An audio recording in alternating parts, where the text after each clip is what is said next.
Where's John? Is he coming?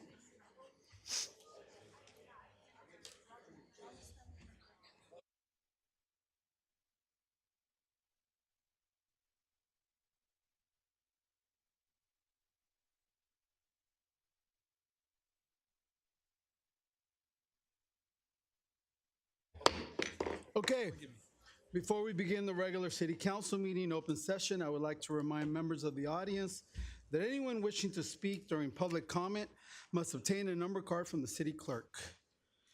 If you did not obtain a number card and wish to speak, please proceed to the back of the room and city staff will issue you a number card.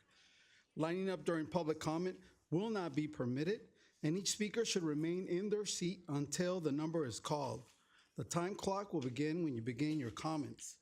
There will be 2 public comment periods tonight. The first public comment period will be for comments related to public hearing item number 1, the consideration of a new 33-unit residential townhome condominium development.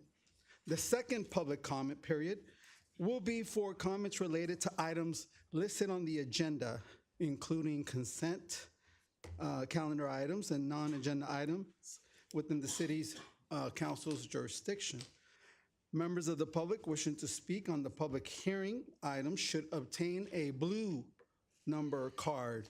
If you're here to speak about the 33-unit development, it's a blue number card. Those wishing to speak on agenda, consent calendar, and non-agenda items should obtain a white number card. If you're here for the neutral flag policy, you will speak during agenda, non-agenda item, public comment period. You will need a white number card. There's a language interpreter available tonight for those members of the audience that need language interpretation services. Hay un intérprete de idiomas hoy disponible esta noche para aquellos miembros de la audiencia que necesiten servicios de interpretación de idiomas. I will now call to order the regular city council meeting, open session. The time is 6:37 p.m. City Clerk Duarte, will you please please call the roll? Yes, Mayor. Councilmember Frometa? Present. Councilmember Ortiz? Present. Councilmember Pemberton? Present. Mayor Pro Tem Sosa? Present. And Mayor Trujillo. Present. The invocation tonight will be led by Father Sam Ward from St. Raymond Catholic Church. Father Ward, please come forward and lead us in invocation.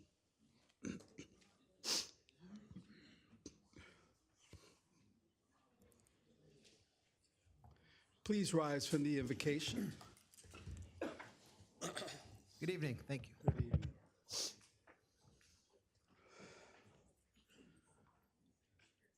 This beautiful spring evening that the Lord has prepared for us. Let us pray. Father, Son, Holy Spirit, amen. Almighty and eternal God, you revealed your glory to the nations. God of power and might, wisdom and justice, through you authority is rightly administered, laws enacted, and judgment is decreed. Assist with your spirit of counsel and fortitude the President of these United States, that his administration may be conducted in righteousness and be eminently useful to your people over whom he presides. May he encourage due respect for virtue and religion. May he execute the laws with justice and mercy. May he restrain vice, crime, and immorality.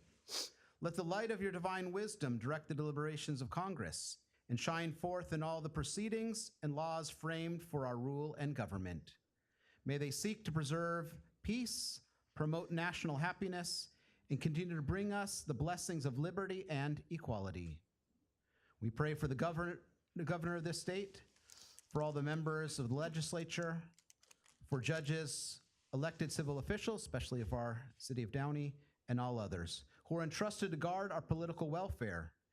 May they be enabled by your powerful protection to discharge their duties with honesty and ability. We likewise commend to your unbounded mercy all the citizens and residents of the United States, that we may be blessed in the knowledge and sanctified in the observance of your holy law.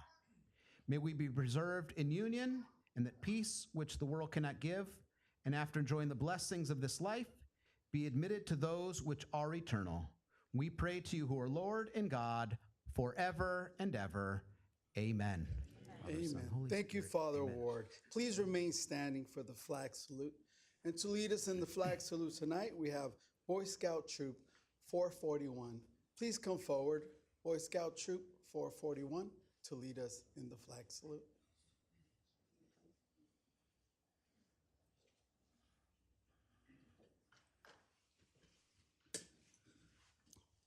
Whenever you're ready.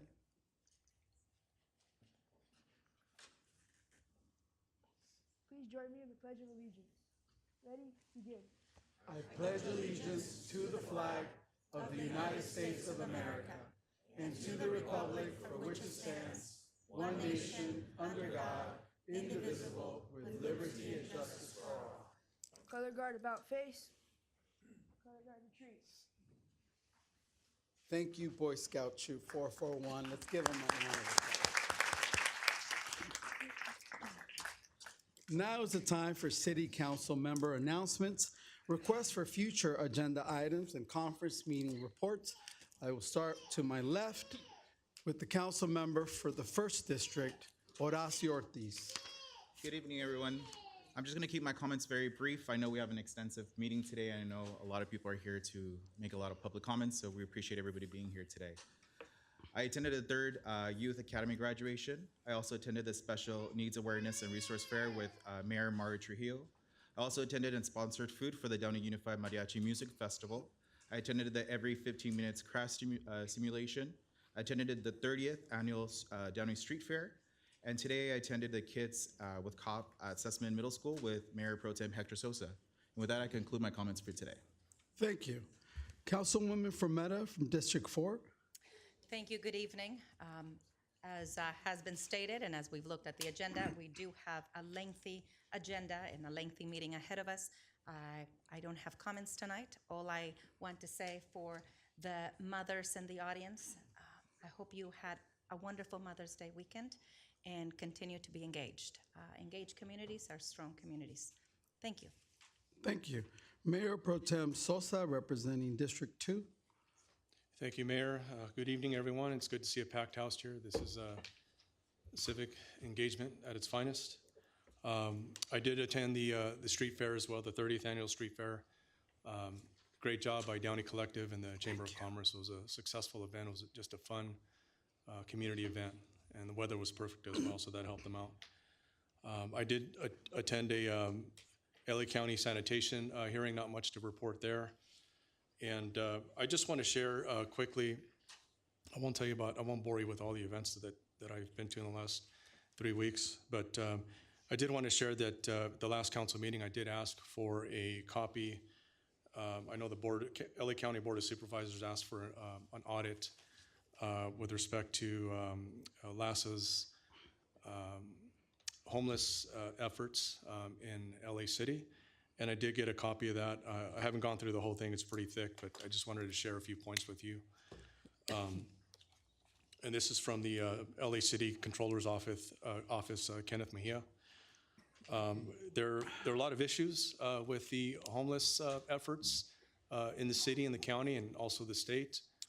As we know, Governor Newsom just announced last week that we have a $45 billion deficit in the state of California, which is ridiculous. Some of the issues, data entries issues related to participant enrollments and exits and bed attendance data. Says here that LASA did not follow up with interim housing providers on their point-in-time sheltered homeless count data, despite red flags indicated potential data quality issues. A significant number of shelters have recently reported low bed utilization rates, increasing the risk that the number of sheltered homeless is being undercounted and the available beds may not be used efficiently.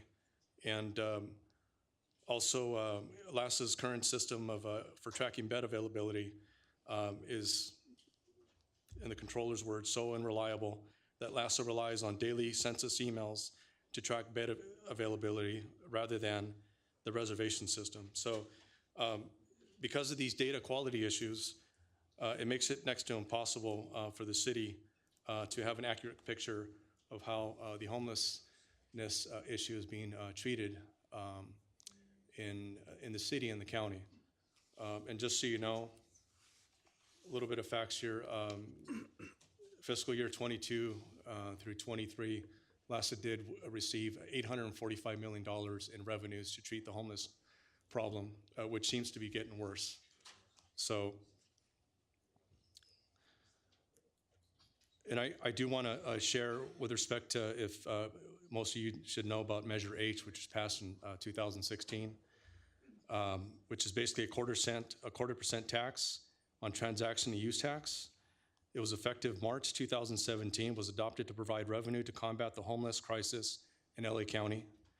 No direct allocation of funds to cities from the county. Downey has received zero in funding. Downey spends nearly $1 million on homeless outreach annual, including code, police, public works, and admin. And Downey residents generate approximately $5.5 million a year that goes to the county for Measure H. It takes a lot for me to get upset, but when I read this report, it's just mind-boggling. Upset, we should all be upset. And that should reflect when we go vote in November and beyond. This is absolutely ridiculous. For staff, I'd like to request from the county where this money's going. This 5.5 or 6 million that comes from the city of Downey with respect to Measure H efforts. Thank you. That concludes my comments, Mayor. I will second that motion. Thank you. Councilwoman Pemberton, representing District 3.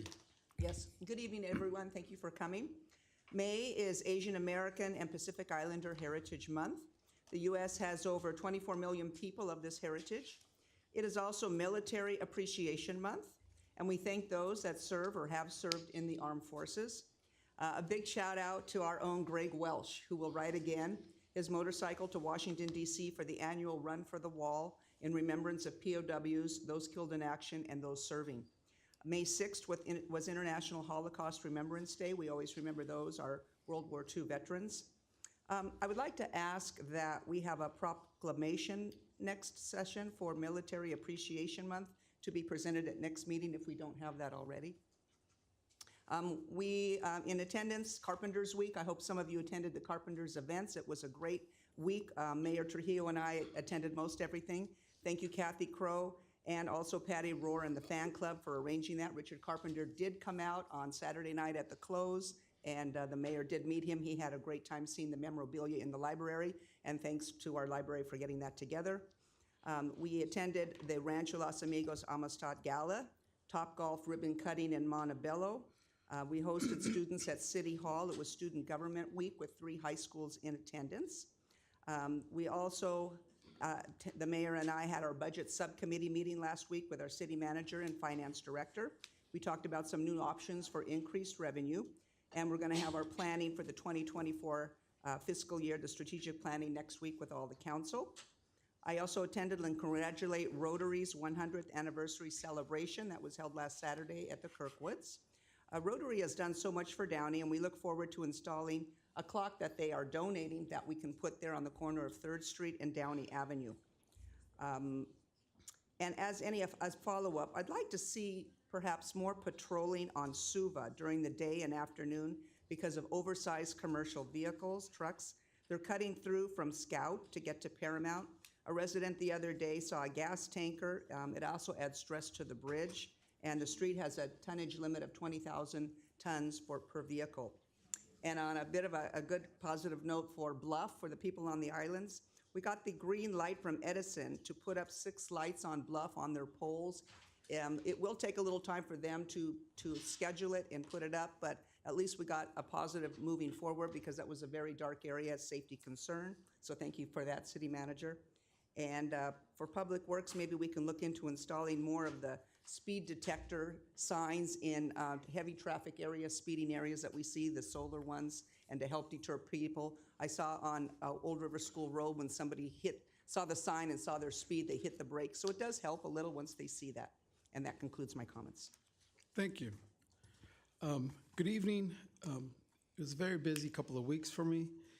First and foremost, the highlight was I was invited to attend the White House. President Biden and Dr. Biden were kind enough to invite me to their Cinco de Mayo celebration. It's always an honor for me to represent Downey. I was able to give him a city pin, but it was just so many people, I don't even know if he heard what I said. But I was there, and thank you for the opportunity. I had a chance to meet with Congresswoman Sanchez. Unfortunately, Congressmember Garcia was very busy, but I did meet with his staff to talk to them about federal funding allocations. Unfortunately, there's not going to be much this year, but we'll continue to lobby to bring federal funding to our city. And I also visited the Capitol. That was pretty cool. 15 minutes was an amazing presentation by Downey High School. Congratulations to them. That simulation of an accident was very powerful. Hopefully the seniors got the message of the dangers of driving under the influence. I was able to attend the Cesar Chavez Foundation dinner in Whittier, several ribbon cuttings. The YMCA is continuing to fundraise. They're now reaching out to members of the community. If you're interested in supporting the YMCA, where would they be able to find information, Councilwoman Pemberton, on how to donate to the YMCA? Do you know? We'll make that available at the city office. Okay. Thank you to Assemblywoman Pacheco. The 710 freeway entries and exits, I don't know if y'all had noticed, were filthy.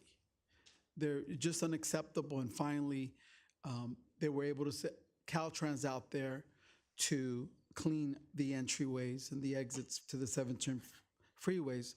The Bell Gardens one in particular, even though it's in Bell Gardens, as we know, many residents coming home in and out of Downey take that exit. So it's always important that we maintain those. We'll continue to work with our Assemblywoman to hopefully put Caltrans on a regular schedule to maintain our freeways. I will always remind folks that Downey in this area is the only city that's bordered not just by 1, 2, 3, but 4 freeways. So when it comes to issues of pollution, air, litter, and homelessness, we should be priority in Sacramento because of our situation being bordered by 4 freeways. So we'll continue to advocate for that. Lupita Infante, one of our residents, had the first Mariachi Fest at Downey High School. Thank you to her for continuing to uplift the Mexican culture, particularly around the mariachi music. Attended a couple of neighborhood watch meetings, the Downey Coordinating Council meeting. Columbus High School, thank you for the invitation. Lion Pride. It was their 2nd annual. They gave out several awards. I think often Columbus High School is forgotten. We have 3 high schools. It's not just Downey, it's not just Warren, it's Columbus High School.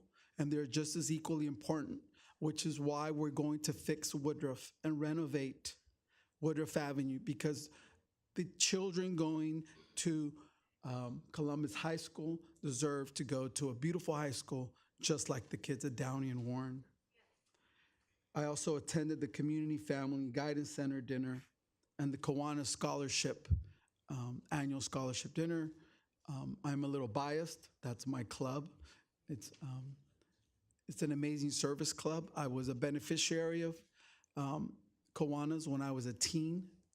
Growing up in San Francisco, they sponsored the Keystone Club at the Boys and Girls Club and promoted community service with teens. The Kiwanis Foundation has now given over $5 million to Downey students from all high schools. So thank you to the Kiwanis Club and the foundation. I also attended the Warren High School Trevor Project. They have a weekly meeting. This is their LGBT youth.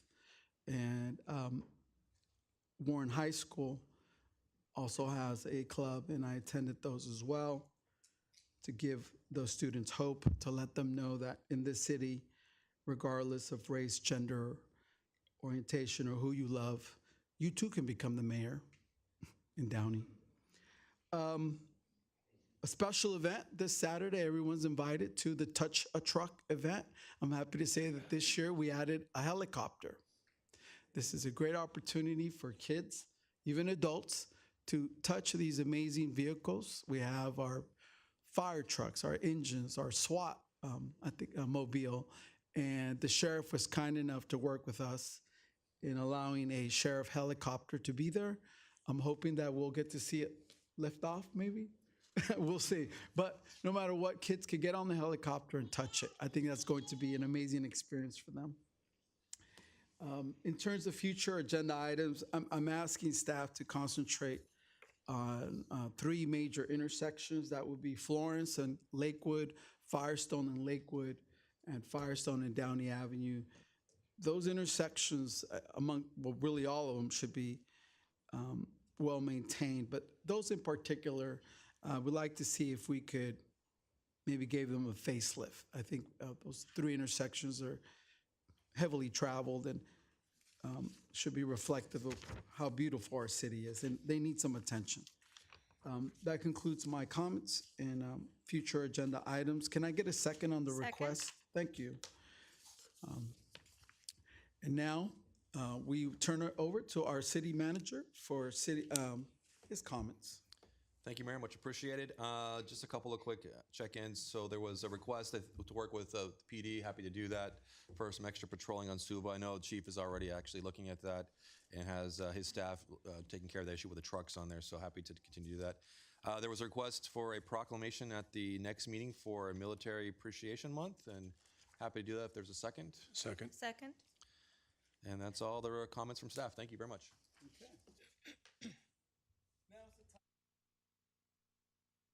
Now's the time for some presentations, so I'll come out to the podium.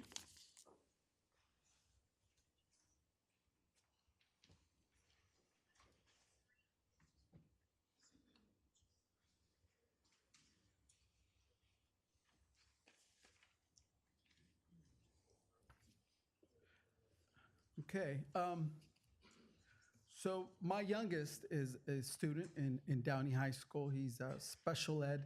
And in my journeys with Downey High School, I've had great experiences, starting with my son Corey, who's 28, Caitlin, and now Gabriel. And one of the things that makes Downey so special really is that our school district. We have an amazing school district with a great graduation rate. Having a good school district is very important, particularly if you own property, because it helps maintain property values. When people are moving to a new neighborhood, a new city, one of the first things they'll look at is the school district, right? The condition of the schools, and I'm happy to say that Downey High School continues to do well.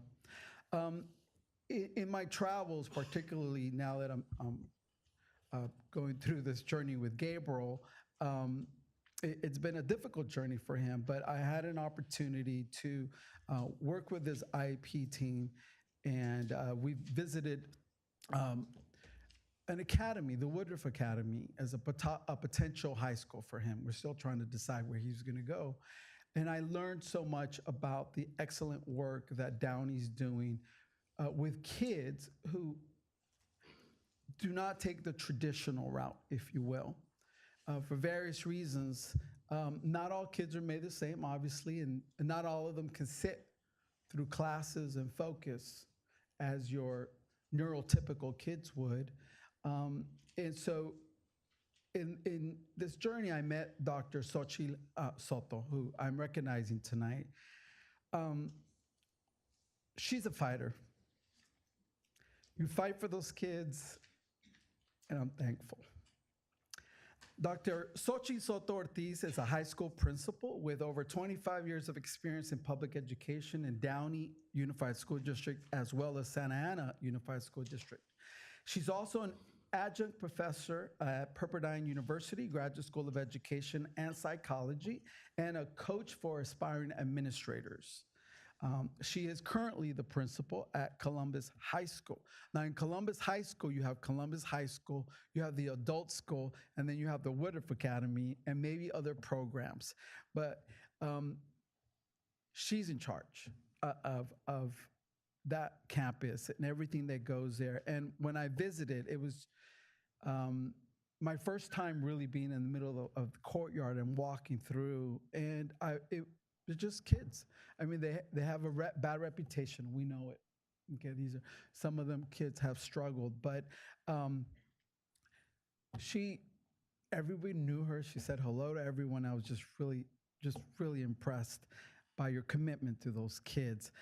Dr. Ortiz graduated from UC Irvine School of Social Ecology in 1997 with a major in criminology and a minor in psychology. Her career in education began as a biliterate Spanish-English BCLAD B-CLAD certified elementary school teacher before serving as a board-certified behavior analyst, school psychologist at the elementary and secondary levels. In addition, she has over 9 years of experience in educational leader and administration, also at elementary, secondary grade levels. She has served as principal for Columbus High School and the Woodruff Academy for the past 5 years and has dedicated herself to building a safe and positive school culture, accompanied by notable growth in the graduation and attendance rates and a decline in the rates of suspension for students at that school. Her doctoral research at USC Rosier, did I say that right? Rosier School of Education includes the study of effective leadership in alternative education settings. She's passionate about cultivating meaningful relationships with students, families, and staff.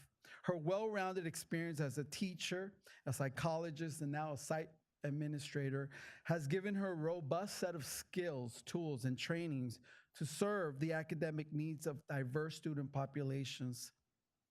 Growing up in a low-income multi-language learner and being a first-generation college graduate distinguishes Dr. Ortiz's leadership approach. This firsthand knowledge of beating the odds broadens and understanding of the unique needs of her diverse students. It enables her to apply her professional acumen with compassionate empathy to achieve positive educational outcomes for her students and staff. And for that, I've chosen Dr. XOCHITL Ortiz. Please come forward to be recognized with the Downey Mayor's Excellence Award.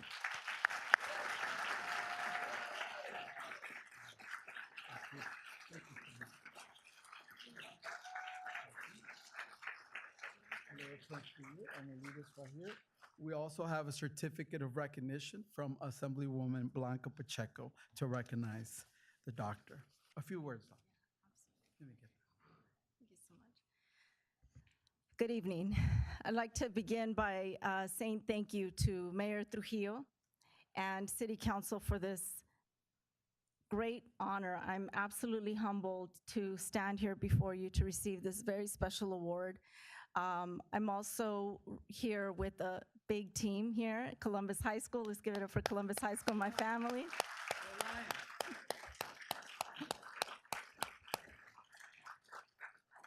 You know, every day when I get up and I think about, you know, my job, it's really not a job, right? It's a purpose.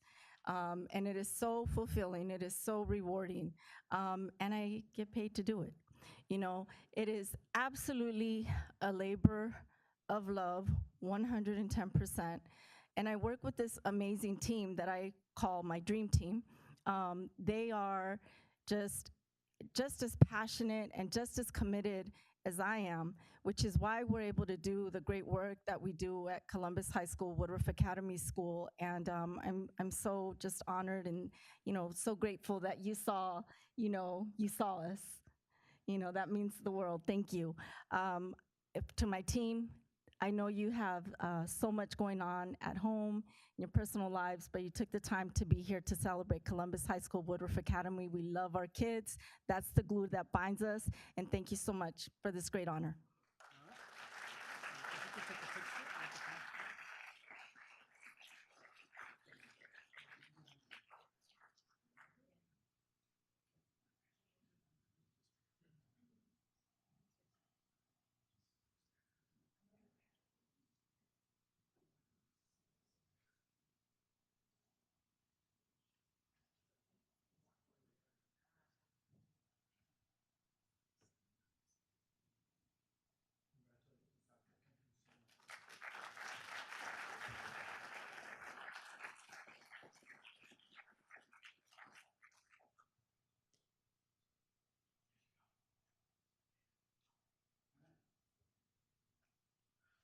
So the mascot are the Lions.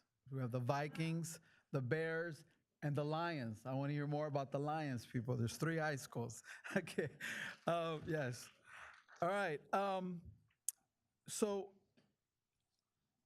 as mayor, as council member, I absolutely believe that the quality of life for our residents is better if art, culture, and history are part of the fabric of our city.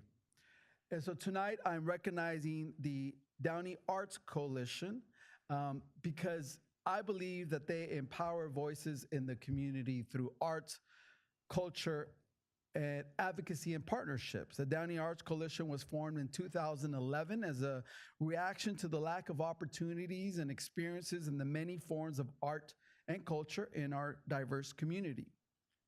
Multicultural, multidisciplinary, and multi-generational, the Downey Arts Coalition is a group of volunteers, artists, advocates, supporters, and partners that have produced hundreds of art exhibits, music, theater, films, poetry, festivals, education, scholarships, and cultural events, reaching the hearts and minds of thousands of those underserved by the arts in the community.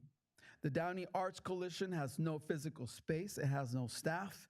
It is a community-based arts nonprofit organization composed of volunteers that choose to make a difference in the community. Not all of us are good at sports. Not all of us are going to be good at academics. Arts and culture is a meaningful avenue for our children, for our families, of participating and integrating themselves into the community. So for that, I hope that you will participate. Look out for the Downey Arts Coalition. They are on Facebook, they're on Instagram. And so I'm gonna ask representatives from the Downey Art Coalition to come forward and receive the Downey Mayor's Excellence Award.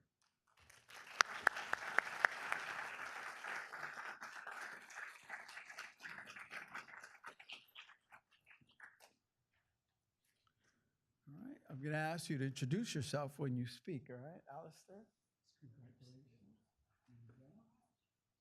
There's also, oops, let me get this in the back. Yeah, go ahead. And there's also a certificate from Assemblywoman Pacheco. Thank you. ¿Cómo estás? Thank you. All right. Who's speaking?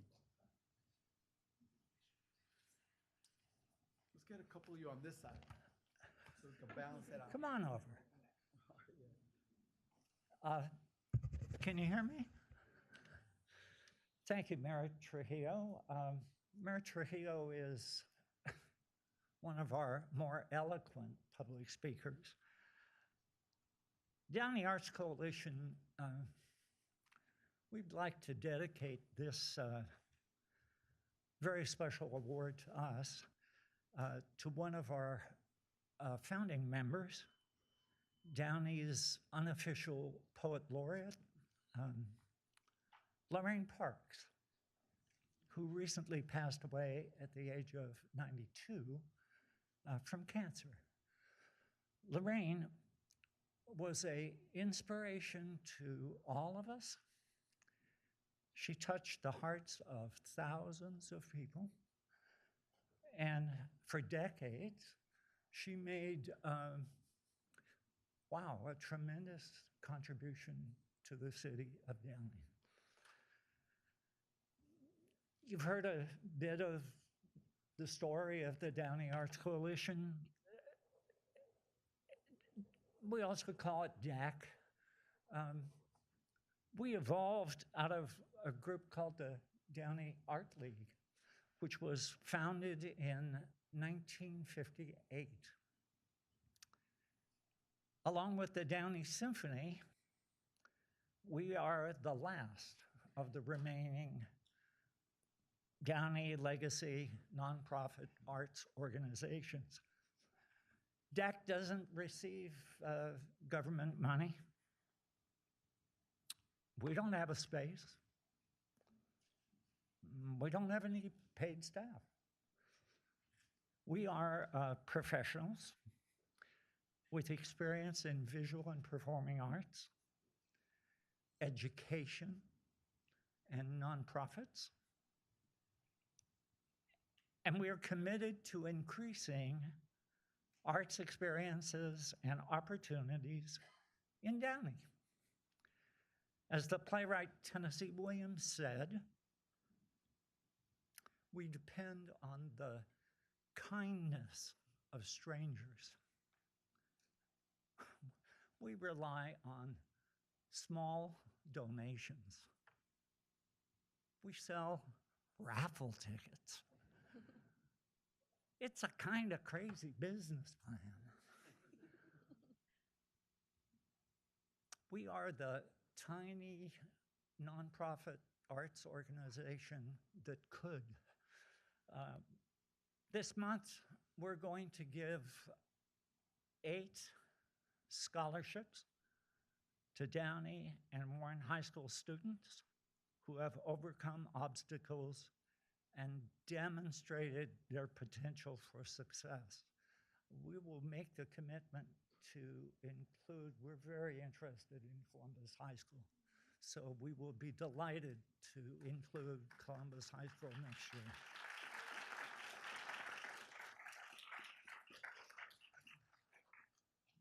I'm Pat Gill, current president of Downey Arts Coalition.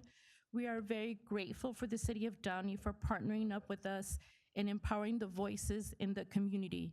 We are very excited about our upcoming 11th annual Dia de los Muertos art exhibit, student art exhibit, and pet altar at the Downey Theater as a cornerstone of the 11th annual Downey Dia de los Muertos Art Festival, which is such a wonderful community celebration. We are grateful for the Downey Los Amigos Cubanas for their support that allowed us to expand our original budget and make last year's Dia de los Muertos exhibit the biggest it's ever been.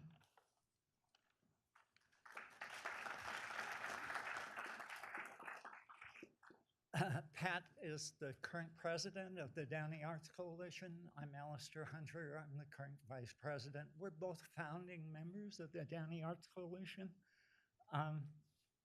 Before we recognize them, I'd like to ask if there are any founding members of the Downey Arts Coalition here, if they would stand. I guess we're all standing. Okay, so founding members, raise your hand. Yeah? Board members, raise your hand. Yeah? And we've got a lot of other people who just come out and help us. That's what we rely on. So bless you and thank you to the mayor and the city council. It'd be delightful to have a photograph, huh? Do it. Okay. So sweet. Thank you very much. Alistair and Pat in the middle. Oh, okay, in front, yeah? Yeah, come on. Thank you. Let's get over here. And then.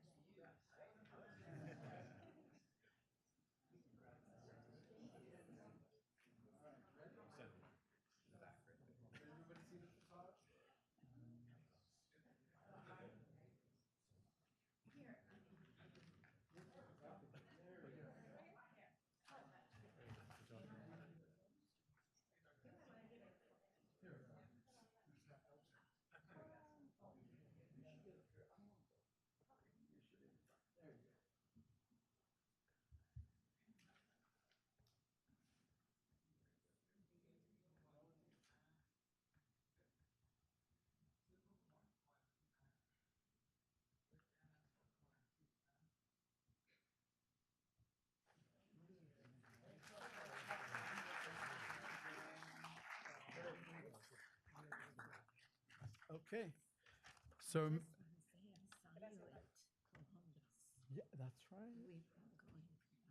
Oh, love them, yeah.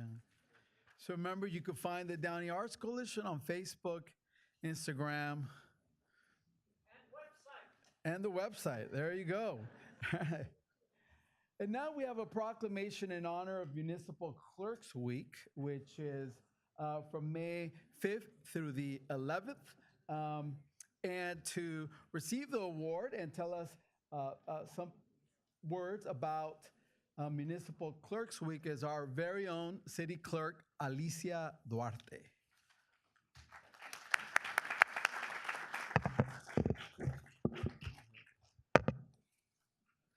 Good evening, everyone. My name is Alicia Duarte, for those of you that don't know me, and I'm the city clerk here in the city clerk's office. Just to briefly go over some of the responsibilities that I have in the city clerk's office is that I manage the city council elections. I also process and respond to public records requests that are submitted to the city for city records. I maintain records of the ordinances and resolutions adopted by the city council, as well as transcribe the minutes of the city council meetings. I would like to take this opportunity to thank the mayor and the city council for recognizing Municipal Clerks Week and the work of the city clerk's office. I would also like to take this opportunity to thank our city manager, Roger Bradley, our assistant city manager, De Rojas, our city attorney, John Funk, and the staff in the city administration department that make my job so much easier with all their help. Thank you, Mayor. Thank you, Alicia. Your office. All right. Now I'm going to call our city manager down to assist in recognition of some public service employees. Welcome, Roger Bradley. Thank you, Mayor. Good evening, everyone. This is one of my pleasures. It's an opportunity for us to recognize the service of our employees. In particular, this evening, we're looking at honoring some of our exemplary employees. For those of you who don't know, a lot of us, we get into this, most of us, we get into this profession because we're passionate about doing something that matters, making a difference. Working in local government is one of those professions where we can do something that helps build community, that we can work alongside and with our friends, our family, and members of the communities with which we serve to do something important, which is build communities and improve quality of life. As part of that, we have each department each year as part of Public Service Recognition Week, honor one of their members for their exemplary service over the past year. And today we have an opportunity to recognize them. So as I call your name, please come down. We have a certificate for you, and we'll take a picture hopefully with the council at the end. And I'll read a brief excerpt from some of the things that they've been able to accomplish. So for the city clerk's function, we have Isabel Prieto as our nominee.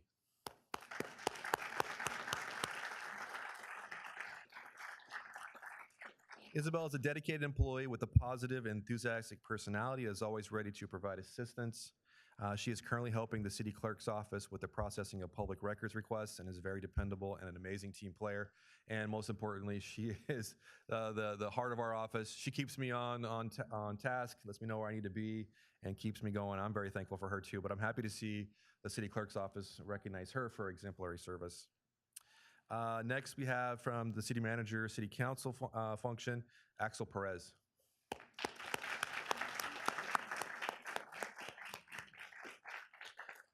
In addition to his positive energy, Axel has helped transform the city's public outreach efforts through efforts to continue to enhance and rebrand our Discover Downey program, as well as launching spending local campaigns, filming, producing over 15 videos, reformatting and the design of social media posts, and currently updating, again, branding materials for the city. Axel, through his efforts, have in fact seen a 116% increase in our Instagram followers alone, and really has been a great addition to our office in making sure that people continue to engage with the things that we're doing. You get a better feel of what's going on in our community and hopefully what your government is doing. So thank you, Axel.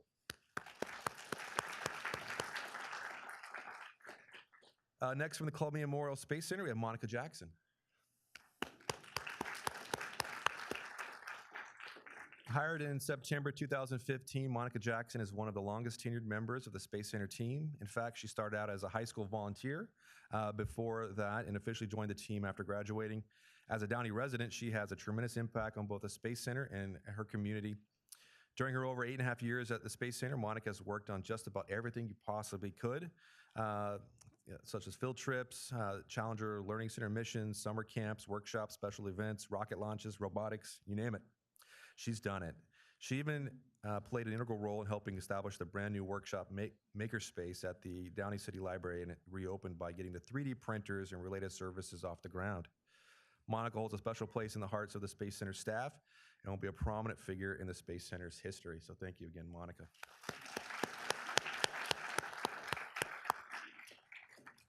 Moving to the Community Development Department, we have Jeff McIver, our building official.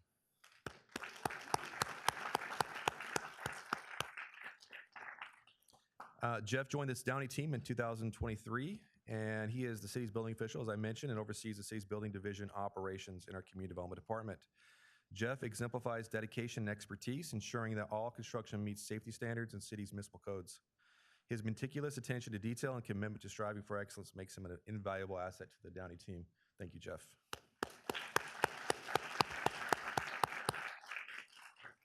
From Finance and IT, we have Tina Galvez. Unfortunately, she's not able to be here this evening, but we want to continue to recognize her as well and say thank you to Tina. Tina has been with the City of Downey Finance Department for almost 20 years. She started in the Revenue Department, providing an in-person and over-the-phone customer service efforts, working in the front desk for all things pertaining to water billing. Last year, she was promoted to the Accounts Payable position, which entailed making sure invoices for multiple city departments were paid in an accurate and timely manner. This past January, upon the departure of the revenue manager, she was asked to move back to the front office of the finance department as acting revenue supervisor. Throughout the years, there have been many challenges and stressful days, but there have been many more blessings and opportunities for her to learn and grow, as she has expressed. And we hope her work, family has always supported her and has made it a pleasure to come to work every day and with positivity and a good attitude. She is truly grateful and humbled to have been chosen for this, as she stated to us, and I want to say again thank you to her and for her efforts.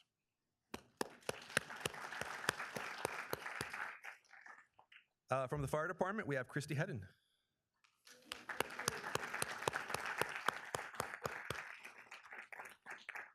Christy has a great attitude with the mindset to get the job done. She finishes projects on time with very few corrections needed. We appreciate her hard work and commitment that she makes to keep the fire department running smoothly, and so thank you to Christy.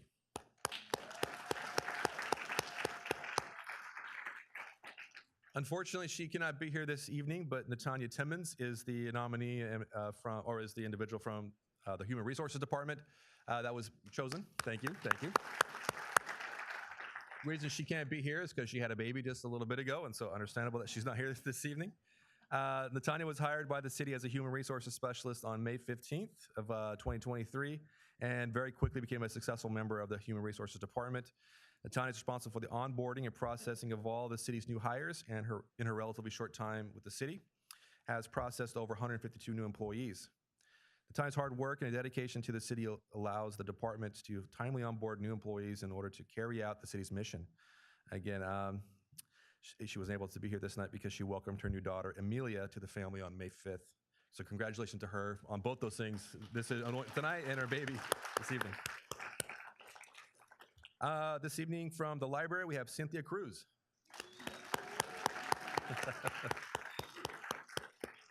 It's like she has a few fans here this evening. They chose this employee to receive the exemplary award because of her commitment to the Downey community since 1996, coupled with her role at the Downey City Library. She exemplifies their dedication, which is to giving back to the community. The library sees their work as a means of gratitude towards a community that has been supportive of their family, and they cherish the chance to impact families daily. Their collaborative efforts in creating diverse programming, expand the library's collection reflects their passion for serving others. Furthermore, their genuine enthusiasm, evident in their application of the joy brought to by every smile, drives them to continue to strive for excellence. Gosh, obviously they love books over there, and that underscores what they do best, providing books for the community. So thank you. Parks and Recreation, Ashley Doshi.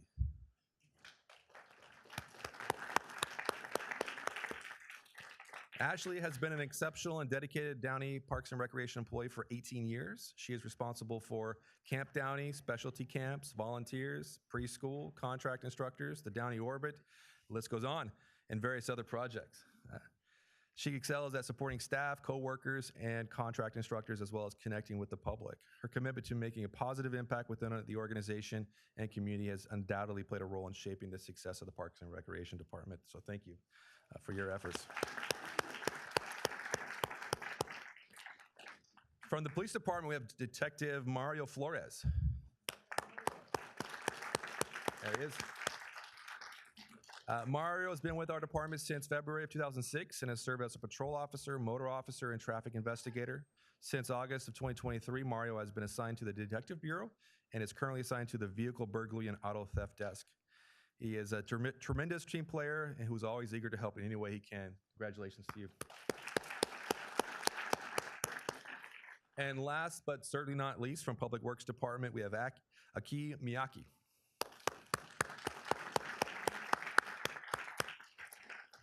Aki is an exemplary leader both in and out of the workplace, fostering strong relationships with colleagues and excelling in his role. His recent achievement of the D4 certification reflects his unwavering dedication to advancing his skills in water management.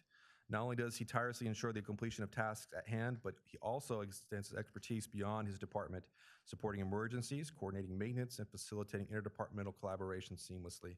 So thank you very much for your service, and to everyone, again, want to congratulate you on this recognition. This comes from your peers, those around you. They've seen the exemplary service that you have provided, and I want to say thank you for your commitment to this organization and to this community.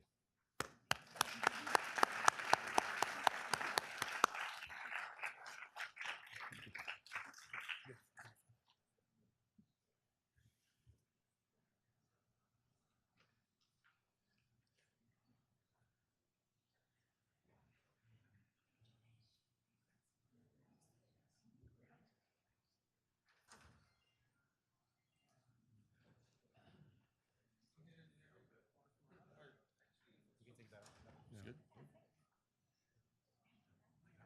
Pick it up. Let's pull this. All right, okay, all right.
All right. I want to just say thank you to our previous city managers, administrations, and our current city manager. The city council only hires 2 people. We hire a city manager and a city attorney. All the other employees, starting, I'm sorry? And the city clerk, 3, sorry.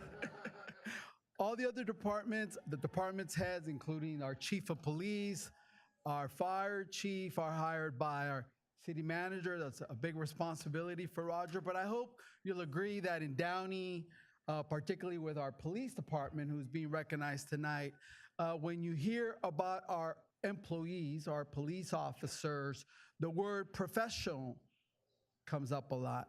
And next, we are going to recognize National Police Week. So I'm going to ask our chief of police to come up and say a few words. Before schools, the number one thing that our residents want is protection. And we're very fortunate here in Downey to have what I deem to be an excellent police department. You hear these narratives about defunding the police, and I just don't understand that. I have children that walk the streets of Downey, and I want them to know that, I want to know that they're safe. So it's very important to me, the caliber of police officers that we have it's very important to us that our officers approach people with professionalism. And they've done that. They have a stellar reputation. And one of the reasons is we hire nothing but the best. We have, I think it's just slightly under 500 full-time employees, James? 430 full-time employees and part-time? Another 300. And our employees are excellent. We just went through a major transition, all our department heads basically, and our city manager, and they held the fort down. Well, I did that. So I want to thank our public employees, but in particular, our police department. So, Chief, why don't you tell us a little bit about National Police Week? Thank you, Mayor Trujillo. So in 1962, President Kennedy declared May 15th as National Peace Officer Memorial Day, and the week that day fell in as National Police Week. That was done to recognize and memorialize all the police officers who paid the ultimate sacrifice and gave their lives in the protection of others. Unfortunately, our department's history, we've had two officers that have paid that ultimate cost. The first one was Motor Officer Wayne Presley, who was killed on April 10th of 1981. He was a motor officer, and he was pulled aside the road, and he was struck and killed by a drunk driver. Our second officer that was killed in the line of duty was Officer Ricardo Ricky Galvez. Probably the worst day of my career. That was on November 18th of 2015, when he was shot and killed in our west parking lot by 3 cowards. He just returned back from K-9 training, and he was shot and killed in the lot. But I do want to thank the Mayor Trio, the City Council, and Mr. Bradley for this recognition and their continued support. So thank you very much.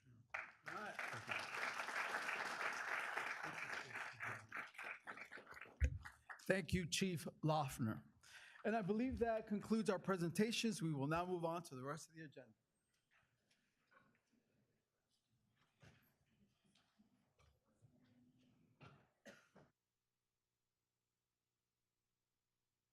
We're going to recess at this time. It's a good time for anyone that needs to get to children home after the presentations, in case you were here for the presentations. We'll be back in 5 minutes.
Okay, if everyone would please take their seat, I remind everyone that everyone's required to take a seat tonight. Please no standing in the aisles. And if you brought any type of flag or poster, please do not obstruct the view of any other member of the audience. Public hearings. There is one public hearing item this evening. Number one, a general plan amendment, zone change, site plan review, tentative track map, density bonus, and mitigated negative declaration request to facilitate the development of a new 33-unit residential townhome condominium development. PLN-23-00035, under the purview of the Community Development Department, that the City Council, one, introduce an ordinance approving a zone change designation from R1, single-family residential, to R3, multiple family residential ownership for the property located at 7360 Foster Bridge Boulevard. Number two, adopt a resolution number 24-8240, subsection 1, approving a general plan amendment for a 33-unit townhome project at 7360 Foster Bridge Boulevard, thereby changing the general plan designation from low-density residential to medium-density residential. And number two, adopting a mitigated negative declaration and mitigation monitoring and reporting program for the project. Three, adopt a resolution number 24-8241, approving a site plan review, PLN 23-00035, and a density bonus application, thereby allowing the construction of a 33-unit residential condominium ownership townhome development located at 7360 Foster Bridge Boulevard. And number four, adopt a resolution 24-8242, approving tentative track map 84168, in parentheses, PLN 23-00035 for the property located at 7360 Foster Bridge Boulevard, assessor's parcel number 6358-015-058. The hour having arrived, the public hearing is now open. The time is 7:40 p.m. City Clerk Duarte, do you have proof of publication? Yes, Mayor. Can I have a motion and a second to receive and file the publication? So moved. Second. Please vote.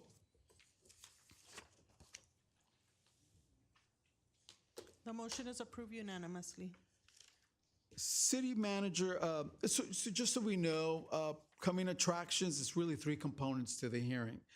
Staff will give a report, the applicant will give a report, and then we will move to public hearing, is my understanding. So let's start with the staff. City manager, Bradley, is there a staff report?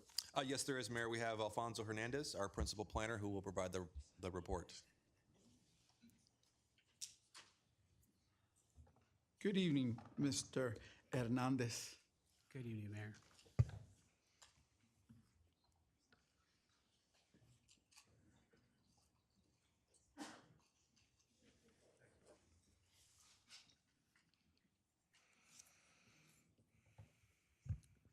Good evening again, Mayor Trujillo, council members, staff, and public.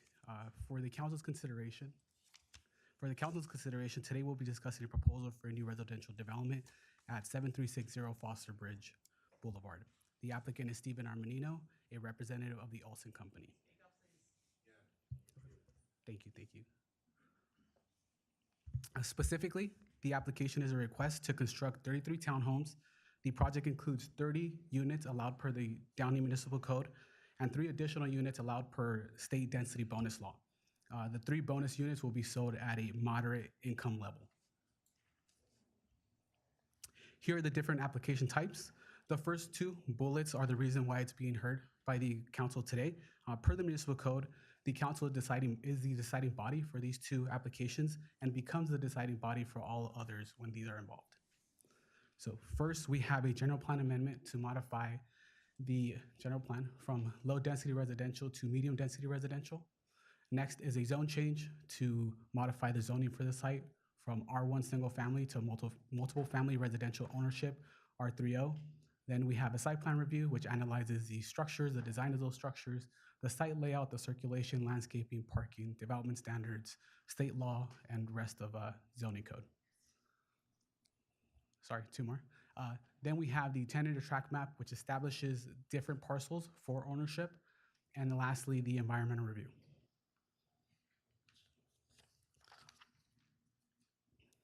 The project was previously heard by the Planning Commission on April 17th and May 1st. A motion was made to recommend approval to the City Council on April 17th, but did not pass, so no motion or actions were taken. The item was heard again at the request of the applicant on May 1st. A motion to recommend approval to the City Council passed with a vote of 3-1. Some more background. The site is a total of 1.35 acres. It is located towards the northwest part of the city at the northwest corner of Suva Street, Bluff Road, Foster Bridge Boulevard intersection, also near the Rio Hondo River and Treasure Island Park. The existing use on site is a church. There is one structure. It is 8,489 square feet in size. The structure was constructed in 1959, and no major renovations have taken place since then. Alfonso, if I could just jump in real quick. I wanted Yes, to sir. clarify at the first meeting in April, the item was a tie and it resulted in a no action at that meeting, correct? Thank you, Mr. City Manager. That is correct. Here's an aerial of the site and the surrounding area. Surrounding uses include single family to the north and east, and light industrial to the west, also the city of Bell Garden to the west, and non-conforming multifamily residential to the south. Here is a separate aerial. And here's an image from the intersection.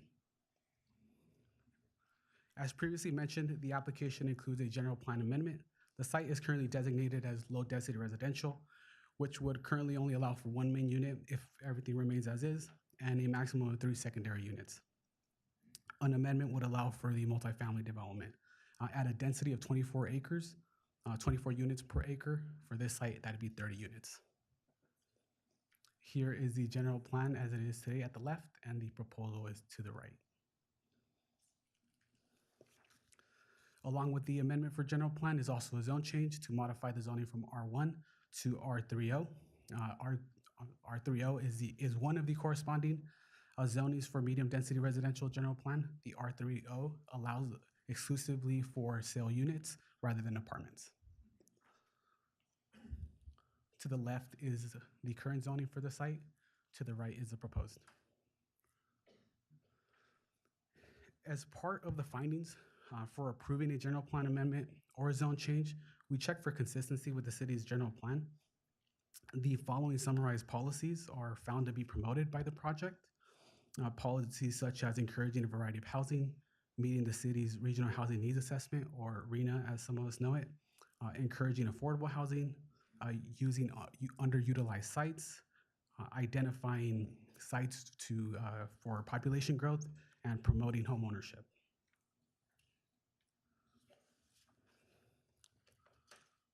Taking a deeper look into our general plan and more specifically the city's housing element, the city of Downey was provided with a regional housing needs assessment, again, RHNA, of a unit number of 6,525 units.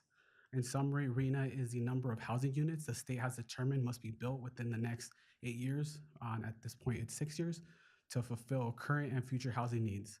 That 6,000 figure is what the city of Downey is responsible for. Specifically, the city is responsible for planning and establishing a framework for these units. We are not responsible for constructing these units.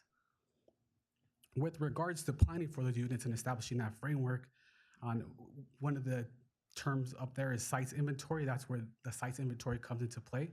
The sites inventory are parcels identified in the housing element that will be modified to facilitate the construction of these housing units, the RHNA. The city has identified lots that will accommodate the RHNA and a surplus of 546 units on top of the RHNA. For reference, this site is not part of the site's inventory and was not identified as needed to accommodate that RHNA number. With that being said, when we talk about that, we should also talk about the topic of no net loss. No net loss means that if one of those sites inventories that are part of the site's inventory chooses not to build, then the city is responsible for choosing other sites where we do have to accommodate the ones that they chose not to build. So in the future, this site may be something that comes up to be rezoned. However, that won't be possible without your approval.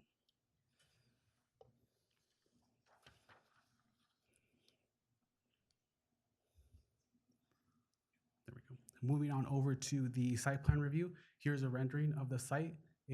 This rendering here faces Foster Bridge Boulevard. Here's an illustration facing Suva Street. Again, the request is to construct 33 townhomes. The 33 units are divided to 4 separate buildings, with each of the buildings being 3 stories. The dwelling size ranges from 1,188 square feet to 1,792 square feet. Each dwelling unit has 2-car garage and either a private patio or balcony. The landscaping in total is 7,766 square feet, and in total there's 71 parking spaces on site, 666 within a garage and 4 on free and open around the area, or around the site rather.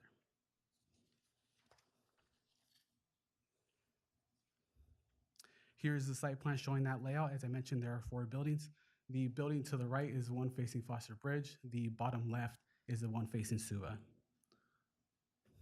Also, I mentioned the range in sizes. Again, that ranges from 1,180 square feet to 1,792 square feet, each with 3 bedrooms and a range of 2.5 baths to 3.5 baths. Here are the sites, the city's development standards, and how the site's project proposal. You'll notice the last column, it indicates whether it complies with the Downey Municipal Code. You'll find that some don't. However, this is allowed through the state's density bonus law, which we'll touch on in a bit. But first, here is the lot coverage. The requirement is 50%. The proposal is 41.77. Building heights, the maximum is 35 per our code. The project proposes 38.5. Front setback, it is a minimum of 15. The project proposes 12.75 feet. The rear is 46 feet minimum. The project proposes 37.5. The street side is 7.5. The project complies and proposes exactly 7.5. And the side is the 10-foot minimum. The project proposes 5.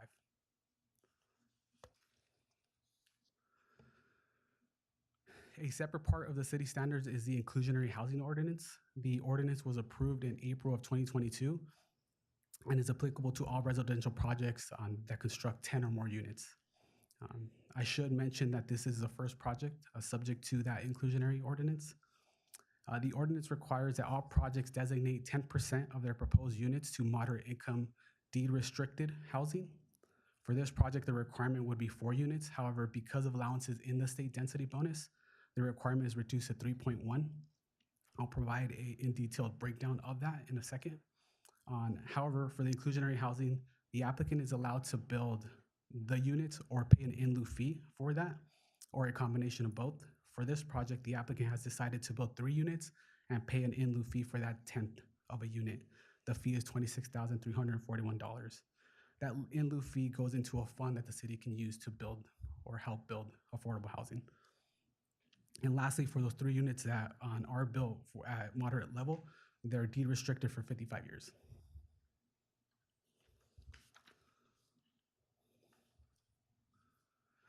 The applicant is requesting an approval of a density bonus. This increases the site's density from 30 units to 33 units. The exact bonus is 5% increase from the amount of units that are allowed in the code because the project provides 10% moderate income. When doing the math, you may notice that 5% is actually 2 units. However, the density bonus law for fractionals, we'd have to round up. So our density allows for 30.83. State density bonus rounds that up to 31, which accounts for that extra unit. In addition, the state density bonus law also allows applicants concessions and waivers. These are deviations from the city standards allowed by the state. Starting with concessions, a concession is an incentive given to developers to encourage affordable housing. The request can be made of any deviation of any municipal code requirement that the applicant deems as a financial constraint to the project.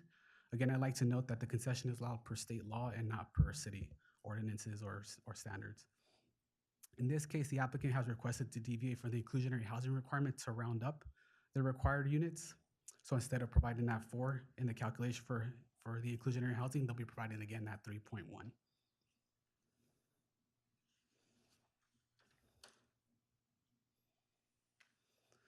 In addition to concessions, there's also waivers. Waivers are deviations from the code that provide physical constraints to the project. These waivers, again, are granted by the state and not the city. The first waiver is deviation from the city's density, or rather lot size, and how we determine lot size. There is the easement on the property, so there's a difference between the net and the gross. Our code requires that we use the net. The deviation is to use the gross. It'll increase their density from 32 units to 33 units. Next are deviations from setbacks. As I mentioned, on some of the setbacks do not comply. They are waivers. So the requirement for front setback, again, is 15. They're asking for a range of 12.75 to 14.25. For the rear setback, that's 46 requirement. The waiver will be to build at 37.5. For side setbacks, the requirement is 10 feet. The waiver will be for them to build at 5. Height, the max is 35 feet. The waiver will be for them to build at a range of 36 feet to 38.5 feet.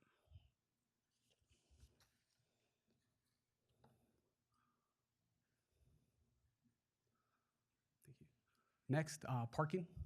So the state density bonus law also allows them to deviations from parking. Our code requirement is 83 spaces.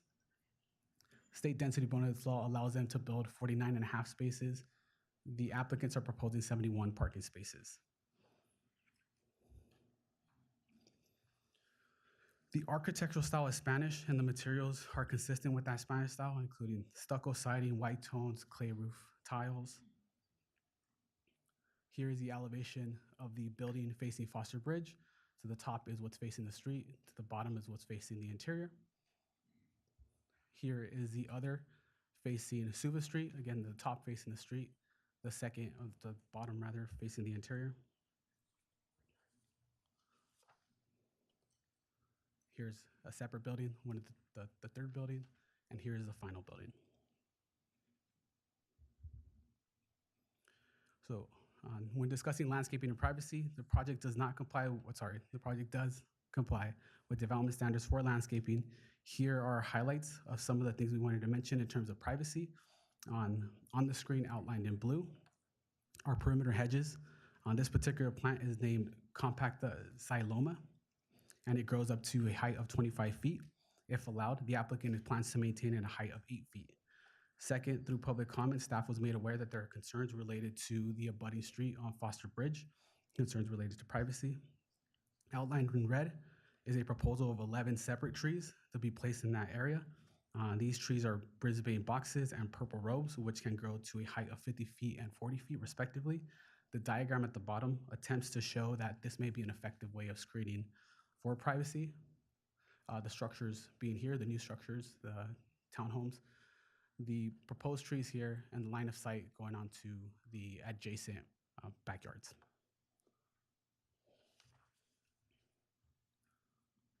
Here's a closer view of that tree, that tree placement along Foster Bridge. Here is the tentative track map showing the separate parcels to be established. The tentative track map is required to establish these subdivisions. Specifically, the map will establish parcels and open space, common space, such as the parking, the driveways, and landscape areas. Next, we'll move on to the traffic impact analysis, and our consultant from the Gandini Group, Giancarlo Gandini, will give a presentation.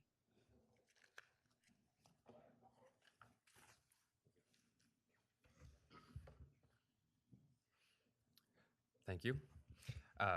Mayor, council members. At the Planning Commission, we had a lot of questions about the traffic impact analysis. I'm happy to provide a quick overview. The study was prepared based on guidelines established by the County of Los Angeles, which the city has historically used for the preparation of traffic studies in the city. The guidelines establish that the capacity analysis of the roadway system should be performed based on the latest edition of the Highway Capacity Manual. That specifies two different metrics. One is for evaluating intersection performance, which effectively calculates what's referred to as control delay during the peak hours. That measures the additional delay that a vehicle would experience that's associated with the traffic control at that intersection. So at a signal, the amount of time that you would have to slow down, stop, wait for the green light, accelerate, all that, that's referred to as the control delay.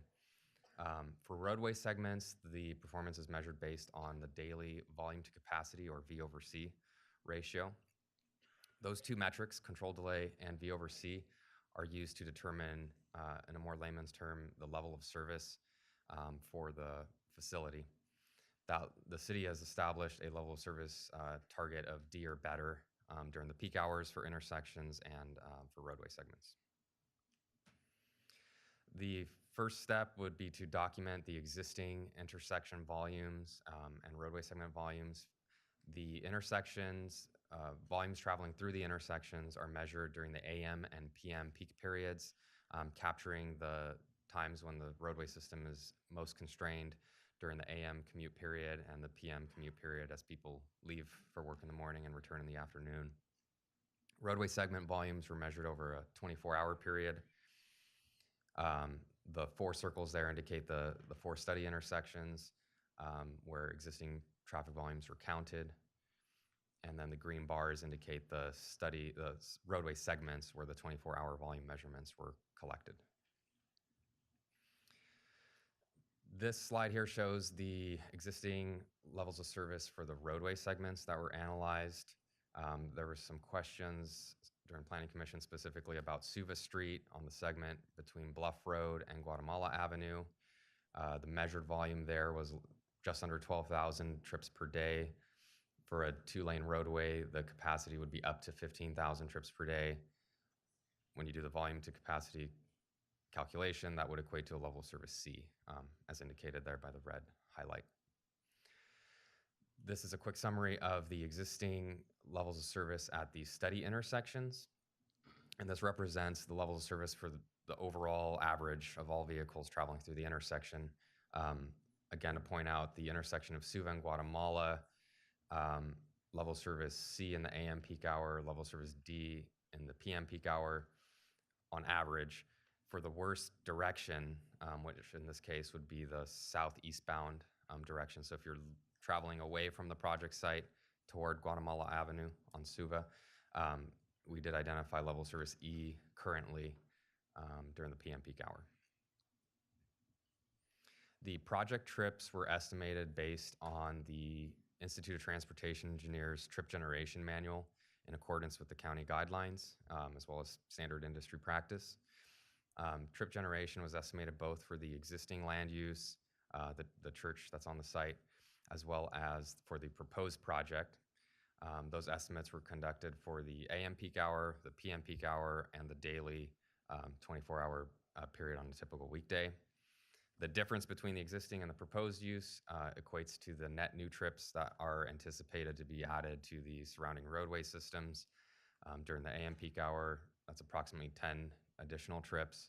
During the PM peak hour, that would be 13 trips. And on a typical daily weekday, that's 158 trips per day. For a little bit of context, the project daily trip generation is of 158 daily trips is roughly 1.3% of the existing volumes that were measured on Suva Street between Bluff and Guatemala. This is just a quick overview of how the future traffic volumes were developed. Again, it's a combination of the existing measured traffic volumes. Additional trips are estimated for other developments that are currently ongoing in the city or pending approval. And then the addition of the net project trips. The sum of all three of those components gives us the future traffic volumes, which are then run through the level of service calculations based on the delay methodology to determine if there would be any changes in levels of service. Kind of as a quick side-by-side here for without project versus with project, it was determined that the levels of service are not anticipated to be substantially impacted. Thanks.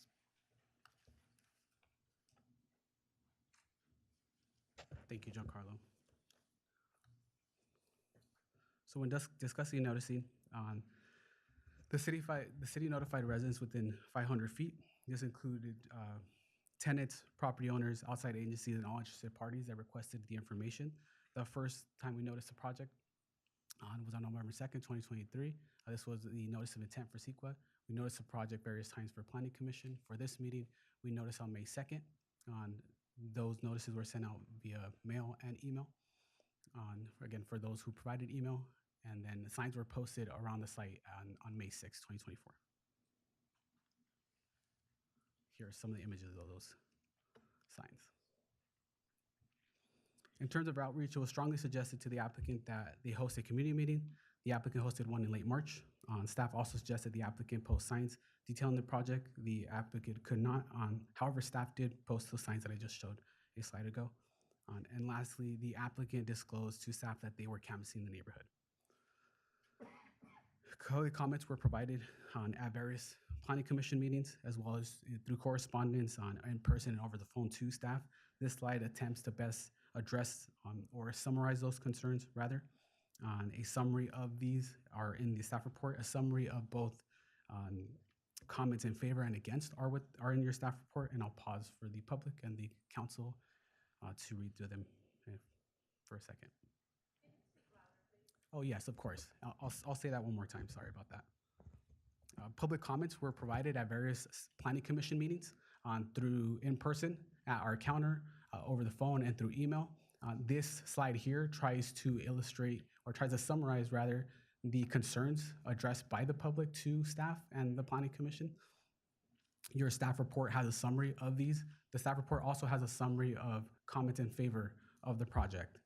And I'll pause a second for the public to read through them.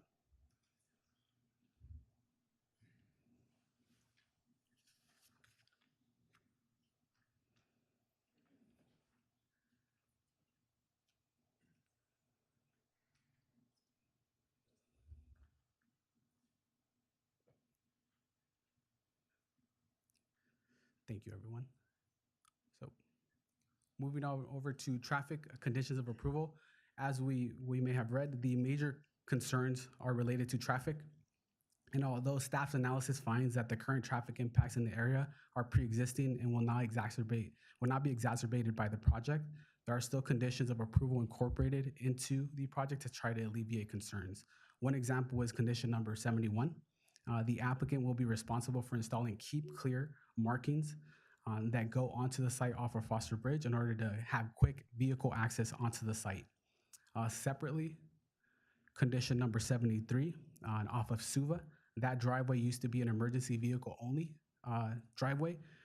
Previously, that meant that 80% of the traffic would be coming off of Foster Bridge. However, that's now turned to a right turn only, which will reduce that number to 50% coming off the Foster Bridge and potentially the other 30 going off of Suva. Another one of the conditions is condition number 62, which required the installation of traffic signal preemption devices. That type of device turns the signs green in case of an emergency. When the sirens go off, it picks up the sirens. It'll turn the green to offload the traffic there, allowing for emergencies vehicles to get through. This slide focuses on alternative housing scenarios. On February 13th and February 27th, the applicant provided staff with a density analysis for different types of projects. Those calculations are provided in detail as attachments N and of this report. In addition, attachment O of your report is a peer review by an outside consultant. In summary, the applicant states that under current zoning, they can construct a total of 52 units per city codes and state laws for ADUs and SB9s. The outside consultant estimates that a total of 39 units are possible. Separately, there is a recent bill that passed that's called SB4 that allows religious institutions to construct residential units on their sites. It is required that all those units be 100% affordable. The applicant estimates that they can construct 79 units under these state laws. The consultant calculates 71 units. It should be noted that these numbers are in theory. It may very well be found that under both the scenarios, that may be a little less, but without being presented, a project staff cannot confirm.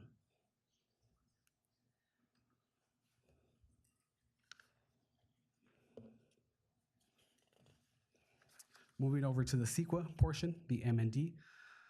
The project, like all discretionary projects, is subject to the California Environmental Quality Act. Most projects are typically exempt. In this case, the project underwent an initial study And through those findings, it was determined that the appropriate review would be a mitigated negative declaration, or also known as the MND.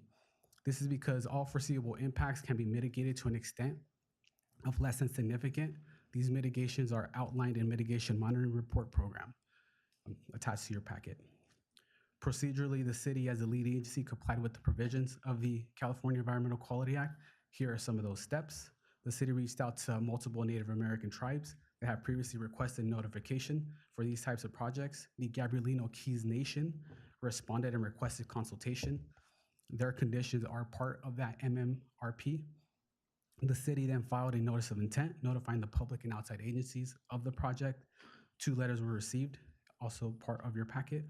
And lastly, the M&D is presented here for your consideration. CEQA outlines categories, specific categories of environmental impacts that must be evaluated. Among those categories, the ones found on the screen were found to be either no impact or less than significant.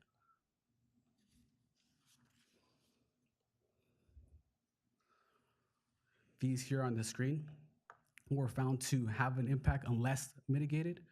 For biological resources, the mitigation measure discusses monitoring nesting birds seasons.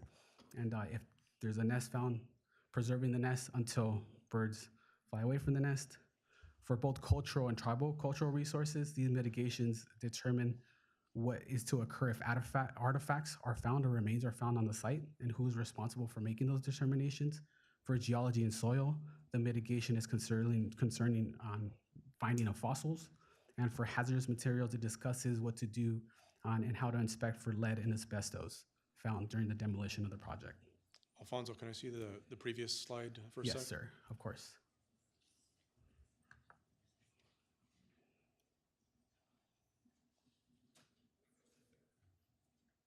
Thank you. Of course.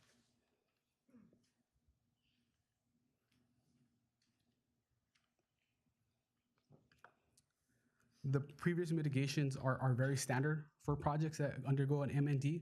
On here are some more unique ones. So for aesthetics, the mitigation attempts to ensure privacy and provide blocking of light to the northern abutting property.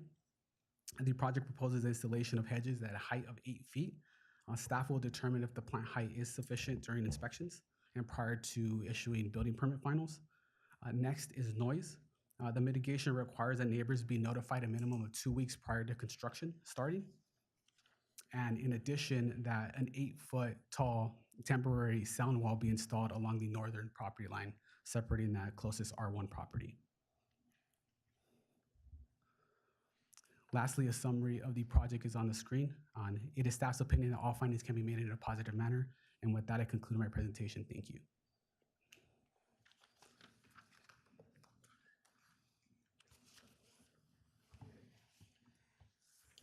Any questions from the council for Mr. Hernandez?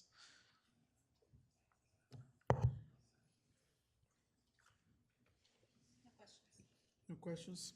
Okay. Are we going to ask questions to the applicant too? Are we allowed to? You're allowed to ask questions to staff or applicant. Thank you, Mr. Hernandez. I will now open this item for public comment. When is isn't at this point, we're going to ask the applicant to come forward and provide a presentation.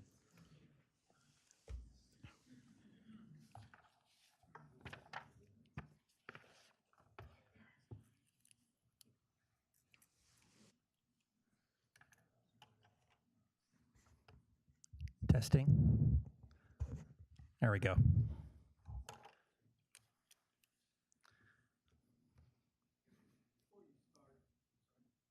Before you start, I should advise the audience that the applicant will get a chance to make their presentation. We will then open it for public comment, but we are going to give the applicant a chance to rebut. Okay? It's called the rebuttal phase. You may proceed. Thank you. If you would please queue up my presentation.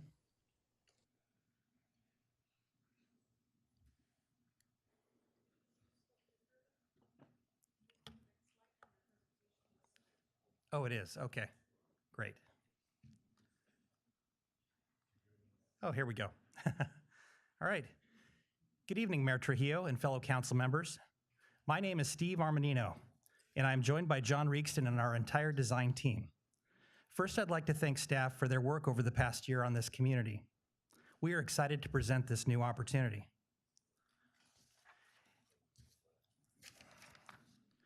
As an infill housing solution provider for over 35 years, Olson has developed thousands of homes across 91 cities. The Olson Company is very customer-focused, rated #1 in the nation by Alliance surveys based on survey feedback from our customers. And just a few weeks ago, Olson once again received the Alliant Award. We are a 9-time recipient of this honor. We are rated #1 in the nation for customer service and #1 for overall homebuyer purchase and home ownership experience.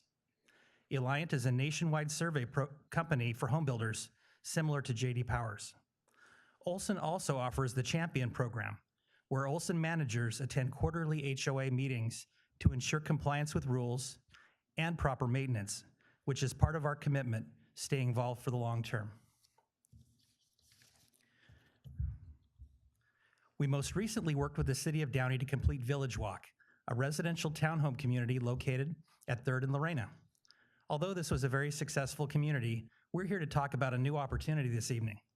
Let's begin by reviewing how state housing policy affects the subject property. There are 3 state policies that effectively modified and intensified what can be done under the existing general plan and zoning designation. The state has effectively upzoned the property. These are State Density Bonus Law, Accessory Dwelling Unit Policy, and Senate Bill 4, which impacts religious and educational institutions. As you're aware, staff directed Sagecrest to review and validate these development options. You will see that the Sagecrest numbers differ slightly from Olson's under the ADU scenario. Our land use attorney is here this evening if you would like further clarification on this matter. Let's walk through how these state policies would be applied to this property. Under State Density Bonus Law, which is triggered by the city's inclusionary housing ordinance, a total of 13 lots may be developed on the site. Olson's interpretation of accessory dwelling unit law allows up to 3 ADUs to be built on each single-family lot. This totals 13 for-sale homes and 39 rentals, for a total of 52 units. No parking is required for the ADUs. Under State Density Bonus Law, parking is reduced to 20 spaces only to support the 13 primary homes. The second option, using Senate Bill 4, would allow up to 71 affordable homes as validated by Sagecrest. These would likely be built by an affordable housing developer, would be all rental, and funded using low-income housing tax credits and/or Section 8 funds, and would be only required to provide 71 parking spaces, or 1 per unit. And here's a conceptual elevation showing what the 71-unit SB4 apartment scenario could look like. This table compares the options. Under the current general plan and zoning designation, ADU and SB4 policy allows between 52 and 71 units, mostly rental and by right. These alternatives offer fewer parking spaces and very limited city discretion. For the rental alternatives, it is very important to understand the following. Based on Downey's 10% inclusionary requirement, both rental alternatives would qualify for waivers and concessions under State Density Bonus Law in order to achieve the target densities. Additionally, CEQA review would be extremely limited under the ADU scenario, and CEQA review is not required under the SB4 scenario. City approvals would also be limited to health and safety issues. And given the scale of these projects, parking would be woefully inadequate. Olson only builds for-sale housing, so this could follow under a future affordable apartment developer. This SB4 scenario is a 4-story project with 3 living levels over 1 level of parking, with 71 units and 71 parking spaces, or 1 per unit. This development would be 100% affordable in all rental, and under Senate Bill 4, this community's approvals are considered by right and not discretionary. In contrast, Olson's design went through a thorough city review process, including full CEQA environmental review. Our proposed community is 100% for sale, provides by far the most on-site parking per unit, and includes a homeowners association to ensure long-term maintenance and to protect property values.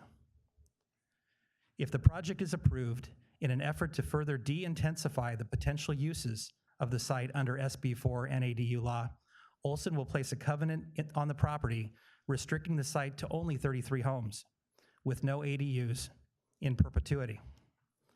Next, let's talk about community outreach. The island consists of a little over 300 homes and is walkable, so we implemented door-to-door neighborhood outreach. Over a year, we visited the island neighborhood 70 times. In addition, we visited other locations throughout Downey, knocking on 1,221 doors, including re-knocks, and speaking with 549 residents in Downey, both on and off the island, and 62 Downey businesses. 405 people registered their support, and of those, 176 Downey residents signed letters of support. In March, we also held a community meeting with notices mailed to all residents on the island. We tried to find the most convenient location, meeting at Bell Gardens Golf Clubhouse, just south of the property by about 5 minutes, which was closer than the other available facilities in the city of Downey. So let's talk about the feedback we received during our community outreach. We heard reasons for support. First and foremost, we heard that Downey needs more homes, and for-sale housing was by far the preferred option. Residents liked the attractive architecture. They liked that garages are screened from the street. Residents like the idea of new neighbors and homeowner eyes on the street, and an HOA to professionally maintain the community. We also received and noted neighbor concerns. The concerns received from neighbors can be grouped into 3 categories, including privacy and scale, and existing safety issues. Let's start with vehicular. Over the past year, we have witnessed the existing vehicular congestion in the area. We acknowledge that this is a challenging condition that exists today, and overwhelmingly the #1 concern registered during our outreach. Recently, Downey's Public Works Commission identified Suva and Foster Bridge as an area of focus. There are only 2 ways in and out of the island that are highlighted on this slide. Everyone who lives on the island is affected by vehicular congestion in the area. If someone is going to the 5, 7, 10, or Downey services, they would travel through this area. Vehicular congestion culminates at this 3-way signal, where wait times increase during peak hours. A study commissioned by the City of Downey focused on the potential vehicular impacts of the proposed community. While the study validates the neighbors' concern that vehicular congestion exists in the area, the study also concluded that the proposed community will not create a noticeable change to current conditions. While we acknowledge that there is still existing traffic out there, the evidence in the record shows that the project does not warrant intersection improvements. There is not going to be a noticeable change to existing conditions. And additionally, the staff report notes the traffic conditions are a result of pre-existing conditions specific to the nearby area and not a result of the project proposal. Staff, in an effort to further reduce any impacts, came up with a great idea, conditioning that the Suva emergency access gate become a functioning exit gate with right turn only, reducing Foster Bridge stacking according to the staff report by up to 30%. Although the study concluded that there will be no noticeable change to current conditions, to further improve vehicular flow, a secondary right turn exit only on Suva will be installed. Additionally, we agree to install a traffic signal preemption device for emergency vehicles at the Suva and Foster Bridge signal. Additionally, concerns were raised regarding the use of street parking, particularly along Foster Bridge and Bluff Road. On Foster Bridge, there is parking on the west side in front of the proposed community, with no parking permitted on the east side along the neighboring homes. Parking is allowed on Bluff Road north of Suva, but is less likely to be used since no overnight parking is permitted.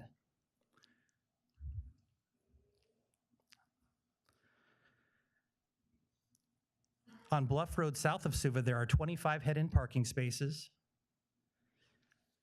and parking is available on both sides of Suva and Scout Avenue. As you can see, there is a fairly large amount of off-site parking available, providing well over 100 spaces. The proposed community, in contrast, would only use off-site parking sporadically, using a very limited number of spaces. The ADU and SB4 alternatives would make heavy use of the off-site parking, potentially adding 70 to 80 cars parked on the streets every night. And here we add an additional measure to further reduce any need for off-site parking. Olson will include a parking management plan in the CCNRs, which will require residents to use garages for parking and not storage. Enforcement rights will be granted to the HOA, and violators will be subject to inspection, fines, and penalties. In addition, residents will not be permitted to park in guest spaces, as they will be reserved for guests only.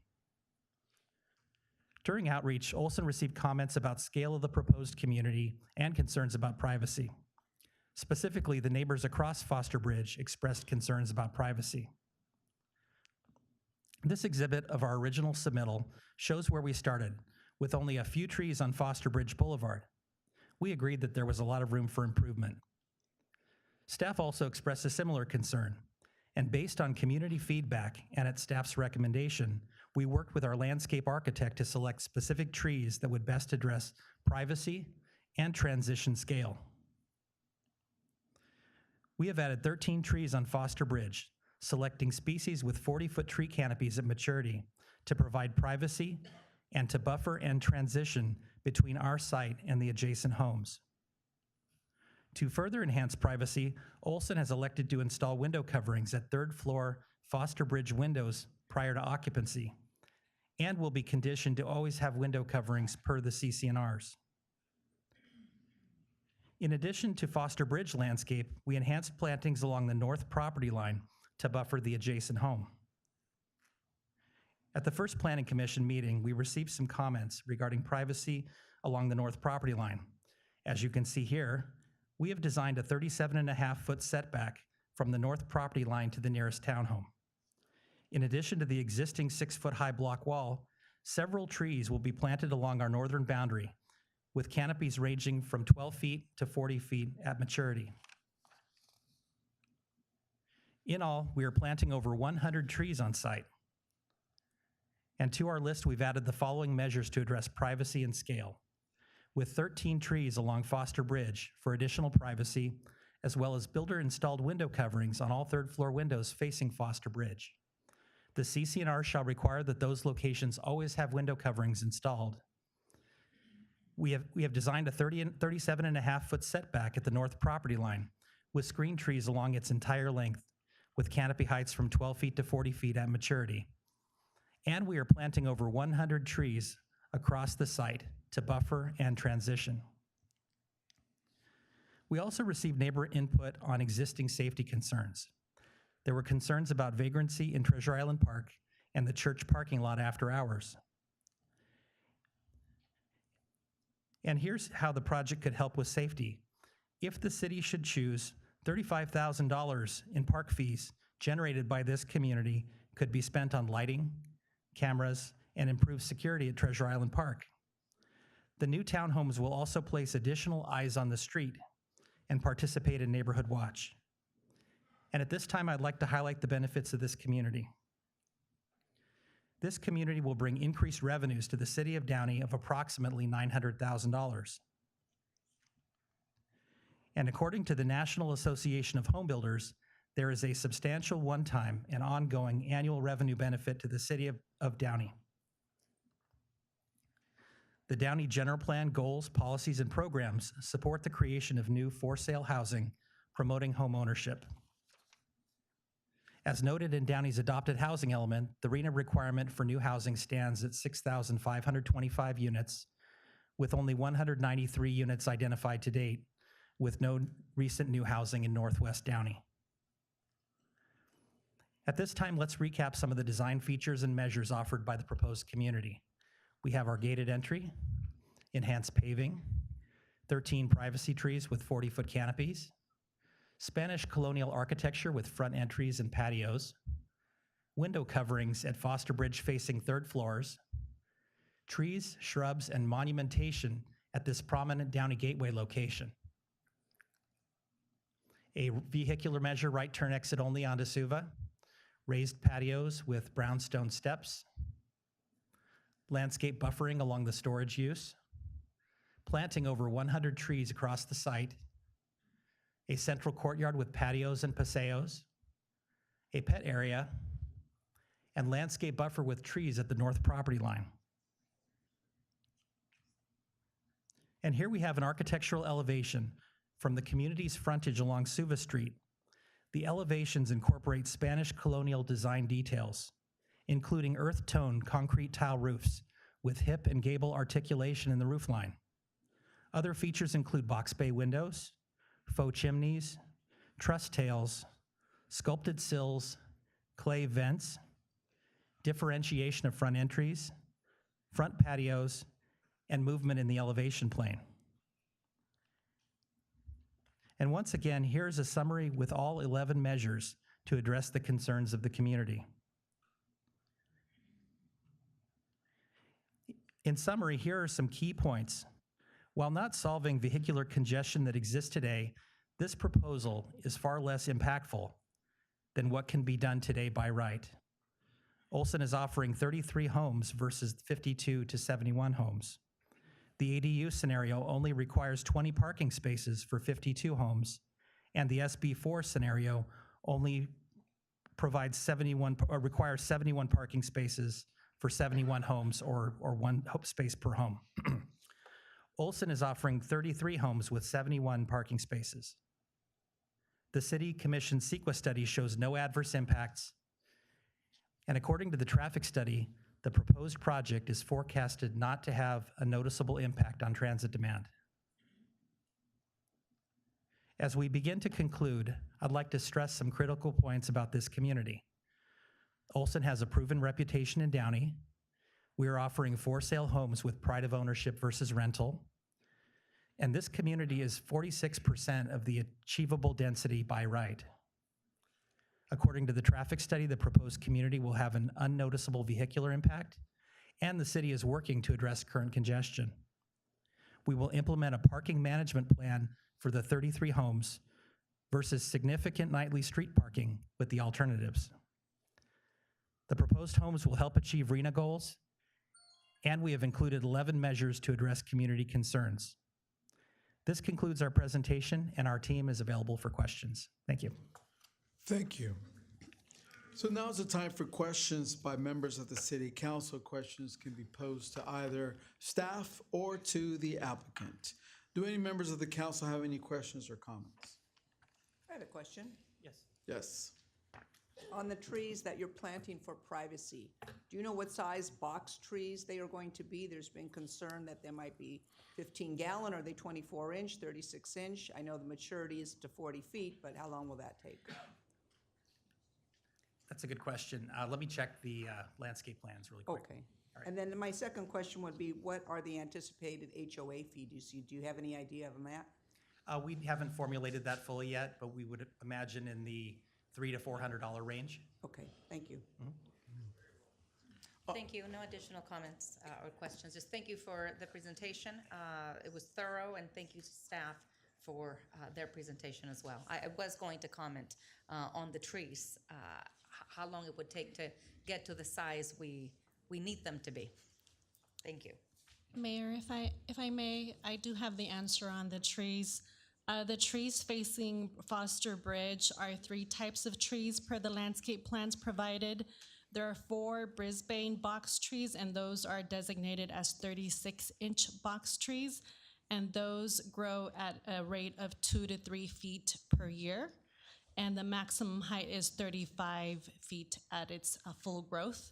The second type of tree are 6 pink crepe myrtle trees, and those are proposed at 24-inch box trees. Their maximum height is 25 feet, and they also grow at 2 feet in growth per year. And the third type of tree is a golden rain tree, and those are proposed at 36-inch box trees. Their maximum height is 40 feet, and they grow at a rate of 2 feet per year. Regarding trees, I have a question. this city made a big mistake in the type of trees that were chosen when it planted trees that uprooted the sidewalks and then cost us hundreds of thousands of dollars because we picked the wrong tree on Lakewood. Have we made sure that these trees are not going to be the type of trees that are going to uproot the sidewalk and then we're going to end up with the costly having to repair or replace the sidewalks because we chose the wrong trees? Yes, thank you, Mayor, for that question. As part of our plan review process, we do check that is being protected. The public right-of-way is being protected to the extent possible.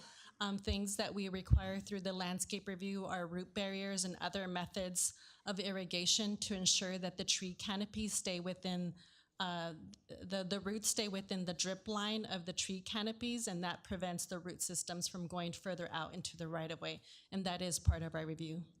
Excellent. Mayor Pro Tem Sosa? Yes. I had a couple questions for the applicant.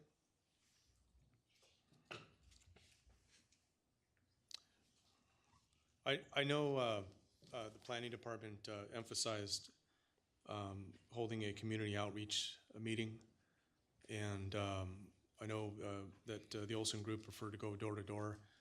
Why is that, and why hold a meeting in Bell Gardens, not Downey?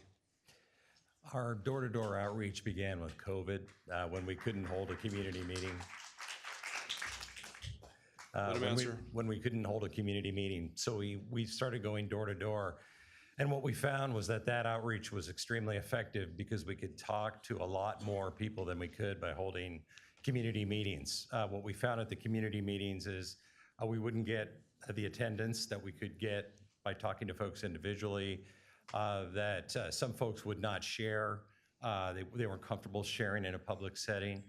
And so we began this approach, and you saw the numbers. You know, we talked to a lot of folks, much more than we would have been able to speak with via community meetings. However, staff felt it was very important for us to hold a public meeting.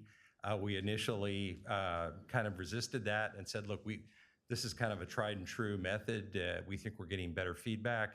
But ultimately, a couple of weeks before the Planning Commission meeting, we agreed, okay, we'll hold a public meeting.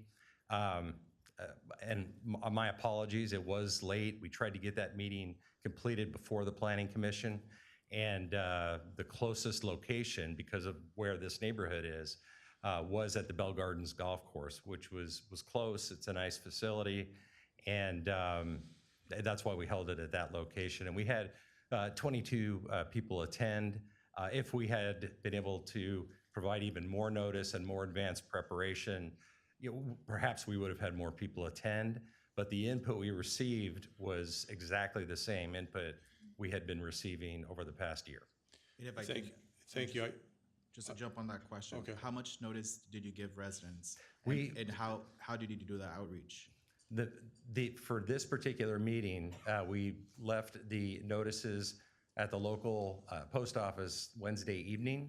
So our hope was that they'd be delivered by Friday, so there would at least be 48 hours prior to the meeting. Several attendees said they didn't receive the notice until Saturday. Again, that's our apologies that occurred. But that's how we engaged in the planning for that meeting. Again, our preference initially was to do our outreach one-on-one because of the vast number of people we were able to speak with. We wish we would have had more and allowed ourselves more time to do a larger community meeting, but we still had reasonable attendance for that particular meeting. Thank you. I do have one more question. The proposed CC&R is going to require that one car be parked inside or two? Two, and that's vigorously enforced. These are townhomes, except for the affordable ones, that are going to sell in the 700,000s. And these are folks who are not going to tolerate people putting a bunch of junk in their garages, taking up the guest parking spaces. They want this community to be well-maintained and attractive. And in every one of our Olson communities, we have very strict enforcement where the HOA can actually request that the owners open their garages, and if they are not using them for parking, they can actually fine them in that instance. So and it's worked very well. And then one more question. In this complex, is there a proposed rec room? There is not. Yeah, that's an item for a couple reasons. We survey every single buyer that buys an Olson home and ask them what their preferences are for open space uses. Anything that adds cost, like a rec room or a pool, this is a very small community, so a pool, you wouldn't expect something like that. Folks don't want to pay for that, but they do enjoy the opportunity to gather, sit down with their neighbors, or use other open space amenities, either their patios or balconies. These are townhomes, and but no rec room was proposed here. Thank you. I do have some questions. If I can be honest, this is a beautiful project. I appreciate your previous project at the village. I think it was well done.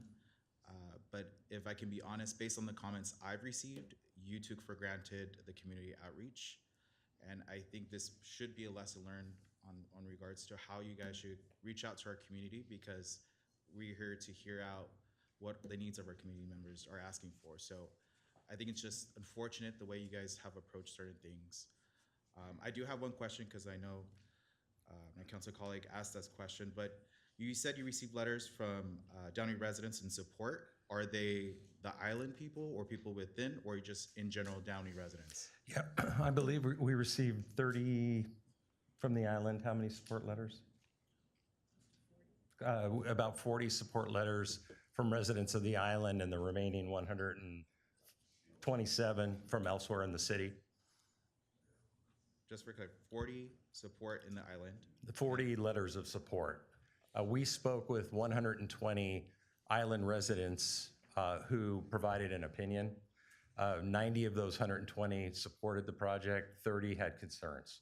The other 200 people that we spoke with did not give an opinion one way or the other. They listened to our presentation and did not provide a yay, nay, or otherwise.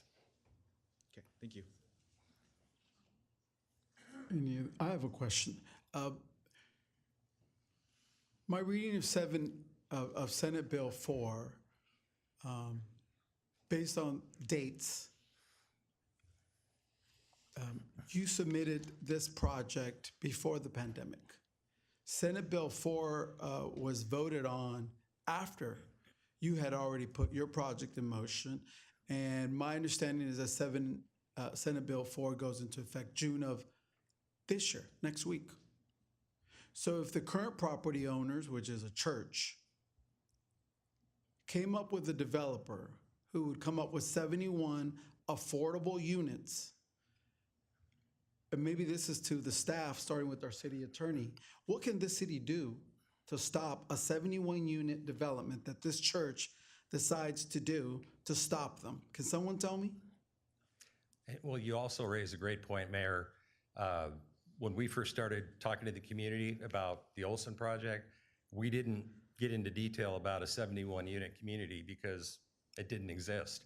The bill wasn't passed, I believe. I would think it was signed by the governor last October. So it wasn't even on the radar. Mm-hmm. What's fortunate is that we were able to tie up this property before that bill became a reality. Yeah. This site would be an ideal site for a nonprofit affordable housing developer. It's the right size, right number of units, and a typical nonprofit could raise enough funds to pay a land value that would probably exceed what Olson is paying. So we were fortunate to be able to tie it up before that was even an idea in Sacramento's mind. Yeah. So it is a realistic option that if we don't go with you, the Olson Company, we're exposing this community to potential 71 units, which would be basically similar to the projects that I grew up with next to in my neighborhood in San Francisco, which were absolutely horrible. We could end up with what we call projects, right? Do you know what I'm talking about when I say projects? Affordable housing, right? For renters only, and we get all these other issues that come with that community, right? Well, I think it's a very likely option for a couple of reasons. The church. Excuse me. I'm sorry, There was, no, I'm sorry. The gentleman is speaking. Please continue. The church did look to other churches to acquire the property. It's not zoned for that use anymore. So a church would have to come in, use the existing building, could not build anything else on the site. So nobody was able to make any type of an offer that was attractive. So that was an option initially that they did not pursue. As I said, and as I mentioned, we were able to tie up the property prior to SB4 becoming a reality. One thing that we've tried to do, because we took additional time after the initial speakers came to the February Planning Commission meetings, we asked for a continuance, and which the commission granted for a couple months to do more outreach, most of that being one-on-one. The seller of the property was not willing to give us any more time to close escrow. So we just kept going, and they didn't seem very concerned at all, one way or the other, if we were going to be successful in entitling the property. They never said, you know, we have a backup offer or other, but we know, being in the business and competing on sites, surplus land act sites, for instance, where you'll have nonprofits involved, we've even tried to partner with some in some cities with larger developments. That the value that can be generated for a 1.3 acre property is substantial, and the circumstances can't be discounted in our discussions with the seller in trying to have enough time to navigate the city's process. What's the fair market value of an average unit going to be when these, if we approve your project, go on sale? It's going to be, it's probably going to average in the mid to middle high sevens. Not the affordable units. The affordable units will be in the mid threes. High sevens for a 3-bedroom condo. Probably to the middle high on average, depending on the size. All right, I have no further questions. By the way, an engagement, community engagement, I see we have a full room. Everybody knows what's going on with the project. Would you have done anything differently? I mean, I don't understand why people are complaining that you didn't notify them enough. Everybody knows about the project. They're here. I think what we have learned, and I credit staff for this, is this community values the opportunity to have public meetings, whereas we've focused on the individual, the one-on-one, and I think we got a lot of great input, but perhaps neglected how important a community setting is, and we appreciate staff really pushing us to hold that meeting. And again, our apologies for not allowing ourselves enough time to execute on that wish, but I still believe that we did accomplish a substantial amount of outreach. Thank you. Any other questions or comments from the council? No. Okay, seeing none, thank you, sir. Thank you. I will now open this item for public comment. City Clerk Duarte, did we receive any written correspondence to be incorporated into the record? We did, Mayor. Can I have a motion, a second, to receive and file? Well, there isn't So any. moved. Second. All right, please vote.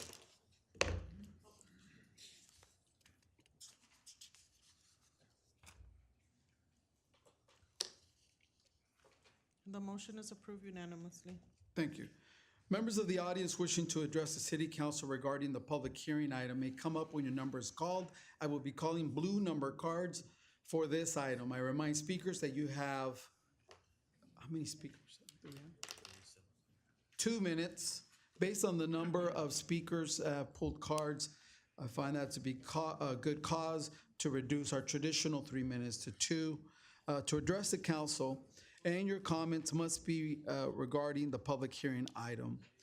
I understand, City Clerk Duarte, that 38 speakers have taken a number. We have 37 now, Mayor. 37. Okay.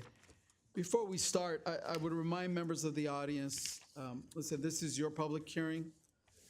We will be here as long as we need to be, but if you listen to what other speakers have spoken and said, after a while, it just becomes redundant. No offense, but just for everybody's sake, again, these are your 2 minutes, but just listen to what the other speakers have done. I mean, we could only hear that parking is already a problem in that community, which I totally agree. Regardless of this development, one of the things we found is that we have a parking problem. So with that, we will start. Speaker number 1, please come forward. Speaker number one, thank you. And also, if you are outside and you know you're next, you can maybe queue up at one of the doors. We're not allowed to stand in the aisle so that we can move it along. Speaker number one, Mr. Valle, good evening. Good evening, Mayor. Good evening, Council. First and foremost, thank you for having us here today. I sure wish I had an hour to do, and my legal team here to go ahead and cross-examine some of these points that the Olson Company has made. I appreciate the questions. We have this proposed project that's going to change a lifetime, change our neighborhoods from a single family. There's only 5 questions from the council. 5 or 6 questions, 3 on trees, which is a little bit absurd. The reason the Olson Company chose to do single individual is because they passed this letter around, and this is something that when I met with them, I talked about intimidation factors, that do you want apartments or do you want townhomes? And you got to vote townhomes. So it was a little bit intimidating going one-on-one versus getting the facts that it's going to be 33 townhomes. I've spoken with EDU people. You brought up a great point. Are they going to make 71 and let us live in the ghetto? No, they're not, because per the SB mandate, it's in Downey, it's 5,000 square feet per home. So if it's 55,000 square feet, you can only build 11. If you want to build the additional junior ADUs that they're proposing and scaring everyone with, you need to be a homeowner and it has to be an attached junior ADU. It can't be just an investor. So there's a lot of things going on here. The meeting, last minute meeting. How are you having a last minute meeting with the lives of the people here? So with that being said, the shenanigans going on. There's an article I want to present to you about how the shenanigans in the Planning Commission, where it was a 2-2 vote, Mr. Guerra flat out lied.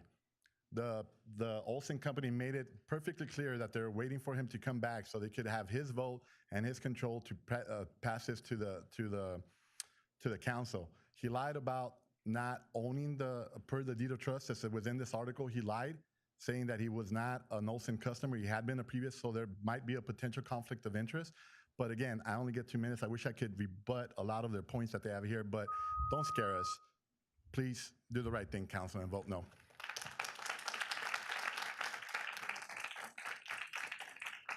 Speaker number 2, please come forward. Speaker number 2.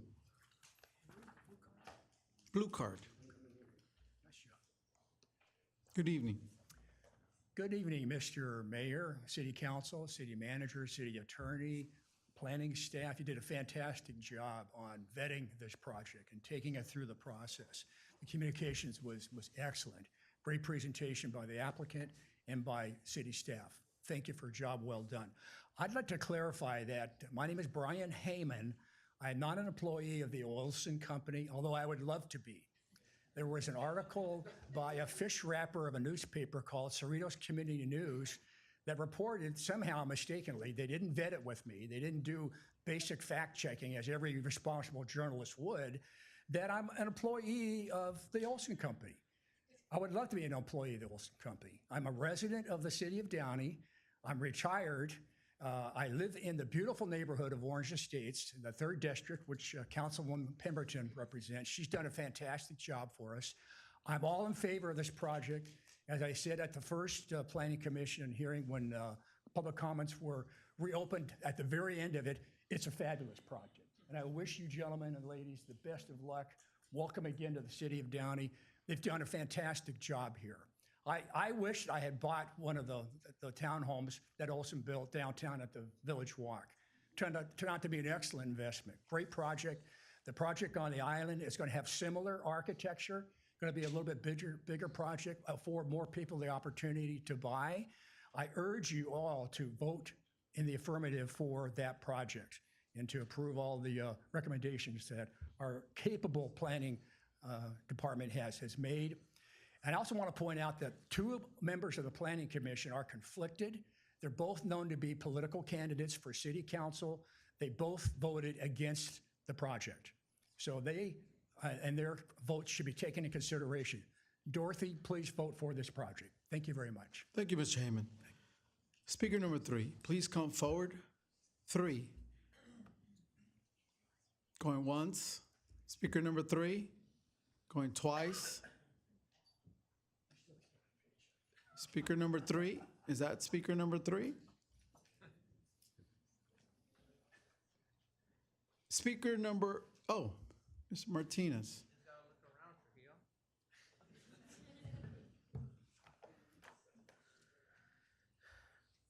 I want to start off by saying my name is Juan Martinez. I am the delegate of the 64th District. I represent 8 cities, including here the city of Downey. I want to talk about your concerns, Mr. Trujillo. PJs or projects not in Downey, that is just your head being up the ass of the real estate industry here and not serving actual community members. Try to meet your quota of the RENA numbers, which are 6,000 homes that need to be built. Do your job. With that said, you're taking down a church to build 33 townhomes. Not the holiest statement I've ever heard, but are they gonna help the people if you're actually gonna do that? In my opinion, this is a poor use of land use. And knowing that Mario Guerra approached me to tell me that he was proud of being the deciding vote in getting this passed, now hearing from other constituents that he's a former customer, that is clearly a conflict of interest. And him being the deciding vote, that is even more alarming. Why did he not recuse himself? And why don't you take that into account today, knowing that there was clearly a conflict of interest during Mr. Guerra's vote? With that said, Mr. Horacio Ortiz pointed out that there was very poor outreach to the community. You were right, sir, but you should have been more intense and called it what it is, a disservice, a lack of transparency. I've often heard from politicians and other investors that they want to do one-on-ones because it's more personal and they get to have more time with the individual. Let me tell you from my personal history dealing with corrupt individuals. Every time that you don't want to be called out in front of the public is because you are hiding something. So do your job, City Council, vote this down, and check the reviews because people don't even like. Speaker number 4.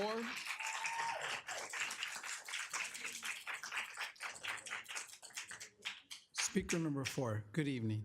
Mayor, Councilor, I am so glad that I'm number 4 because after speaking to that person who is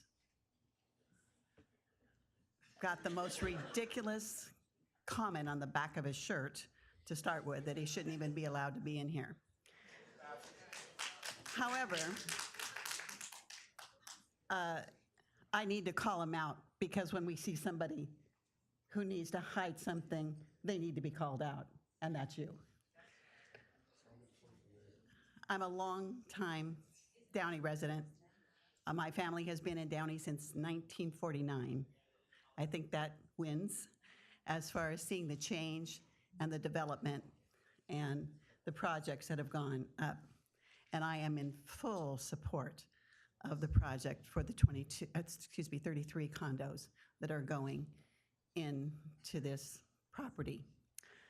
The church, how dare you even speak of the church? The church decided to sell the property. They had something else they wanted to do and move on. They said with the guidance from the Lord. So it is up to us to then make a decision to do the best thing that we can do with the property. And I know the city very well. This is going to improve that property and improve the city and help meet the needs that have been mandated by the state. And you're right, we don't want projects. And that's what's going to come in if this doesn't get approved. And I urgently request you to vote positive for this project by the Olson Company. Thank you. Thank you. Speaker number 5. Mayor, if I can make a comment, I just want to first apologize. I can't listen to what her comments are behind laughter and claps. So if you guys can please refrain from clapping because I'm really trying to pay attention to what my residents are saying. So we really appreciate that from you guys. Thank you. Thank you. Speaker number 5. Good evening. Good evening. Thank you for the moment to speak today. I would like to address the 33 townhome build at the Treasure Island entryway of Foster Bridge Road. I am a over a decade resident of the Treasure Island residency. I currently have faced having to put my daughter into private school because Mata Price, which is our local school, has declined having access to students, and I understand that's an internal battle that I'm currently facing, but that's one of the things that our community has discussed, the influx of just the population that we currently see. Secondly, I wanted to express my concerns with the traffic for our first responders. I faced medical needs with my husband earlier this year. December, January, February, we've needed emergency response, and multiple times they've been over 20 minutes to my home. To be specific, 22 minutes. It took them to reside from the residency of several, not even a mile away. I addressed this with Ms. Dorothy this past weekend, our concerns as a community. I myself have walked door to door to multiple houses in the residence of Treasure Island. I have yet to meet the individuals that are in support of this project. My main concern is not only our safety for our students, our safety for our kids, our safety for our community, but our elderly community as well. I'm not sure if you're familiar, but we have first-time homeowners in the Treasure Island community. Just my own self-experience, facing traffic and the influx of the vehicles on that bridge would only allow that this is detrimental to our greater residents. I also wanted to encourage our council, if at all possible, if we can request the legal production of documentation to validate the supporters that they are discussing. I had yet to meet one supporter aside from the young lady or woman that spoke earlier just now. I agree with you, Mr. Trujillo, that you discussed you spoke and you said that Downey is a greater school district and our property values are maintained, and that's what we're as homeowners trying to maintain currently in our area. I really appreciate you guys giving us the platform. And again, I've been here for over 2.5 hours now with 2 toddlers, and this is simply because I would like to make sure that that population, that property itself, is looked at with a greater intention for residents as a whole, as well as Downey itself. Thank you for the time. Speaker number 6. Speaker number 6. Good evening. Good evening, Mayor Mario Trujillo. Blue card, sir. I'm sorry. Blue card. Carta azul. Yeah, got it. I'm speaking to the gentleman behind you. Yeah, the white number 6. I'm sorry. Let's start again. Pause the clock. Maybe. Thank you so much. Sorry for that. No, the reason I'm here, we're gonna reset your time so you get your full 2 minutes. Sorry. Okay. Ready. Okay, thank you so much. I'm here at the Downey resident because I love the idea to have more opportunity for the people. I mean, we're not talking about a family. We're talking about a city of Downey. So opportunity to have more taxes, more jobs. So having this project, I mean, I believe is one of the things we can improve the life of the Downey residents, because as myself, I mean, I rent and I'm looking to buy something. I mean, I don't know if I can afford, to be honest, but at least I can try it. So at least to have an opportunity to living in this city for my whole life to retirement is at least something I can dream. So I'm asking you to do the best for the city of Downey to approve this project. So for myself, at least I can have a dream to have a house in the Downey city. Thank you so much. Thank you. Speaker number 7, please come forward. Speaker number 7.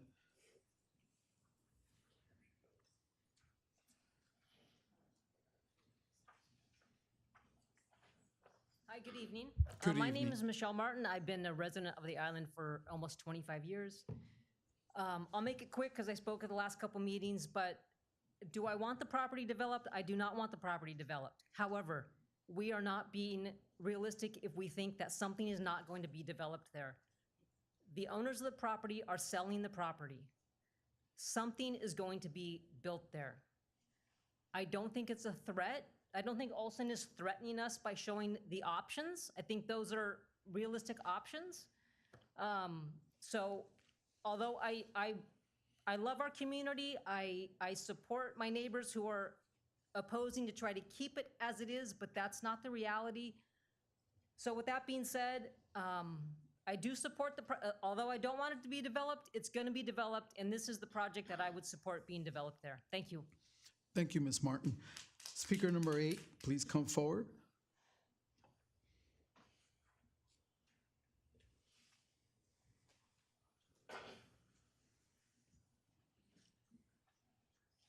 Good evening. Good evening. My name is Patricia. Once again, I'm here supporting this project. I believe there's traffic everywhere. I just feel that making these hometowns, Downey will look beautiful in that little corner. So I've been almost for 10 years and living in the city of Downey. And I believe that having those townhomes, there's gonna be more secure or more protection on Scout with young people doing donuts or having races on Scout Street. So having those townhomes on that corner, I think there's gonna be more control. Thank you. Thank you, Patricia. Speaker number 9, please come forward. Speaker number 9.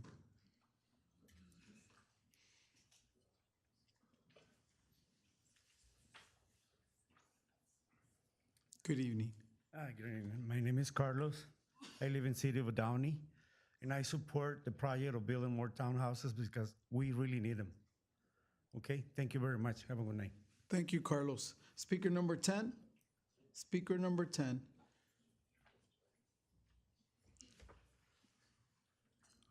Good evening. Lee Squire, District Number 3. I travel up and down Suva a lot, and there is noticeable traffic. The question I have is, let's say, as a hypothetical, you vote down this project tonight.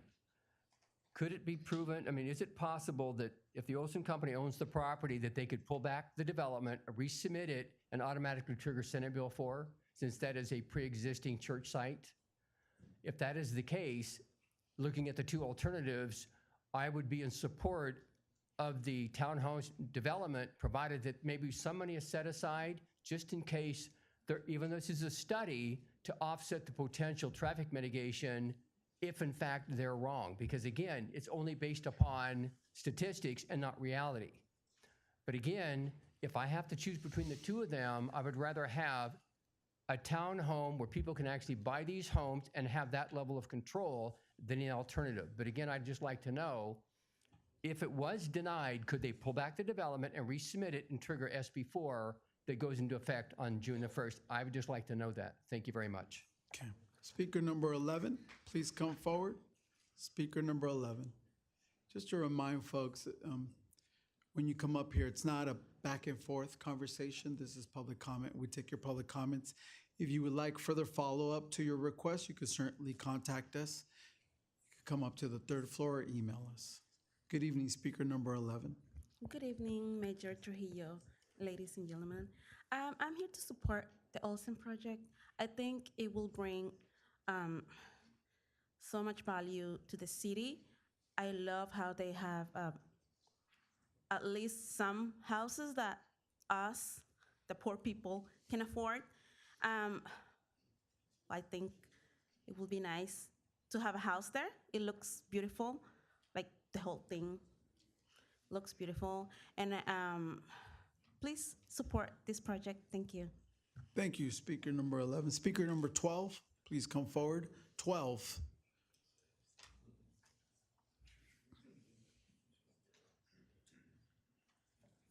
Good evening, Speaker 12. Good evening. My name is Anthony Montes. I've lived in this city for about 3 years now. And even when I wasn't living here, I was always finding myself in this city. The city is beautiful. From any project development you guys have had, I've been there in support of. This project, a lot of people are complaining about traffic and parking. I mean, we live in Los Angeles. We're in that county. Anywhere we go, you have trouble finding parking. You have trouble finding any place you can leave your vehicle, you know? And then when you guys said projects, that scared me because I've taken a long time to get out of neighborhoods that have many of those projects and do not wish to see any of that here in this city. This city's done so much for its community, for its residents, and I could love seeing it grow. That's it. Thank you. Speaker number 13, please come forward. 13. Going once, speaker number 13. Going twice, 13. 13. Speaker going, they're coming. Somebody's coming. Great. Where? Okay, we're gonna move on to speaker number 14. 14.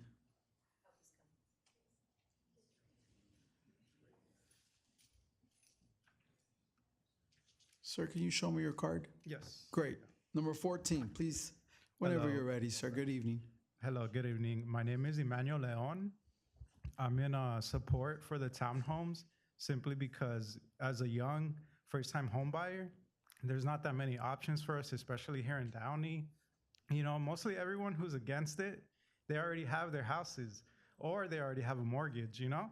But for young people, I'm tired of renting. All my money, you know, I'd like to eventually own the property that I'm paying for instead of like, I don't want to rent my whole life, you know? So I do believe we need, especially for the young people, you know, like what about us? Where are we gonna live? So I'm in support, thank you. Thank you, Emmanuel. Speaker number 15, please come forward. 15.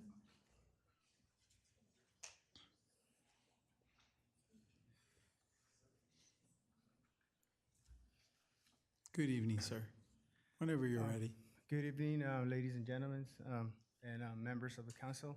My name is Ivan Gutron, and I'm a resident for Downey resident. I've been living here for 14 years, and I'm here to support the apartment project, the townhouse project. Reason being is that most of us, like, you know, I'm young and I'm first home buyer, and I would like to have the opportunity to do that. I don't really like the idea of having to build something else there just because I may sound a little bad, but like the neighboring city, it's probably not a good idea. I grew up in a bad area, and I know what those things can bring. So I am opposing of anything else. I am in favor of the townhouse project. Thank you. Thank you, Mr. Huitron. Speaker 16, please come forward. Good evening, Speaker 16, whenever you're ready.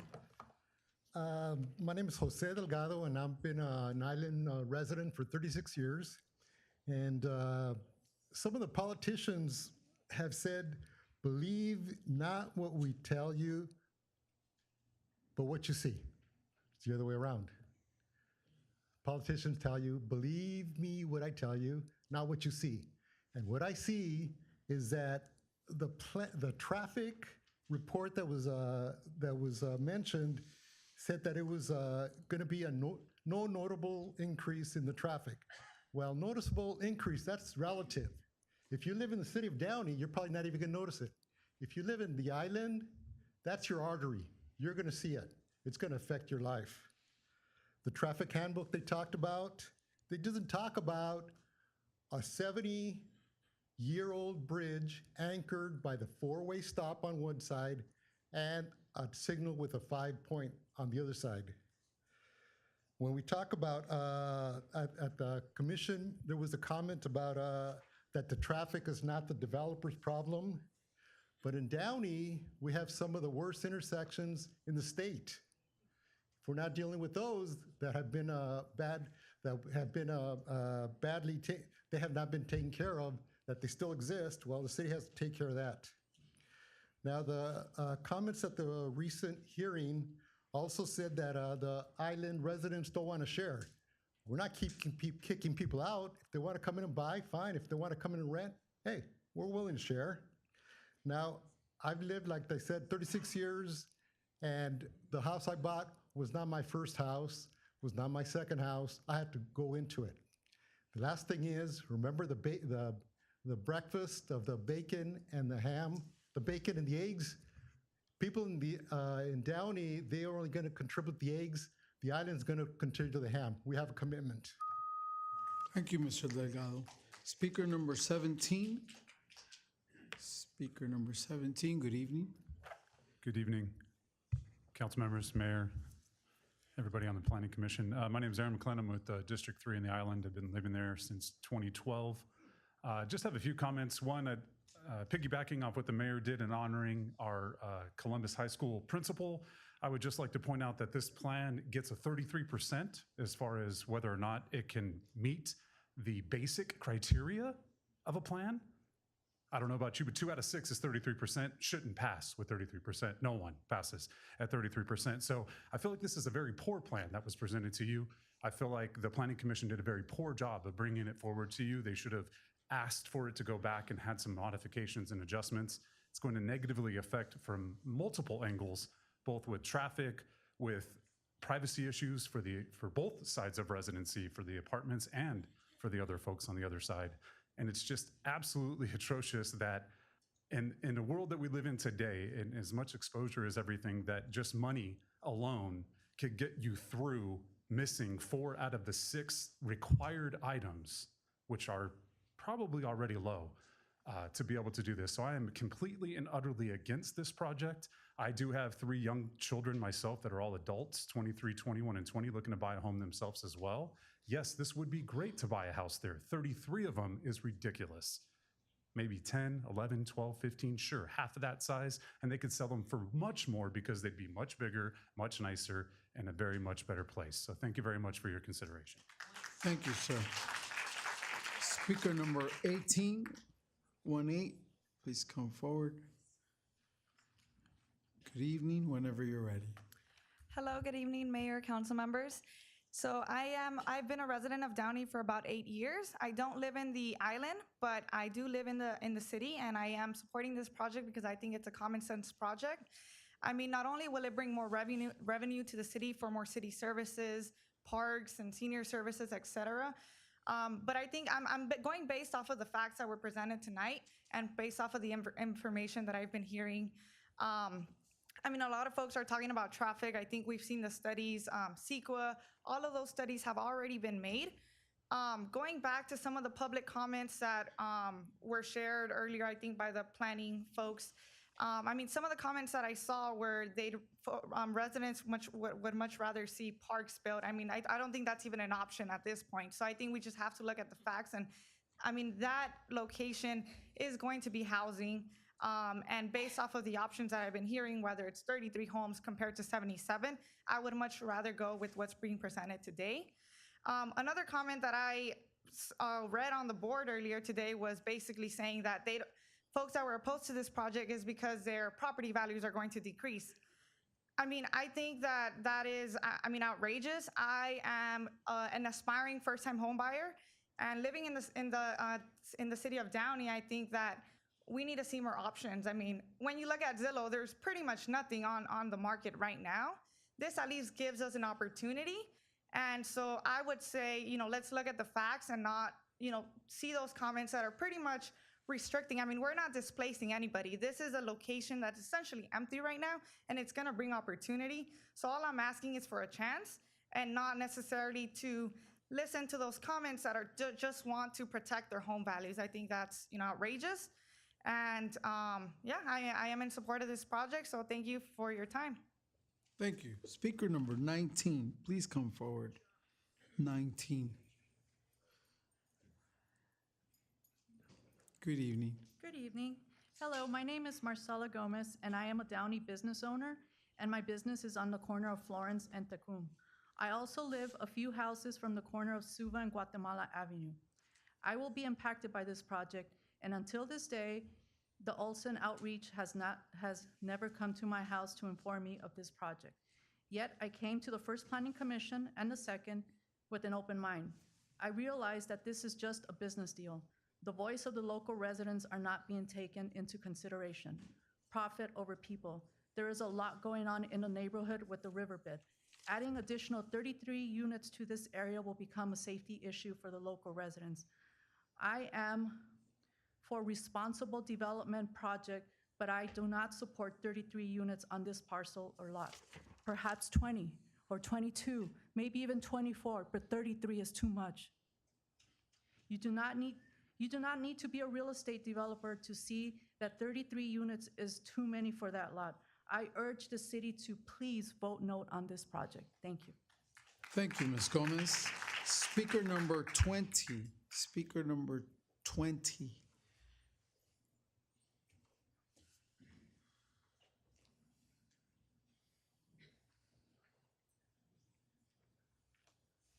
Good evening, sir. Good evening. My name is Fred Revuelta, I live right at Foster Bridge Boulevard, and I'll be totally impacted by this construction. And I also see the bridge. If there's anything, there's nothing that I can say that you guys haven't heard. The traffic will be horrible. The bridge is like a funnel. We have a 5-way signal and 4-way stoplight, stop, and everybody tries to go at the same time. Half of Bell Gardens, the school goes to Downey.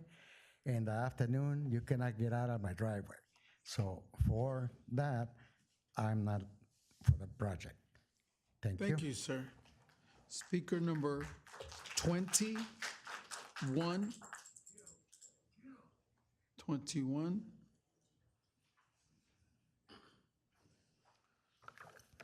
Okay, so I'm glad that we're talking more about housing here in the city council. We've been trying to talk about housing for many years, but the council refuses to create the conditions that will keep people housed, that will increase housing availability, that will increase housing affordability. Just like they refuse to listen about housing, everywhere, right? Because we are all concerned about housing, because housing, everyone should be in a house. It is a human right.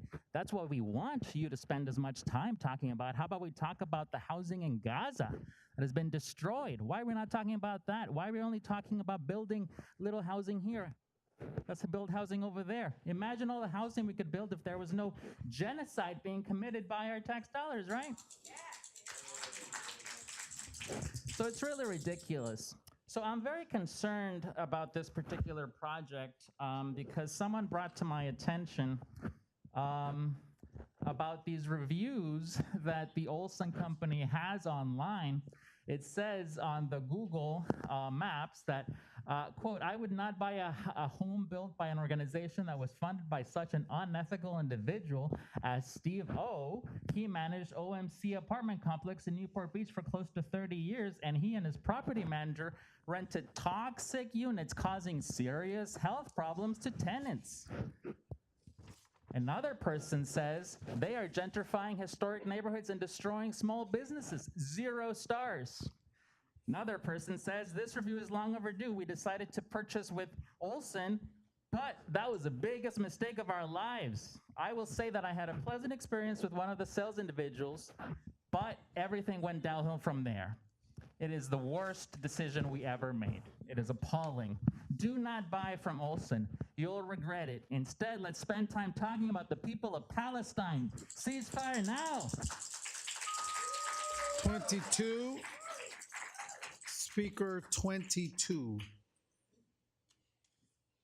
Going once. Speaker 22. Okay, come forward. Let's see, 22. Anybody? All right, we're gonna move on to speaker 23. Speaker 22, are you here? No? Okay. Good evening, speaker number 23, whenever you're ready. Hi, good evening to all of you. My name is Margarita Revuelta. I live in Foster Bridge, and I just want to have 2 things to say. Thank you, the Olson Company, for painting the beautiful picture of the condominiums or townhouses. It's so beautiful, but not in that area. One reason, we are unique situation in the island. It's a unique situation. Something happened with the bridge and we are stuck everybody. The island only has one way to go to Downey. It's only one way, the bridge. Something happened with the bridge, you never know. A fire, something, earthquake, we done. So for that reason, I oppose to this project. Also, the parking, they say nobody's gonna park in the streets. They're planning to charge everybody to park in the street at night. How are they collecting $35,000 in fees? They planning to charge everybody to park in the night, and that fees goes to the city. I don't understand that situation. Third thing, I live very good in my house. Now I try to leave my house in the evening. It's impossible. Impossible, a lot of traffic. I don't want to see cars outside my house in the night, in the evening, parking because they cannot park inside the condominiums. So for that reason, I oppose, and I believe everybody there are opposed because we are unique situation. Thank you very much. Thank you, Mr. Vuelta. Speaker number 24.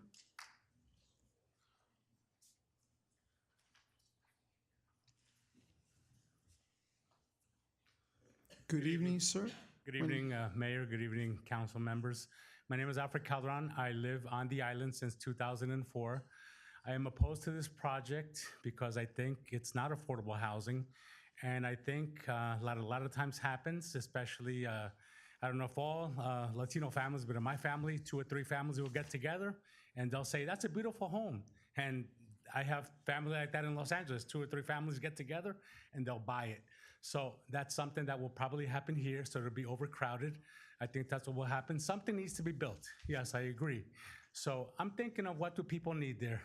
There's older people there that live on the island, including myself, and I would like to see like a market, a small market, somewhere we could walk to, somewhere we could buy things, because to go to a market right now, you have to go to Firestone, have to go somewhere on Florence, have to use the car, have to use the bridge. So somewhere people could walk to, something that we need.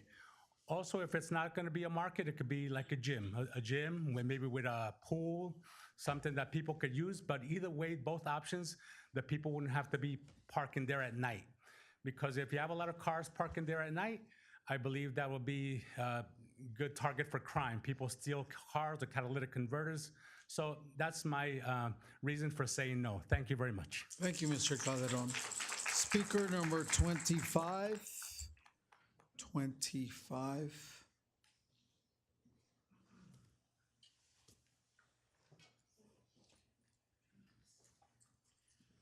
Good evening. Hi, my name's Diane Kimberly. I've been a resident of the island since 1968. I won't repeat a lot of what's already been said. I am opposed, 100% opposed to this project. The location, it seems like there'd be a far better location that could absorb all the extra population from this plan. The traffic, I won't go into because we've done that. The bridge safety's been mentioned. The parking has kind of been mentioned, but like the gentleman had just said, that multifamily people will be living in each unit. There's 3 bedrooms, and it's provided two cars per unit plus 5 guest parking units, spaces. So if you have multifamilies in one unit, so there's say maybe 4 adults, there's gonna be 4 cars, not just 2. So I don't think the parking is gonna be adequate. As far as the excess parking going on the streets, there's gonna be no parking on one of the streets, but who's gonna enforce that? So there's gonna be parking all over. That's gonna be the excess parking. The schools, that's been mentioned. The trees, that's been a big deal about the privacy. There's gonna be 40-foot magic trees, but they're gonna be 2 feet or 3 feet saplings. I'm gonna be long dead. Everyone that lives there is gonna be long dead when these trees are gonna reach maturity. Now the church is right behind my house, so they're gonna be able to see in my bedrooms, bathroom, through the kitchen, all the way through the front door, the back area. They're gonna see everything in my house. And I don't wanna feel like a prisoner in my own house. The island's a very specific little place that's should be kept as it is. If they do the building, there's gonna be all kinds of financial problems for the residents. The dirt, cement dust, everything, people that have pools, whatever my pool person said, they'll have to clean the filter once a month. That's $100 a pop, blah, blah, blah. This is gonna affect the quality of life for all of us, and I'd really like to have you vote no on this. Thank you, Ms. Kimberly. Speaker number 26. 26.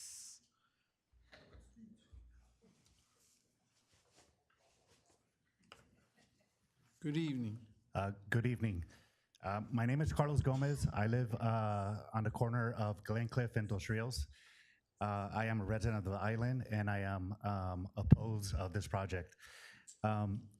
Councilman Ortiz, on your website, when you ran this year, you put, on my first day in office, I will direct staff to do a comprehensive study on traffic.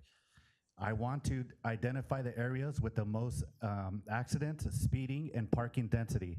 By implementing new traffic control measures, we will enhance the safety of our roads, improve the overall quality of life for Downey residents. It is crucial that we maintain easy traffic flow while also ensuring the safety of pedestrians and drivers. This is what you ran on. So this right here, I've been to all the planning commission meetings regarding this. I've talked to Dorothy and Mayor Mario I was there with Mayor Mario when ambulance was trying to get through the bridge. And I think what's going on here, I think the work that the Olsen Homes does is actually pretty good. It's just the 33 doesn't work. I haven't seen any compromise from the city, and I think that's what's upsetting people, including myself. Luis Morales came up with 24. Where's the compromise? Is it their way or whose way, right? So at this point, we want to see some compromise. We want to see a real two-car garage.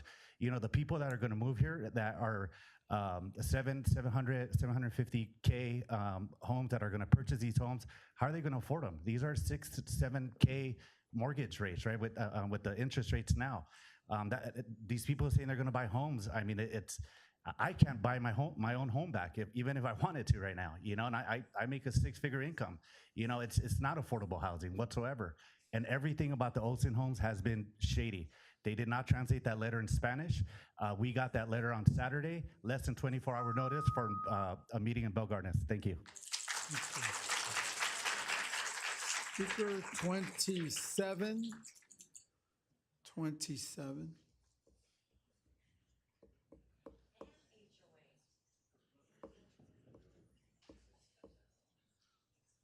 Good evening.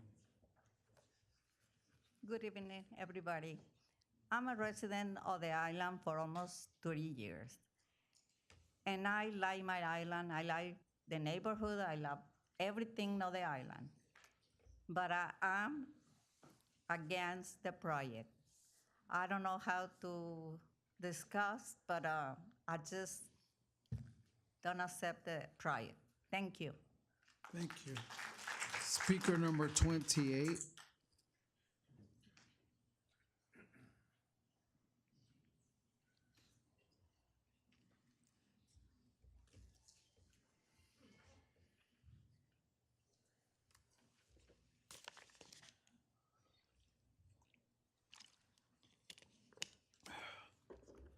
Good evening, Speaker 28. Yes, my name is Angela, and I live in the island for almost 34 years. And we know all the people, I'm retired almost 20 years. And I know my community. I'm like community lady with all my blocks, I know each other's. And I don't agree with these townhouses. And also, I hear they went to the island to knock the doors to asking for the people, and they say the people agree. And they say, somebody even say, we are very happy to have new neighbors. It's not true. I have camera in my house. I have a camera. In my house is corner house. I know who entered to the island. I would like to know which day these people pass and asking, and I can see in my camera. Because I know who entered, because I have camera.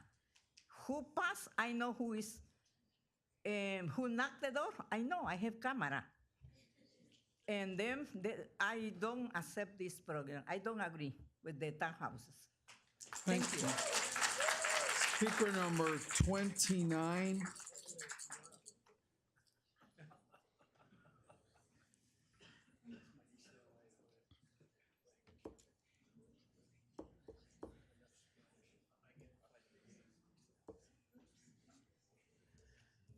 Thank you for having me. My name is Javier Granados. I live at 7205 Cool Grove Drive on the island.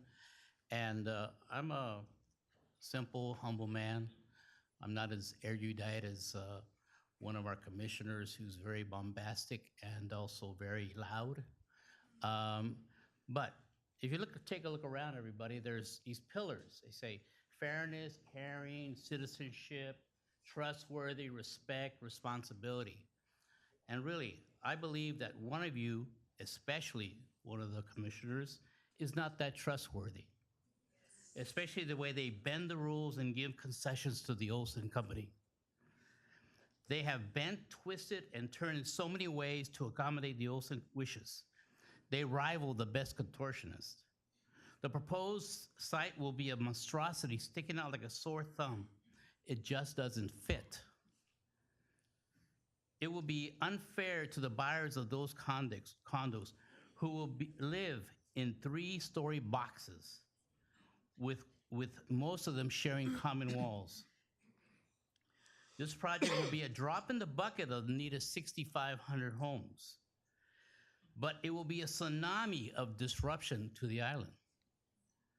It angers me when then bribed people come up here and basically say the same thing as if they were coached. They said, the traffic is bad everywhere. True, and it's gonna get worse everywhere, but this is gonna be really, really devastating for the island. There is no answer for this problem in the foreseeable future. You can move lights, change stop lights, change the stop signs, but you can't change the streets. You can't widen them. The area is walkable. The island is walkable, but everybody in that condo has to go drive out and go to the store. And there's the only way to get there is by car. Thank you, sir. Speaker number 30. Speaker number 30. 30.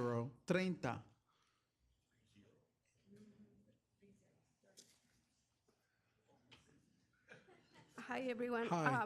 I've been living in the city of Downey for 15 years now, and I'm home almost every day, and nobody has come to my house to inform me about those projects. So I'm against that because we bought our house with a lot of sacrifice to live in a nice neighbor, and I'm not. I don't agree with those. There are a lot of units. Like some people say maybe 10, 15, it's fine, but 33, it's a lot. So thank you. Thank you. Speaker number 31. 31.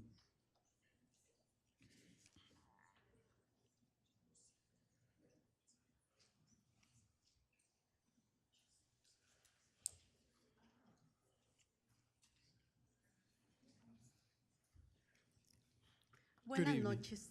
Mi nombre es Leticia. Permita, señora, ¿gusta un intérprete? Vamos a presentarle al intérprete. Usted sigue hablando en español. Le vamos a dar 4 minutos para que el intérprete pueda interpretar. Usted habla en español y esté cómoda. Siga. Gracias. Buenas noches. Mi nombre es Leticia Oceguera. Vivo en la isla y estoy en contra del proyecto. Permite. Good evening. My name is Leticia Oceguera. I live on the island and I'm against the development. Siga. ¿Algo más? Gracias, señora Oceguera, por venir. 32. 32. Speaker 32. Okay, what's your number, sir? Déjeme ver la tarjeta. What's your number? 32. Come forward. Good evening. Yes, your turn. Good evening, Speaker 32. Take your time. So, well, you have 2 minutes, but you may start. Thank you for letting me talk. Okay. I've lived on the island for 50 years, and I like it. I mean, it's a nice place to live. There's going to be a lot of traffic. I understand that. I'm old. I got nothing to do with fight traffic, Keep me sharp. But the thing that I have a little bit is I heard this guy from Olson say they went to the island and they got 90 people to back them up. He speaks with a forked tongue. There's no way he got 90 people on that island to say, okay. Now, there's one other question I want to ask you guys. I mean, it might be stupid. Like I say, I'm old. I'm not the brightest tool in the shed. Have they done anything on that bridge? Have they checked it? Is that bridge going to stand all this stuff, or is it going to fall down? Have they done any tests on that bridge? Does anybody know? No, they don't. Thank you. Speaker number 33.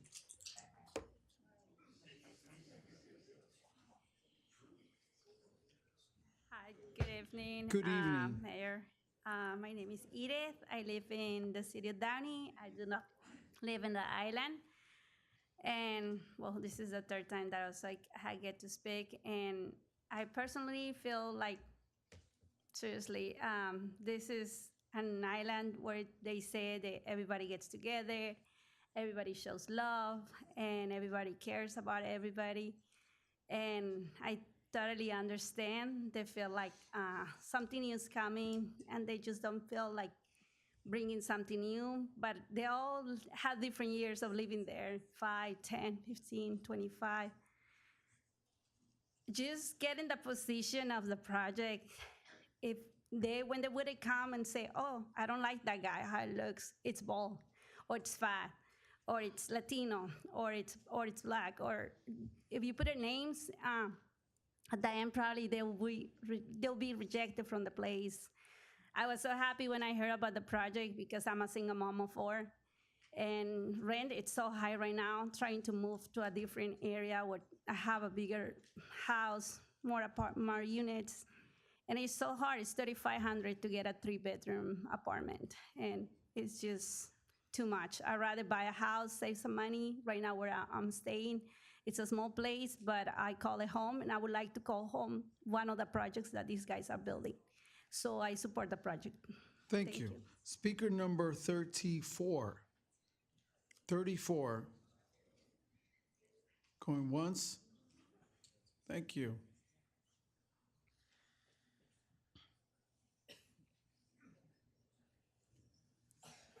Good evening. Hi. I work for the local 443 as a welder for 2nd year, for 2 years, and I've been a journeyman for 4 years as an apprentice. So I'm looking at this more as jobs, as far as, you know, people who don't have to drive so far out the county or the city on per diem for weeks and months without spending time with their families.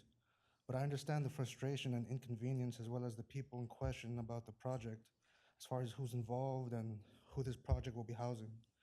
It's unfortunate that very often we have to choose the lesser evil in politics and government, but I'm for the housing project because we need to attract the right type of people. Thank you, sir. Speaker 35.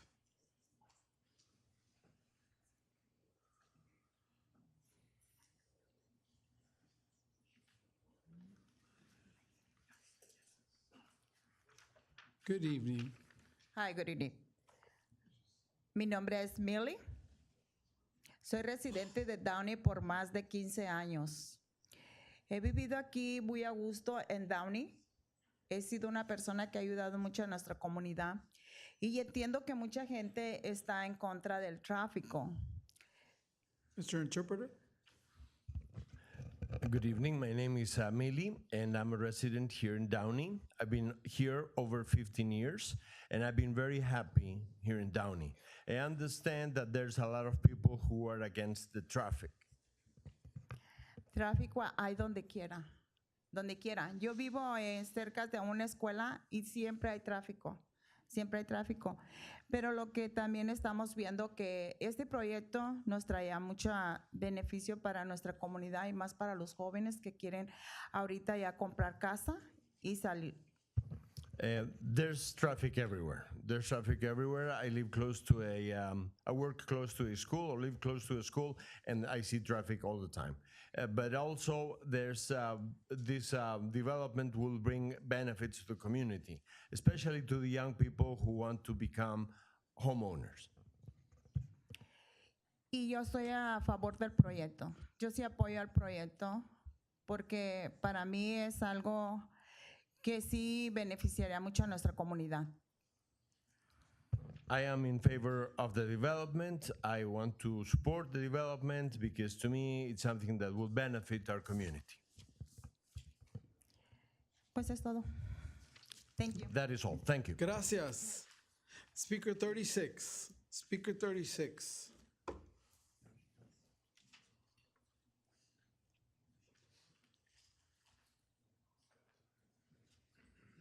Good evening. Good evening. My name is Scott Anderson. I've been a resident of the island for over 20 years. I am against this project. It's all about the numbers. Let's talk about the number 72. The number of units that a church on that site could put up under current state law. It's not going to be a church. The Lord's Grace Church put up their property for sale 2 years ago with the intent of moving on. If another church was going to buy it, they would have bought it by now, and that's the only type of institution that could put up that many units. 72 is a fake number to make the number 33 sound better. Let's talk about the numbers 39 and 52, the potential number of units that could be put on that site if it was subdivided into the allowed 11 to 13 homes and every single one of them decided to fully implement their ADU options according to state law. Everyone involved in this knows that the vast majority of people do not take advantage of these laws. There have been laws on the books in California for 2 years. There have been laws in other states for longer than that. There have been laws in New Zealand for nearly a decade. Almost nobody does this with their property. People do not buy single-family residences with the intention of knocking them down and putting up hotels. Life is not a game of Monopoly. I say, let's put 11 to 13 homes there. Planning Commissioner Cycli said by opposing this project, we are denying people the same opportunity that we had. Well, when I moved onto the island, my option was not to live in an attached triple-decker shoebox. Let's put some single-family residences there and let people buy them. The number that should not go there is 33. Thank you. Thank you. Speaker 37.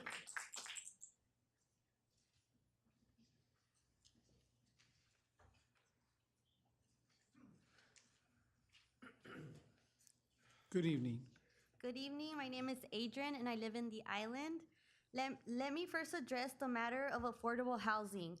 While the applicant states that their intention is to provide moderate income units, it is essential to recognize that the reality behind this claim, the project would in fact allocate only 3 units as low income housing, while the majority would be designated as moderate income housing. This imbalance fails to address the need for affordable housing options for low income individuals and families in our community. Furthermore, the applicant seeks to exploit density bonus rights under the California Government's Code Section 65915. The applicant's audacity to request 7 waivers and concessions deviating from established development standards only serves to prioritize their interests over the well-being of our community. Just because we are unsure of alternatives doesn't mean we should just give up. Let's have another meeting to explore better options that truly benefit our residents. If developers can obtain waivers, why can't we? Let's seek waivers to ensure that our land serves the best interests of our community, not just for housing or condos, but for something better. Thank you for your attention. Oh, and I am opposed of the, I'm on opposition of the plan. Thank you. Speaker 38. Speaker 38.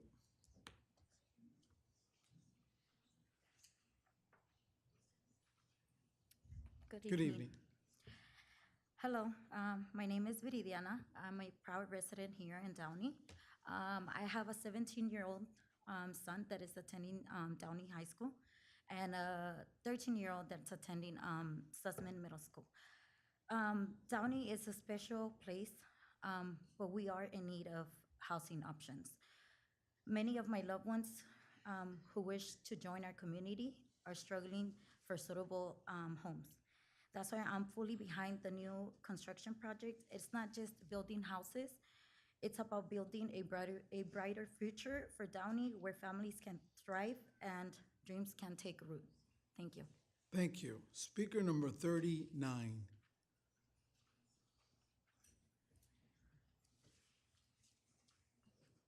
Good evening. Good evening, everybody.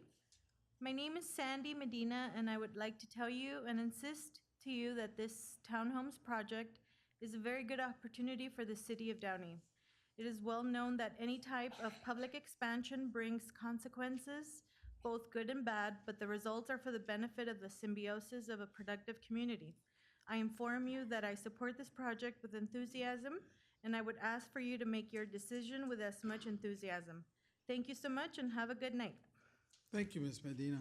Speaker number 40. I believe that might be our last speaker. There's no 40. Okay. 41. Thank you.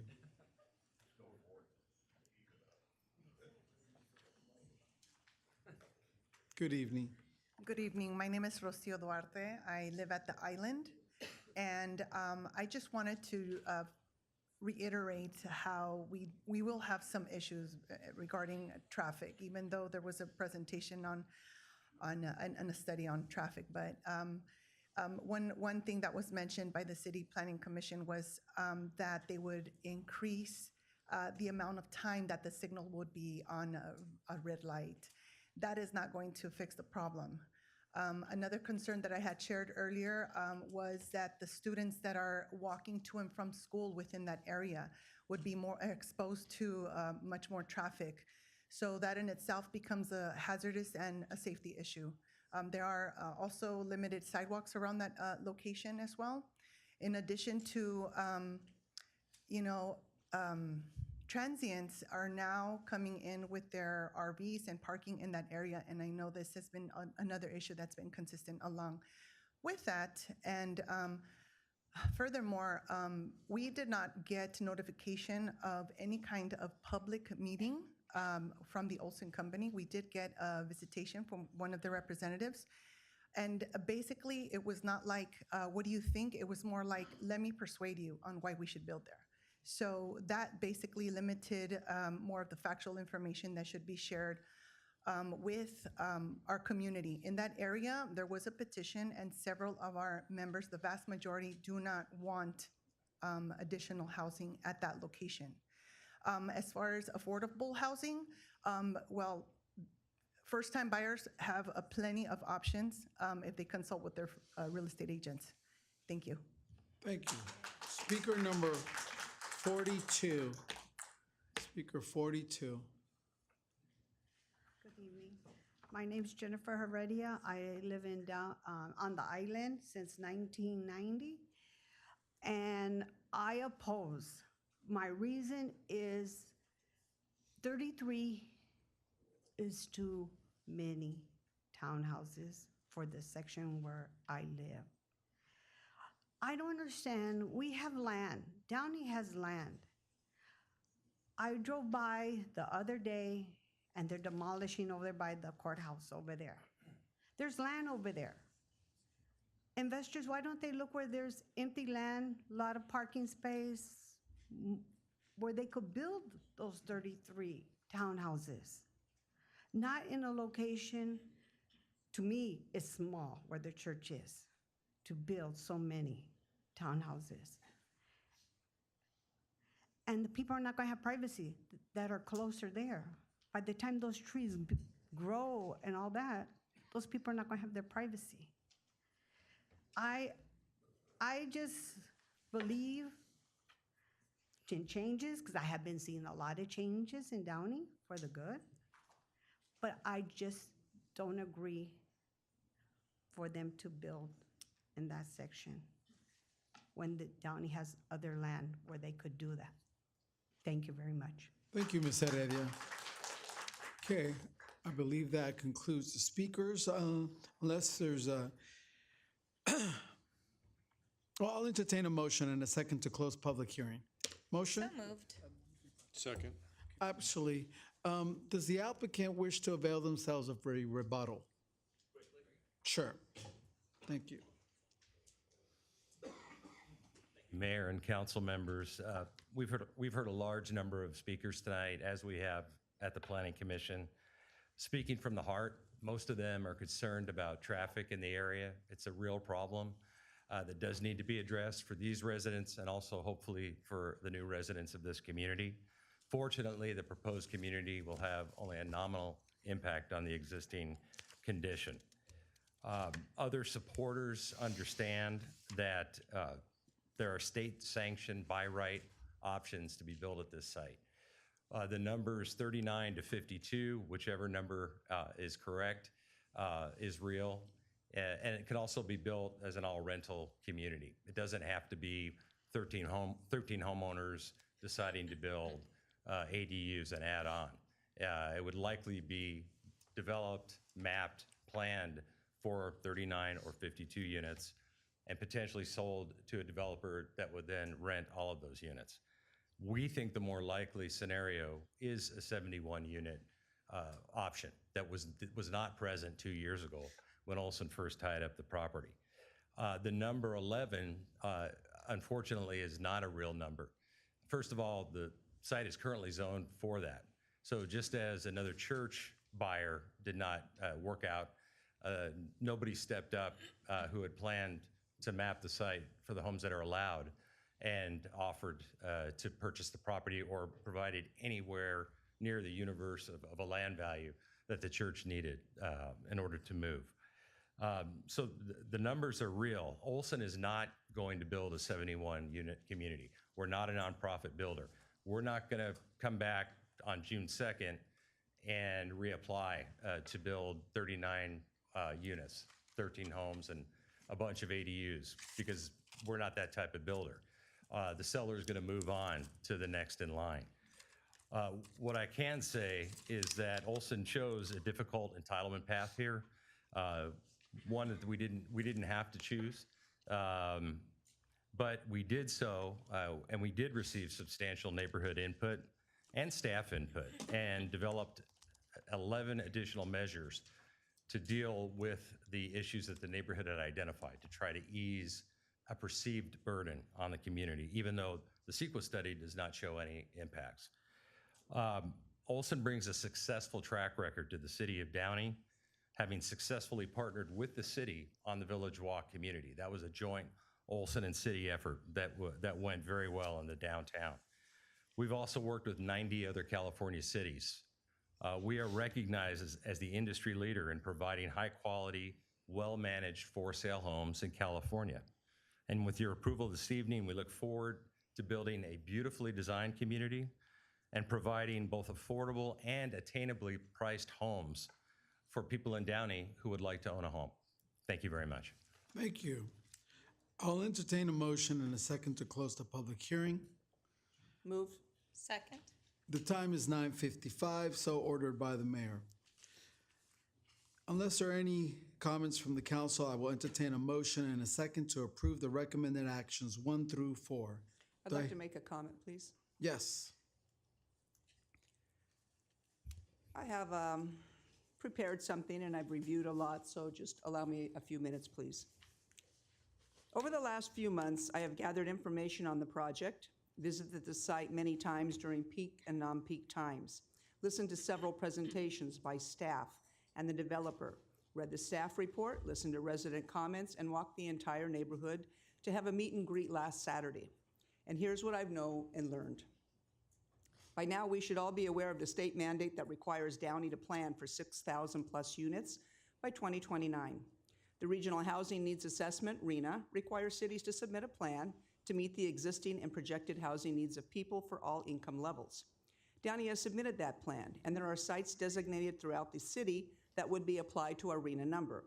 In 2023, City of Downey issued 155 building permits for the construction of new dwellings, including ADUs. This helped to achieve our housing goal. The Foster Bridge site is not in our housing element plan. Our site inventory map has been submitted to the state. It did not focus on R1 zones.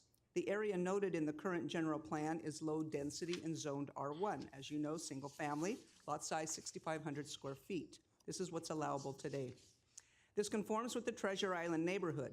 In its current state, it is zoned for 13 single-family homes and does not require any change to the general plan or zoning. Let's talk about the development. The developer has history in Downey by constructing a very attractive project on 3rd Street in Lorena by the Look Theater called Village Walk. Was built in 2018 with 25 units and has good quality construction. The accessibility to a main street is just 1 block away. There is no guest parking on site, but ample parking on the street of 3rd and Lorena, which constantly seems to be full. The Foster Bridge site is of 33 units, only allows for 5 guest parking spots, 5 on site. And I and others feel that it is safe to assume that these 3-bedroom condos will have at least 3 to 4 cars per unit. There is no parking in front of garages or in driveways, as there's not enough room. Even with a 2-car garage for each unit, that leaves at least 30 cars to find off-site parking. There is no overnight parking on Bluff, limited parking on Foster Bridge Road, and limited on Suva. The report stated there is ample parking, but a block away on Scout and Bell Gardens. The reality is that the ample parking will be in the Treasure Island neighborhood, as it is safer in front of a house in a residential neighborhood than on an empty commercial street. This will heavily impact the neighborhood and their quality of life. We already have granted numerous requests by neighborhoods for permitted parking in areas of high density. They will be next if the project is built. The idea of mandating that owners use their garage only for cars is great, but is that truly enforceable, even if it's in the CCNRs? I think there will be many owners who will not use their garage as required, thus again, increasing off-site parking and putting a tremendous strain on the local neighborhood. This project also states that there are moderate and affordable units, when in fact only 10% will be moderately priced, only 3 units. The 30 units will be at market rate of approximately $750,000. Therefore, I don't see this and call it as an affordable housing project, but rather market rate units with just 3 moderately priced. As a realtor, let me dispel any myths some residents have that they won't sell and they're too expensive. They will sell at the price point compared to homes in the neighborhood selling for $900,000, $1 million, and above. Years ago, several large condo projects in Downey that were priced high sold out right away after being built. And I feel these units will add value to the homes in the area, but that shouldn't be the only factor with the decision of this project. Next, let's talk traffic. It's been a concern of residents, and according to the traffic survey that was requested by the city from an independent firm, there would not be a significant increase in the project. Currently, there is already heavy traffic at peak hours, early morning and evenings. I've learned this has been an issue for years. How do we fix it? Since the city and I have been made aware of these traffic issues, we are taking steps to help alleviate this. Months ago, I asked staff to look into the traffic light and extend the time for east and westbound traffic to clear the bridge. They have recently extended the light for approximately 10 to 15 seconds. However, in speaking to residents this Saturday, they told me it takes away from the time from the bluff signal, and they are waiting longer. There's still no room to turn left on the bridge. The problem, as we know, stems from the 4-way stop at Guatemala and Suva. Staff is looking into the best way to solve this as well. I want to let residents know that the city will continue to work on this congested intersection, and we will try to find a solution that works and is safe. A condition was made on the project for egress, namely a right turn on Suva off the second gate. The reality will be that most residents taking this new complex will probably travel eastbound on Suva to get to Paramount or Guatemala or the 5 freeway and not go west on Scout. Residents don't anticipate many using this route. The Suva Bridge construction is a concern for emergency vehicles. At the 417 Planning Commission presentation, staff spoke of requiring the developer to install a traffic signal preemption device on the Suva signal so that emergency vehicles can clear the bridge and get to the subject property for emergency help. Staff will be looking into having this installed even if the project is not approved. This will eliminate the concern and past history of emergency vehicles having to wait to cross the bridge when crowded or against a red light. Construction traffic down Suva. The last report to planning on 5-1 addressed this by asking the developer for a truck hauling route so that large vehicles would not travel on Suva.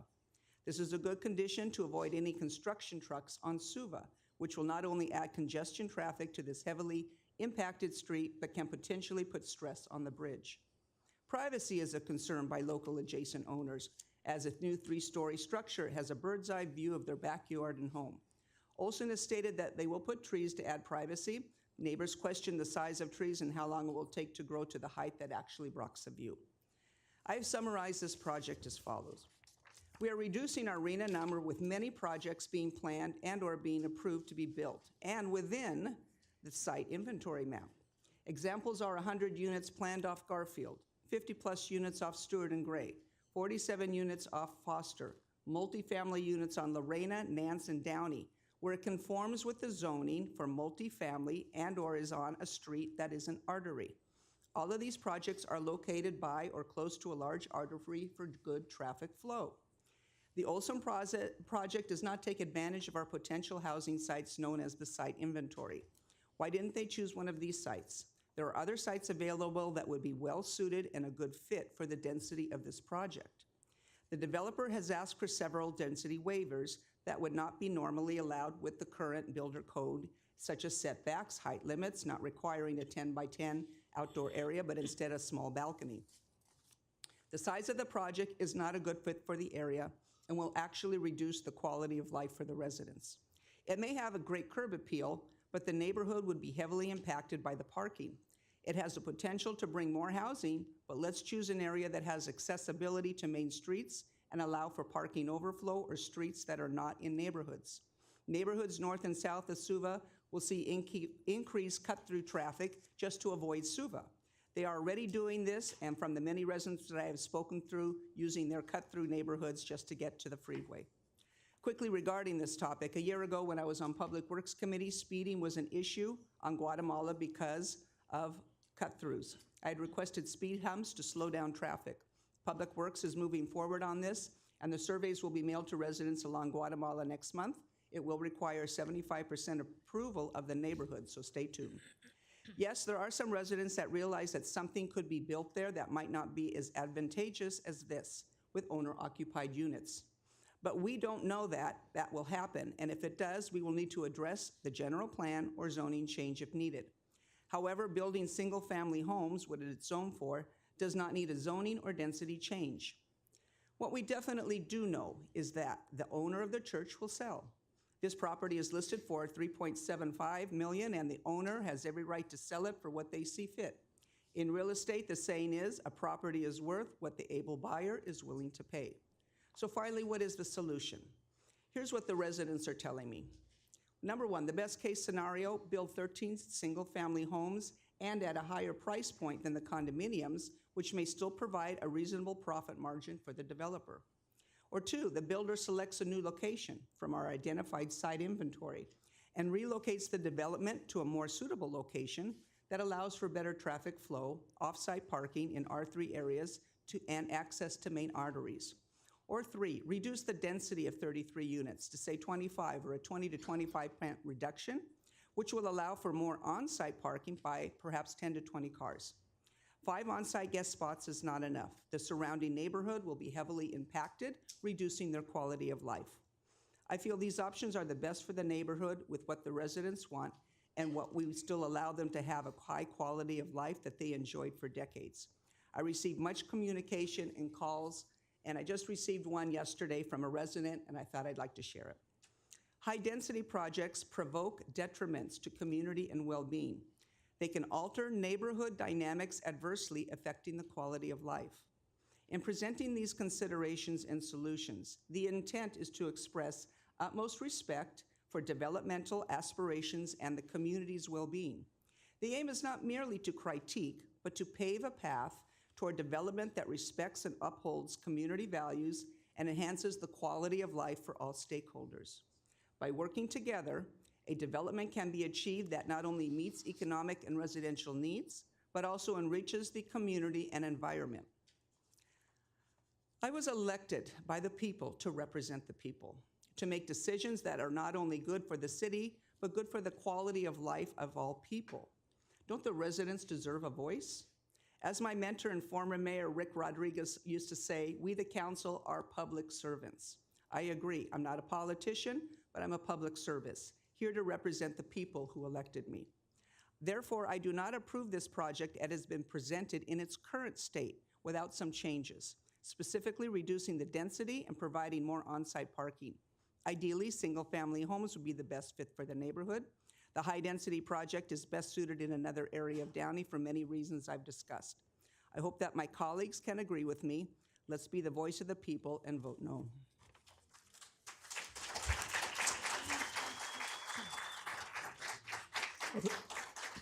Are there any other comments from the council? I do have some comments, Mayor. Okay. Although I'm not sure how you follow that up, Dorothy. I just want to, we know the property is going to be sold. The church wants out. And I saw one of the comments, the sense of community loss with the loss of the church. The church is going to go. Something's going to be built there. I just want to take this time to commend Irma Witron and the planning department for the thorough job, the thorough analysis they did, spending at least hundreds of hours, if not in the thousands, on this project. And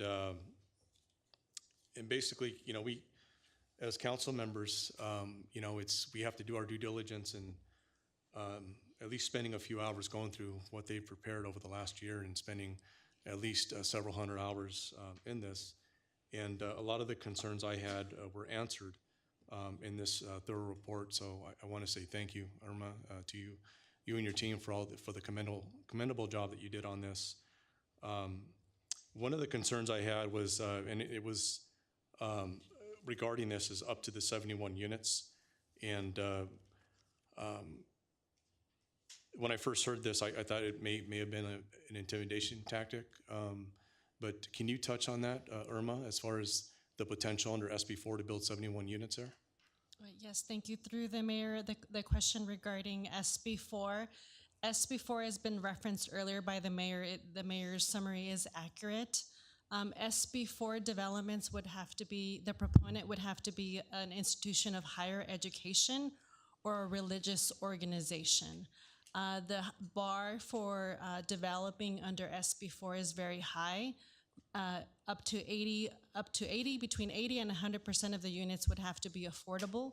There would be a minimum allocation of 80% of the units would have to be affordable to the residents on site, with a portion of the units that can be allocated for a higher income category, but just still under the affordable bracket, and then a percentage would have to be for management of the site. The other high bar for development under SB4 is that the developer would have to pay prevailing wage. And so development of that type, prevailing wage, tends to not be a distraction, if you will, or a cost prohibitive for developers.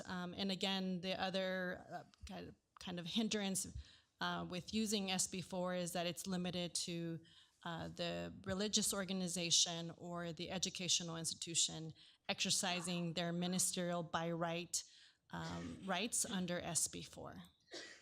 Thank you. Thank you for that, Irma. And I will comment that the speakers tonight, I did watch both Planning Commission meetings.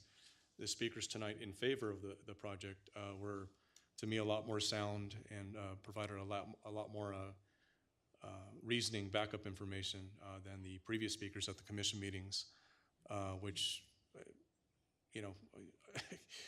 they didn't understand why they were there. But I do question some of the tactics that the Olson Group had in outreach, and some of the speakers that spoke in favor in the Planning Commission meetings. Is that enough to decline this project? It looks like a beautiful project. They do have a proven body of work in the city of Downey, but their outreach, lack thereof, is that enough to decline this project? I'm not sure. That concludes my comments, Mayor. I do have a comment tonight. Thank you again, Olson, for your presentation, and thank you for city staff for providing us the report. For those of you that have asked us if we have thoroughly read the reports, we have this. And we do review the reports prior to our council meetings. And certainly this is one of those times. Certainly it's past 10 o'clock and we're still discussing the public hearing, item number 1 on our agenda. Downey is a unique city. Absolutely it is.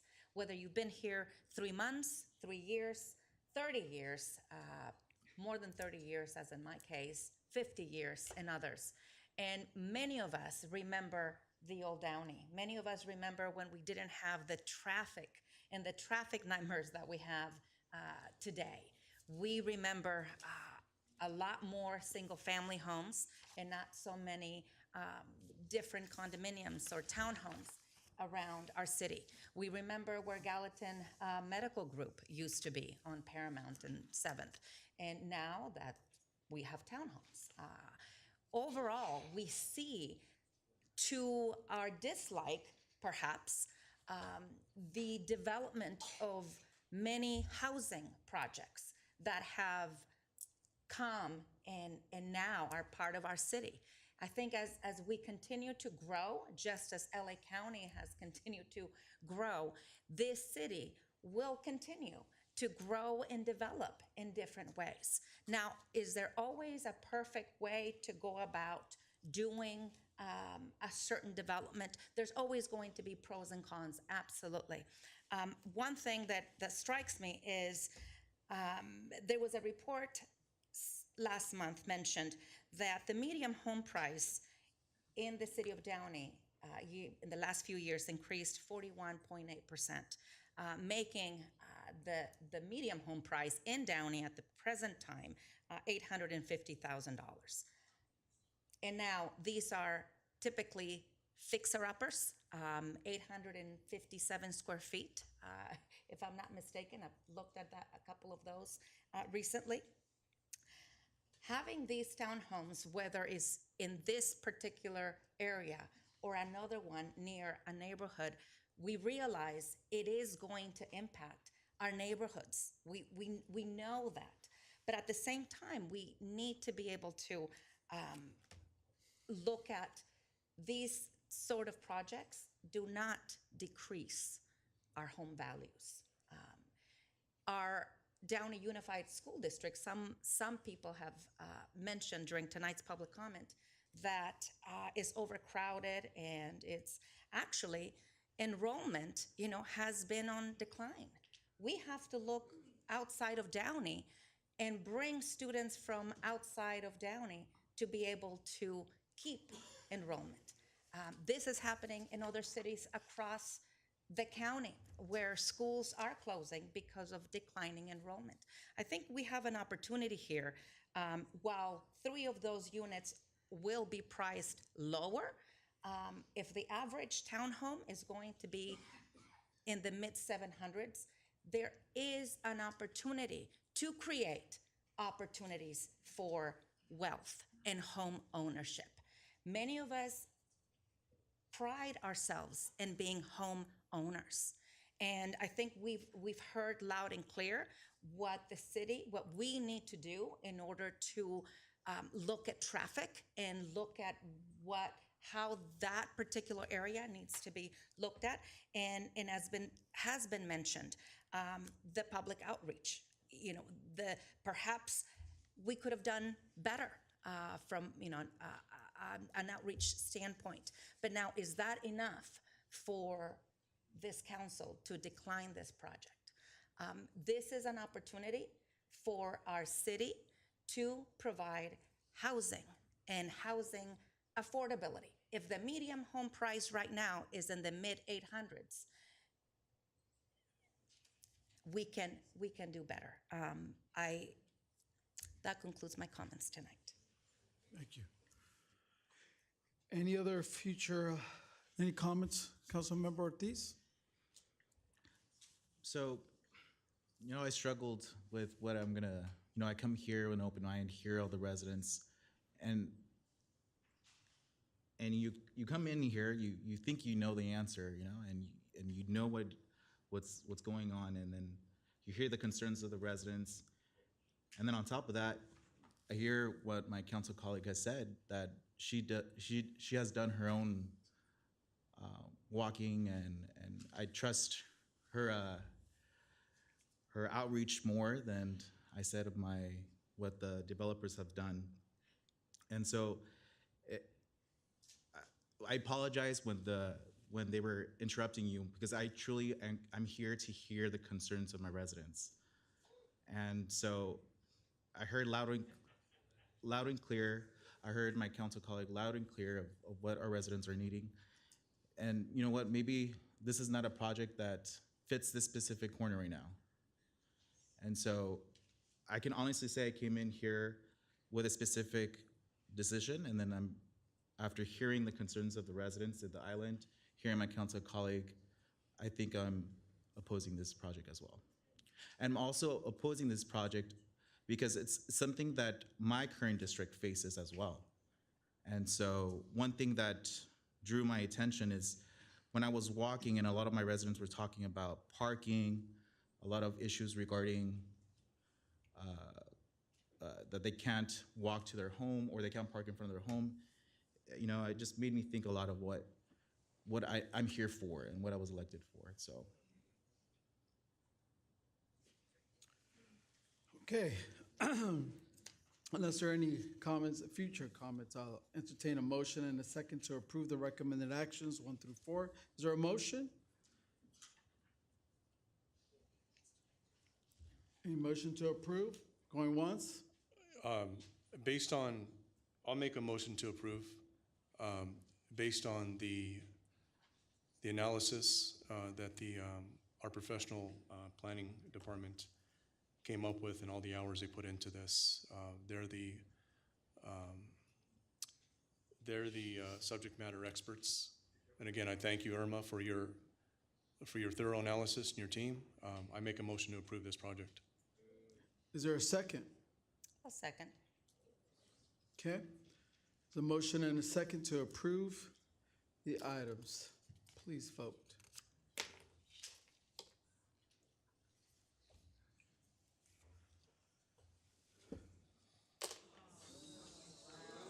So The that, motion passes the motion passes. Thank you. with Councilmember Pemberton and Councilmember Ortiz Excuse voting me. no. You know what? Especially the Gaza people. You come into our city, you're disruptive and rude. Led by you, Mr. Martinez. This isn't enough, okay? You're not helping yourselves, your situation, by coming here and putting on this performance. Please be more respectful when you come to the city of Downey. The motion is passed. That's the way democracy works. I'm going to give you 2 minutes for those that wish to exit the chambers at this time. Please exit at this time before I go on to public comment. You have 2 minutes.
saved money on a couple of these.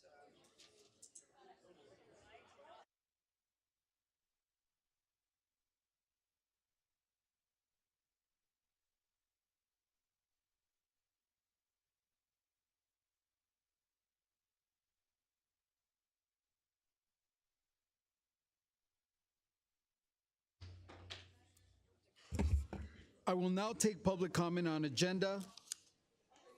Excuse me, the meeting's starting. All right, if everyone would take their seat.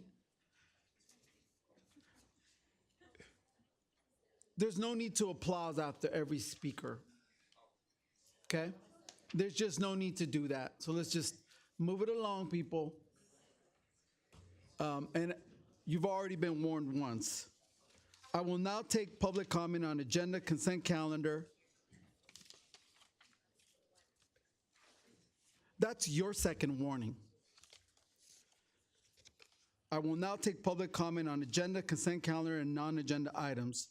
If you did not receive a number card and wish to speak, please proceed to the back of the room to be issued a number card by city staff. Before we begin the public comment period, I would like to remind members of the audience that the city's meeting rules contained in the Downey Municipal Code prohibit any conduct that disrupts, disturbs, or interferes with the orderly conduct of the meetings. Copies of the meeting rules are located in the back of the chambers. Members of the audience and speakers who violate these rules and cause a disruption will receive one warning and they may be removed from the meeting. Violations of the rules of decorum for council meetings may also result in an administrative fine under the municipal code or citation for a misdemeanor under Penal Code Section 403. The city council acknowledges the right of the public to address issues that are within the city's jurisdiction and invites the public to do so during the city council meeting. However, this right must be balanced with the need of the city council to conduct the public business in a fair and efficient manner, free from disruption or disturbance. We expect that everyone who participates in today's meeting, from the members of the council here on the dais to staff to the members of the public in attendance, do so with respect and dignity. Please refrain from using profanity, name calling, or behaving in any way that disrupts the meeting. This includes yelling, whistling, booing, screaming, clapping, or any other outburst that disrupts or disturbs the meeting. Any conduct that interferes with or disrupts persons who are addressing the city council. Any conduct that interferes with or disrupts council members while they are speaking, and any other conduct that disrupts, disturbs, or interferes with the orderly conduct of the meeting. Attacks of a personal nature on city staff or city council members that have no connection to agenda items or non-agenda items. I remind speakers that your comments must be addressed to me directly and not to any other council member, city staff, or the audience. City Clerk Duarte, did we receive any written public comment to be incorporated into the record?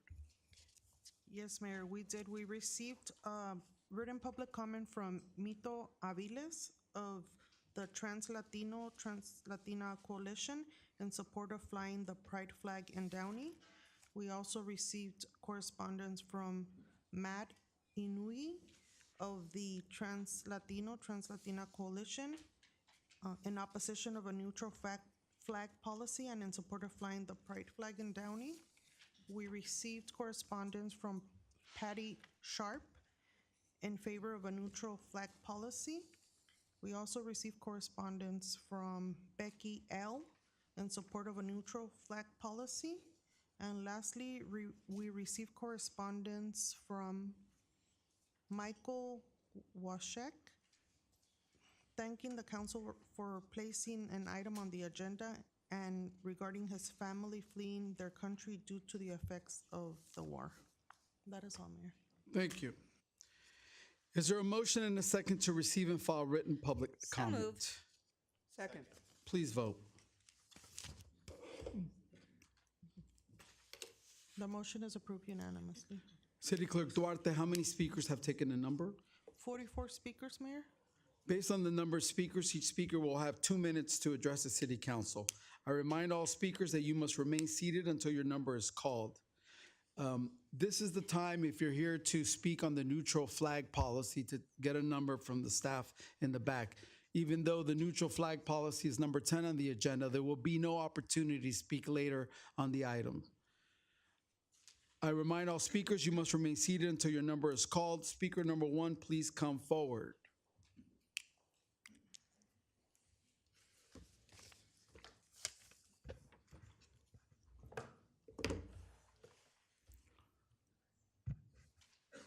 B. Squire, Vietnam era veteran, U.S. Army, son, nephew of World War II.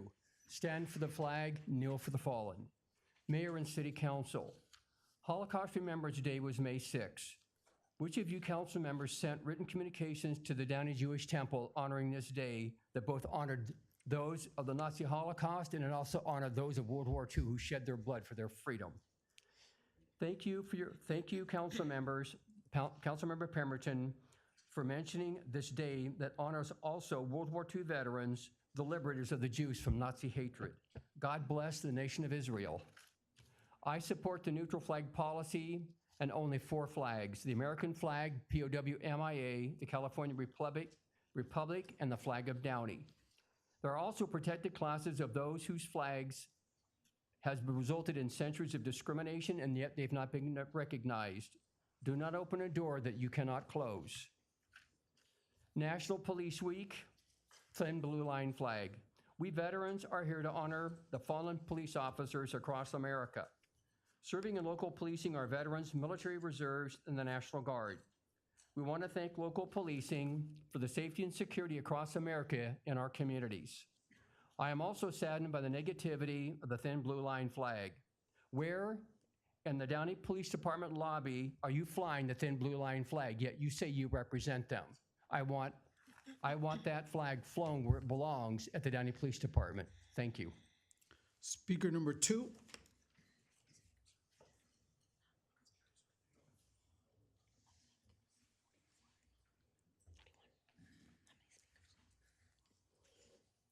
Hello, Mr. Mayor. Victoria Smith. I want to clarify. We can't hear her. I'm sorry, Ms. Smith. Sorry. I'd like to clarify, is this time to talk about the neutral flag Yes. policy and other topics, or only the neutral flag policy? Everything else that's left on the agenda, Okay. now's the time. Okay, thank you. In that case, sorry. Over the past few years, a group of misguided and poorly informed youth have regularly used our city council meeting as their bully pulpit. Their latest issue is the support of the Hamas terrorists. On 9/11, America lost 2,996 lives. On October 7th, Israel lost 1,200 lives with 250 kidnapped. That is comparable to the U.S. losing 40,000 people on 9/11. Tonight, many believe that it is their right to tell Israel how she is to avenge the murder of her children. After 9/11, not one nation told the U.S. how we were allowed to retaliate against al-Qaeda. Yet we killed 4.5 million people in the U.S. invasions of Iraq and Afghanistan. College students did not disrupt campuses or city council meetings.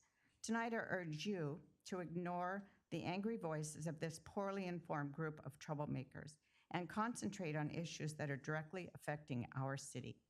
I also will use some of my time to say that I am in favor of the single flag policy. I do think that it is important that our city represents equally all factions of our community, not just one specifically. I understand the desire for that, but I think it's confusing, and I think it's just much more simple and logical to have us honor our country's flag, our state flag, and our city flag. Thank you. Thank you. Speaker number 3, please come forward.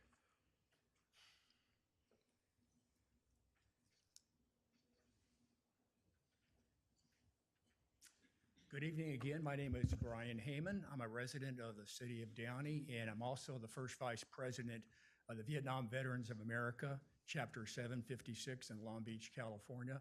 I'm here to support the neutral flag policy, as it seems to have been called. The legal analysis done was superb, Mr. City Attorney, on that. This council doesn't need to take any action. You have in effect right now a neutral flag policy. If you want to do something other than display the flags that are shown now in the City Hall, including the the POW-MIA flag, which Vietnam Veterans of America supports you to continue to fly, then you have to take an affirmative action. You have to have the majority of the council, I believe, approve the flying of another flag. Any other flag besides the City of Downey flag, the U.S. flag, the State of California flag, the POW-MIA flag. You already have, by law, in place a neutral flag policy. So I urge you at this point, if you're going to contemplate taking any action, is not to do anything but support the current neutral flag policy that you have in place. Now, your city attorney can probably elucidate on the legal problems, legal issues a little better than I can. But as a Vietnam veteran myself, and my fellow Vietnam veterans said it well, the only other flag out there besides the state of California, the city of Downey, the U.S. flag, and the POW MIA flag, that's it. Let's just keep it simple. Let's not create something we don't need at this point. For the first time, probably in many times I've appeared before this council, I'm urging you to do nothing, which is not easy for a politician or a bureaucratic to do nothing. In this case, do nothing, and you will have achieved the objective of those of us who have served in the U.S. Armed Forces, our veterans have served in Vietnam, and we respect the POW MIA flag being flown along with the others. Thank you very much. Thank you. Speaker number 4.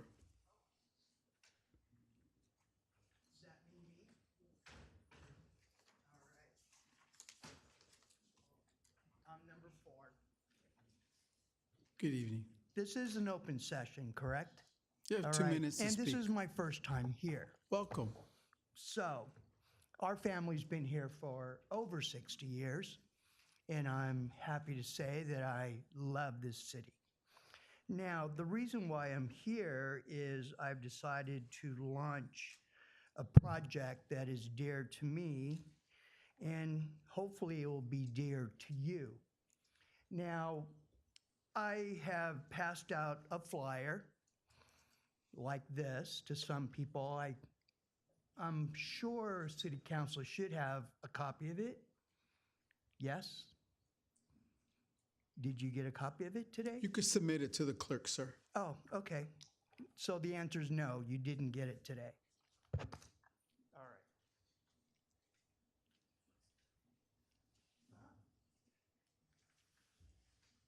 Now, I don't understand the culture of today. I am, at my age, I am a boomer. I don't understand Generation X, and I don't understand millennials.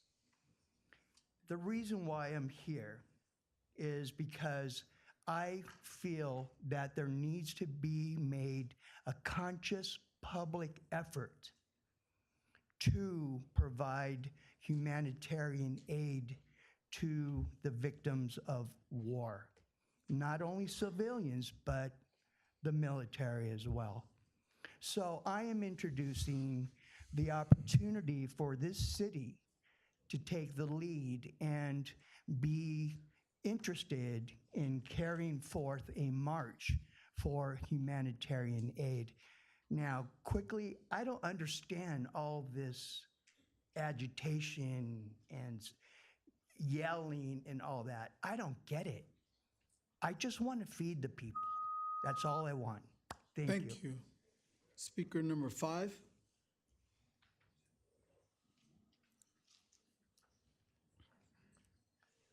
Hello. I would like to ask the council to pass a motion that if you would like to take a number for public comments, that you arrive on time to the meeting. We started the meeting at 6:37, and as late as 7:15, we are still passing out numbers. If you don't have the decency or respect to show up on time to the meeting, then you should not be allowed to speak. And I would also like to add that this group that is here to speak on the ceasefire, you are here exercising your First Amendment freedom of speech, right? Yet you don't have enough respect for our country to stand for the flag salute, the flag that represents the country that gave them that freedom of speech. And I'm in favor of a neutral flag policy. Thank you. Thank you. Speaker number 6.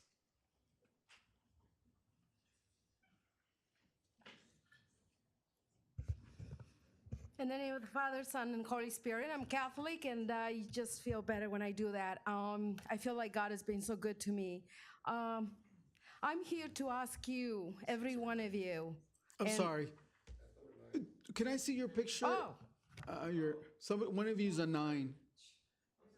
Okay. I'm sorry for the interruption. Please continue.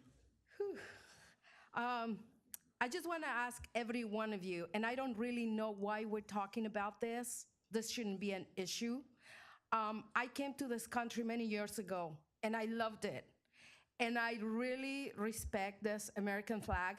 I also respect my flag from my country where I was born. And I don't know if we want to make this into a circus.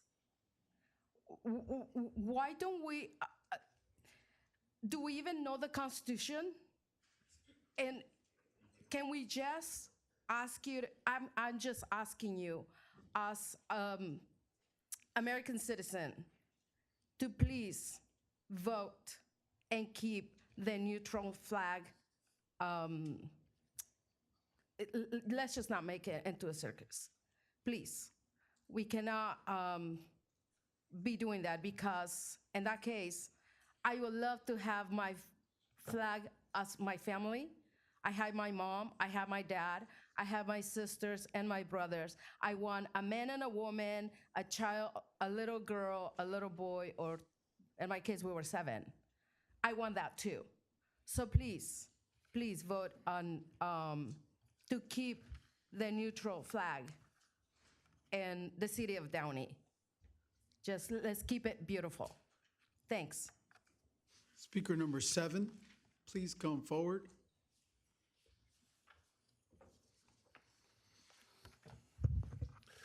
Good evening, Mayor, members of the City Council. My name is Ivan Sulik. I'm the Field Deputy for LA County Supervisor Janice Hahn, who represents the City of Downey on the County of Los Angeles. There was a letter that was passed out to the council members, and I will take some time to read it.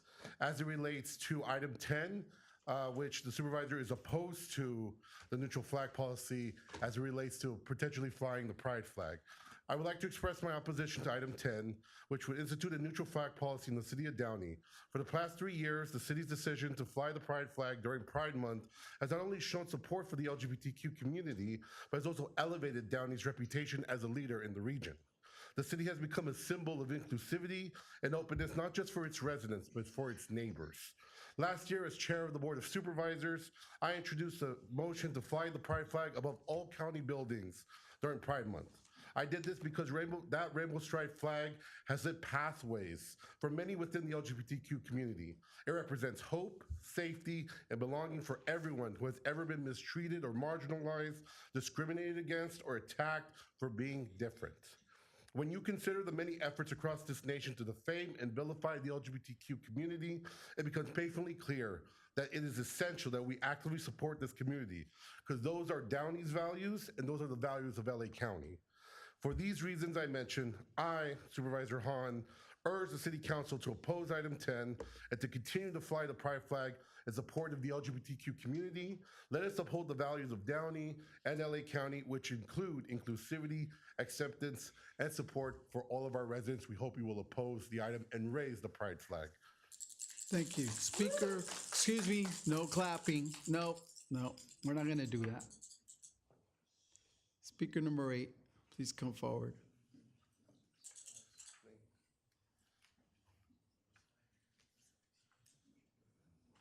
Hello again. Good evening. I respectfully disagree. I am absolutely for and would like to recommend that we stay with the neutral flag policy that we have. It's just too many things. I mean, is a Dutch flag going to be raised? Is a flag for pets going to be raised? Is a flag going to be raised for any and all religions and decisions? We just have to really be realistic about the flag for the United States of America, California, because the state we are, Downey, the city, and certainly our military. This does not mean that we don't support the LGBTQIA+ community. I looked up the flags. There are at least 25 pride flags, starting from the first one back in 1978. And I've actually heard trans and gays disagree with the flag that is now to be representing them, because there's different colors and different triangles and circles for unity and whatnot. I think if they can't even agree necessarily of how to represent themselves, it would be hard for us to acknowledge one or the other. Here we would be being preferential. I also am sorry to see that there are people here representing the pro-Hamas war that's going on. And I am against them bringing that into our city and into our council meeting and disrupting the good that you are all trying to do for us as citizens. Thank you. Thank you. Speaker number 9, please come forward.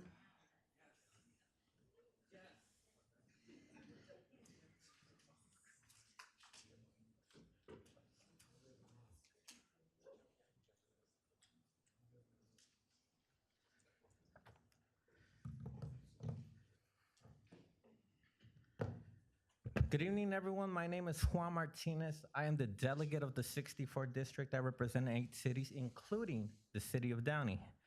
I want to start off by telling Trujillo that you will respect the constituents of Downey and the people who are attending tonight.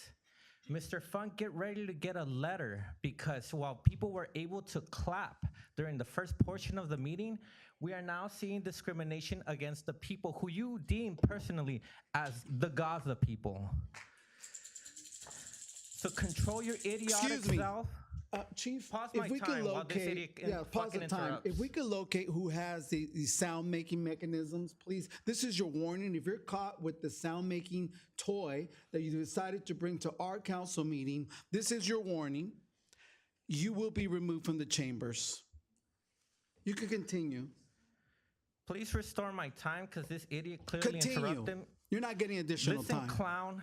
People are allowed You're to an clap. idiot. You've always been an idiot, and I'm tired of you.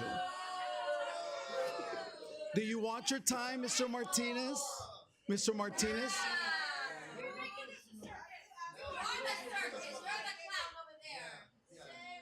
Sure.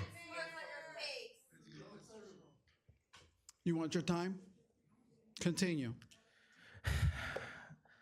Let's start off with one of the things. You said there's no federal funding from Biden or from our congressman, yet you are a pawn to our congressman, Robert Garcia, who is clearly funded by AIPAC and boasts about it online. I heard that Mr. Horacio Ortiz said that he's not informed enough to put this on the agenda. Let's be clear. Raise your hand if you're here to let your voice on Gaza be known today. That is the people who are asking you to put this on the agenda. We have a sister cities agreement with the city of Efrat in Israel, which is on colonized illegal settlements according to the United Nations. So what is keeping you guys from doing the right decision? Is it that Frometa supports Israel unconditionally, even though she claims to love peace? Is it that Trujillo supports candidates who are clearly funded by AIPAC? What about your restaurants, Mr. Trujillo, or your real estate properties? Do they support Gaza? Because I know that there's a boycotting session going on right now that's destroying McDonald's and Starbucks. So I would like to know, what's the position on that frame? Free Palestine! Number 10, please come forward.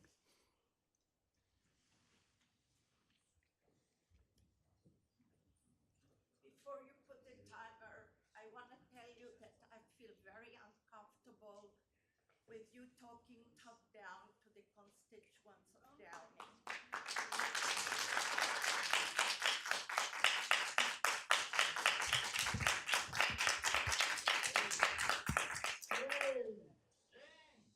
Good evening. Mayor, council members, my name is Lily Karam, and I was a resident of Downey for many decades. I love this city. I'm here tonight as a mother, as a friend, and as a humanitarian with a moral responsibility towards humanity. I'm here to talk to you to vote yes on a permanent ceasefire in Gaza and the entirety of Palestine. Before you make a decision, I have two questions to ask of you. Is what you are seeing unfold in front of our eyes a war? The answer is no, of course not. A war is when there are two nations who have comparable resources at arms with one another. What we are seeing in Gaza is simply a violent pummeling of an entire people with very limited capabilities. They're young men, women, children who have no freedom, no future, no food. The entirety of families have been wiped off the face of this earth. A whole population currently trying to survive famine, lack of water, and constant violent bombardment, and trauma with literally nowhere else to go. The second question I'm asking is, who has the right to defend themselves? Is the occupiers have the right, or the people that are under occupation? Thank you.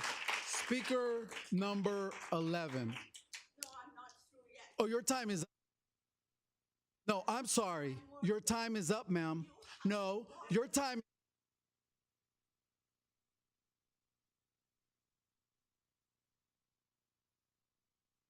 Ma'am, I'm sorry. Your time is up.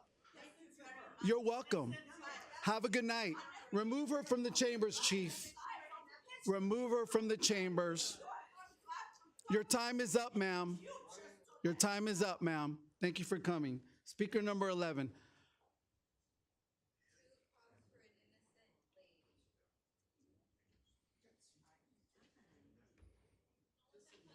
Come forward. You're next. This is your, yes, she needs to go. Bye.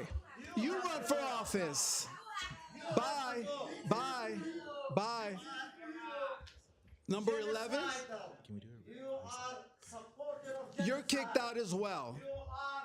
Have a good night. Have a good night. Have a good night. Stop killing people. Don't support them. Most of you are paid by. Please kick him out. He needs to go. Number 11. You know, I started leaving before you said anything. Okay, number 11. Mayor, members of the City Council, Mr. Bradley and staff, good evening. I want to talk about Rotary, and I want to talk about local tax increase. Rotary is a professional organization of men and women who use their time, talents to help those that are in need. Our motto is service above self. Recently, Rotary has celebrated, or currently, Downey Rotary has celebrated their 100th birthday, and I want to thank Councilwoman Pemberton for showing up, expressing the city's point of view for their 100th anniversary. Secondly, I want to talk about property tax increase. The state constitution says that a local tax increase for specific projects require a 2/3 vote of registered voters. That applies if city councils or the county board of supervisors decide to try to implement a tax increase. However, the state courts have provided a wrinkle to the Constitution. They claim that if a citizen's initiative is presented and put on the ballot, that amount of projection or increase is reduced from 2/3 to 1/2. This will create a problem for certain constituents in certain cities that might have the hindsight in order to maneuver tax increases via a citizen initiative. And then briefly, I am strongly in for the neutral policy, the flag policy. Thank you. Thank you. Speaker number 12, please. please come forward.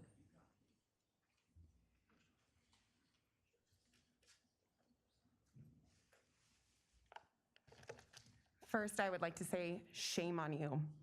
Shame on you for kicking that woman out. That was horrible. She was just trying to share her voice. And now I'm going to read a poem, and it's called A Poem for Palestine by UMR. A child lays lifeless on the cold streets of Palestine.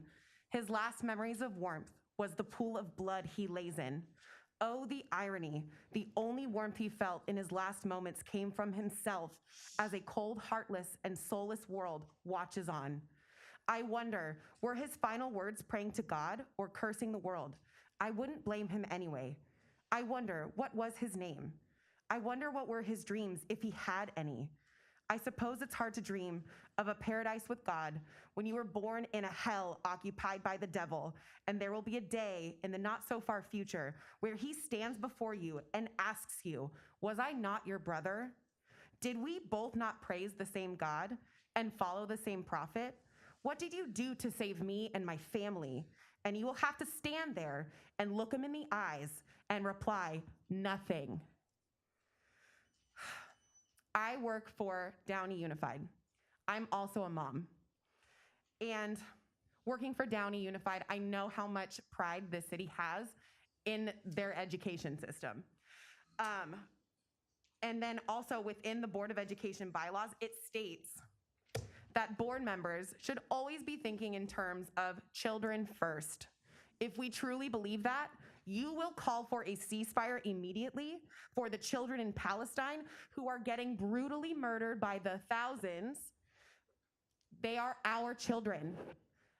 And so I'm going to end with a quote from James Baldwin. The children are always ours, every single one of them, all over the globe. And I am beginning to suspect that whoever is incapable of recognizing this may be incapable of morality. Thank you. Speaker 13.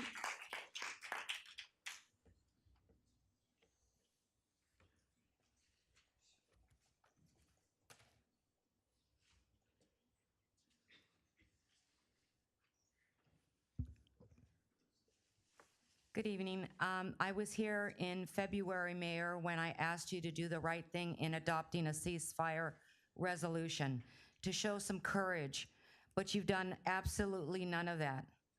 Who do you hold allegiance to? It should be your community. As teachers, as parents, we show our children to have empathy, teach them compassion, kindness, love. We grow up and we see the harm and aggression perpetrated by the U.S., funded with American tax dollars. We're witnessing the war crimes and slaughter in real time, the narcissism play out with the Oscars and the Met Gala while there is a class warfare going on and a genocide confirmed by the special United Nations Human Rights Ambassador against the native Palestinians is utterly disgusting.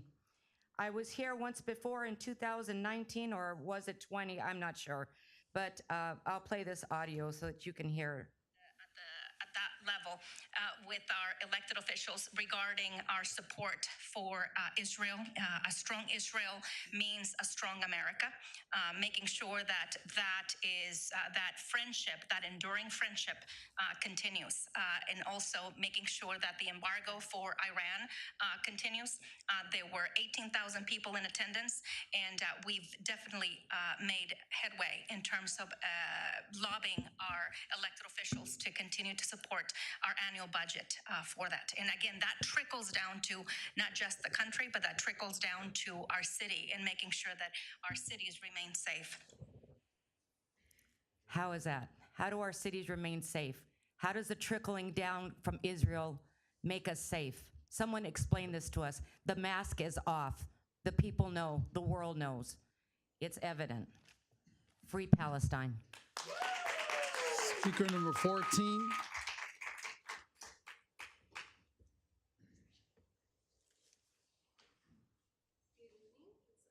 Rosanna, it's my first time here. I do want to say I'm a little disappointed in you, Mr. Mario Trujillo, on how you've been treating us Gazan supporters. Very disappointed. but I just it's my first time. I am not prepared, but I wanted to voice my opinion. What's going on in Gaza is wrong. It's not a war, it's a genocide. And I wanted to reach out and help support. We need support. We need you guys' support. And I'm here to ask for a permanent ceasefire in Gaza. Thank you. Speaker number 15.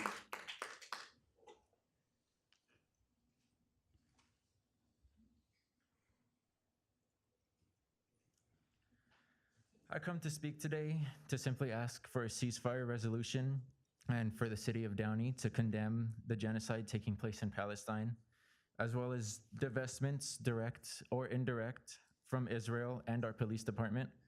In regards to our police, there's no need for military-grade weapons in a suburban city, and a number of our community-oriented organizations and schools depend more on the money of donors than they do the funds of the city that go instead to a department that's over-militarized.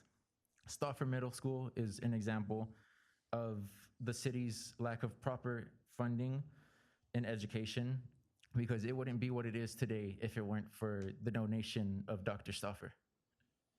And before I end, I simply would just reiterate, I hope you'll be a voice for peace rather than complicit in genocide. And that's all. Speaker 16.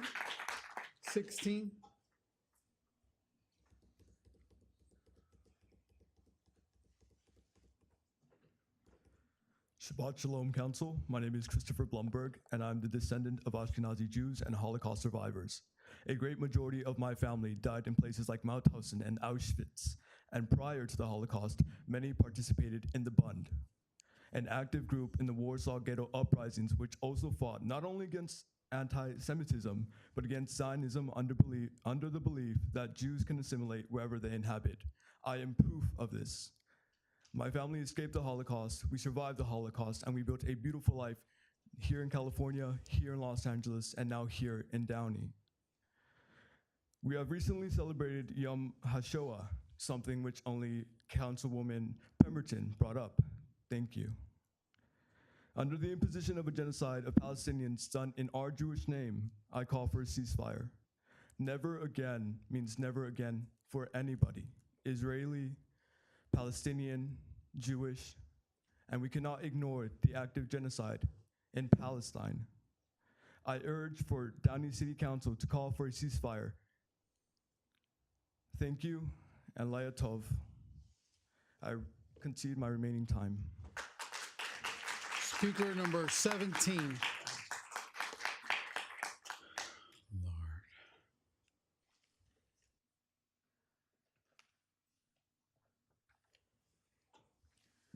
Hello, Downey City Council. You could put the microphone down. Yeah, sorry, Okay. I'm short. Okay.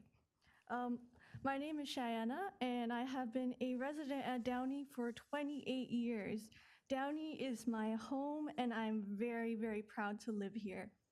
And I ask that we continue Downey's legacy and call for a ceasefire resolution and to save the children in Palestine. I personally had the privilege of visiting the West Bank the summer of 2022, 2 years ago. There, the Israeli military placed me in a segregated society based on my race and religion. I was treated brutally. And I watched as the Palestinian people lived in refugee camps, had no food or water, and their water was delivered every 2 weeks. I watched as COVID killed whoever was there, and the tear gas from the Israeli military killed whatever babies were left.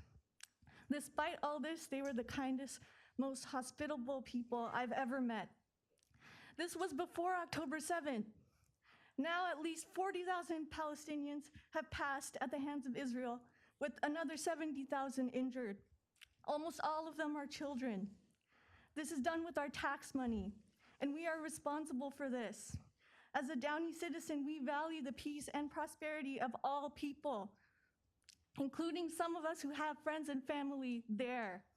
Therefore, I ask that Downey pass a ceasefire resolution. Thank you. Speaker number 18.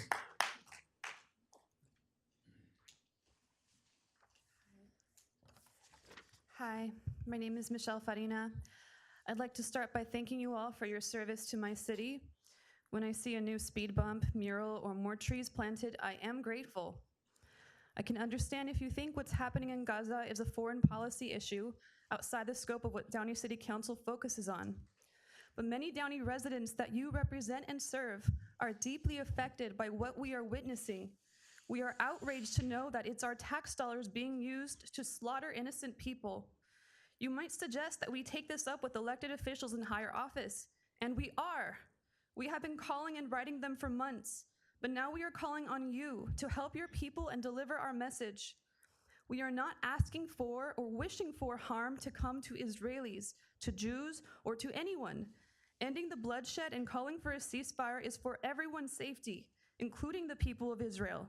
My heart was broken when I learned what happened on October 7th, and I have cried many tears for all the lives lost. We are asking you to agree that collective punishment is never acceptable. We are not going to stop demanding a ceasefire resolution. The more cities that call for this, the more pressure there will be on the county and state level. Then Congress, the Senate, and the White House will not be able to ignore us any longer.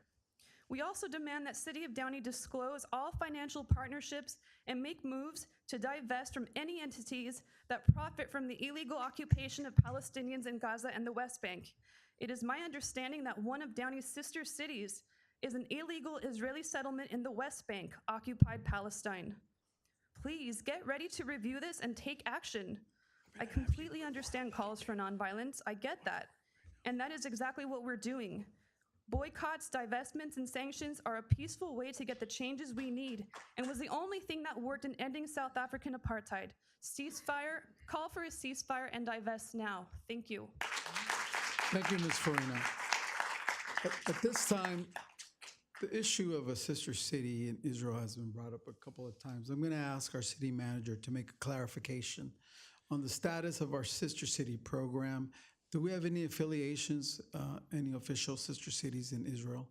No, Mayor, we do not. Actually, the city does not have a sister city relationship with Israel at this time. There is a sister cities organization, which is a nonprofit entity separate from the city. We do not have any control over that agency. They, I believe, may have a relationship with that with an Israeli city, but the city does not have a sister city in Israel. Okay. Speaker number 18, please come. You're out. Escort him out. Bye, Mr. Martinez, you're out. Kick him out. You're going to skip my first warning, which is violation. Goodbye, Mr. Martinez.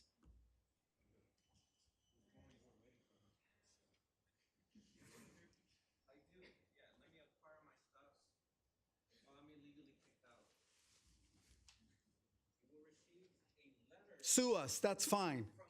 Goodbye, sure. Tell him I said hello.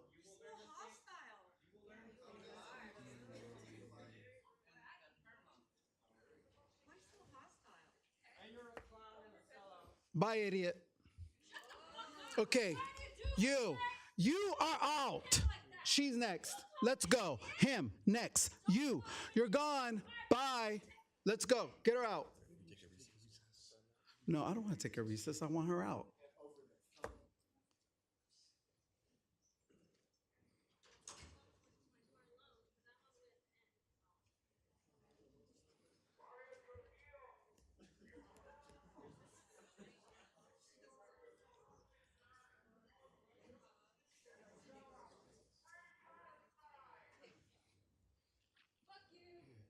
You too. You do not come to my city. No. You have us confused. This is Downey, okay? We don't do this.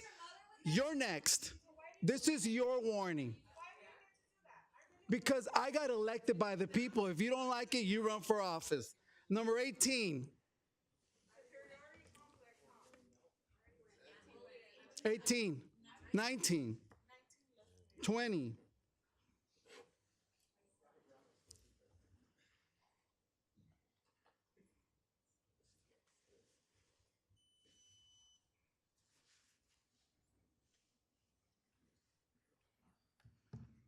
So, I came today in support of the Palestinian people and calls for an immediate and permanent ceasefire. let me give you an update. Right now, there are constant videos shared of Israeli citizens stopping aid trucks from entering Gaza and destroying the boxes of life-saving food, cheering as their children do the same. Just a few days ago, photos were leaked by Israeli medical workers to CNN of one of the death camps where Palestinians endure torture and humiliation after being abducted by the IOF. Prisoners are seen blindfolded and bound, reports of Palestinian hostages being beaten, dogs released on them, and woken nightly with sound grenades. All this to not even mention the endless bombings that have reduced Gaza to rubble. 35,000 dead, at least 14,000 of them children. The videos are haunting. Kids turned to shreds, family members picking up the pieces of their loved ones in plastic bags. It is clear to the majority of people in the world, despite Zionist propaganda and Western media, that Israel's actions constitute collective punishment and genocide against the people of Gaza, clear crimes under international law. A UN human rights expert reported in March they believe Israel is committing genocide. It is illegal under US law for the US to provide weapons to countries that use them to violate the international law. 52% of Americans want Biden to halt the sales of weapons to Israel. Every cent invested in this war machine is money that can be used for housing, healthcare, education, public infrastructure, and more. Instead, we pursue this endless hunger for blood that our weapons manufacturing corporations grow rich off the Israeli war machine. And what exactly is Israel? It is the brutal imperialist arm of the US in the Middle East, sent to do the dirty work in order to get continued support in their aim to maintain and expand an exclusivist, racist state that denies the rights of the indigenous population. Fun fact, they don't have a constitution because that would mean they would have to have equal rights for all people. I succeed my time. Free Palestine. Speaker 21. 21. Thank you. Good evening, Mayor and Council Member. My name is ADJOURNMENT. I'm the District Director for Assemblymember Blanca Pacheco, and I will be reading from a statement that she would like me to read. Good evening, Mayor Trujillo, Mayor Pro Tem Sosa, Council Members Fermenta, Pemberton, and Ortiz. Due to the legislative calendar, I am unable to attend tonight's Downey City Council meeting, where you will be voting on to adopt a new flag policy. Therefore, I have asked my District Director to deliver brief remarks on my behalf and communicate my opposition to the proposed new neutral flag policy, which does not allow for freedom of expression.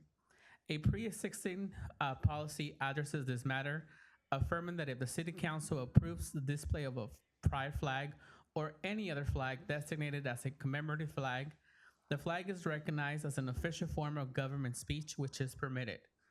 For instance, if the City Council authorizes the display of the pride flag, the display of such flag cannot be longer than 30 days. The U.S. Declaration of Independence states, "We hold these truths to be self-evident, that all men are created equal. However, for some people, it's not so evident, particularly when concerning who we love." During my tenure as a public servant, which has included serving as the people of Downey as their council member and their mayor, and now as their assemblywoman, my goal has always been to ensure that all constituents are treated with respect and dignity. I believe that the current policy champions equality and inclusivity, mirroring the diverse community of Downey and extending a warm welcome to the LGBTQ community. And Assemblymember Pacheco opposes the neutral flag policy as proposed. Thank you. Thank you. Speaker number 22, please come forward. 22. Going once. Speaker 23. Going once. 24. Oh, please come forward. Speaker 23.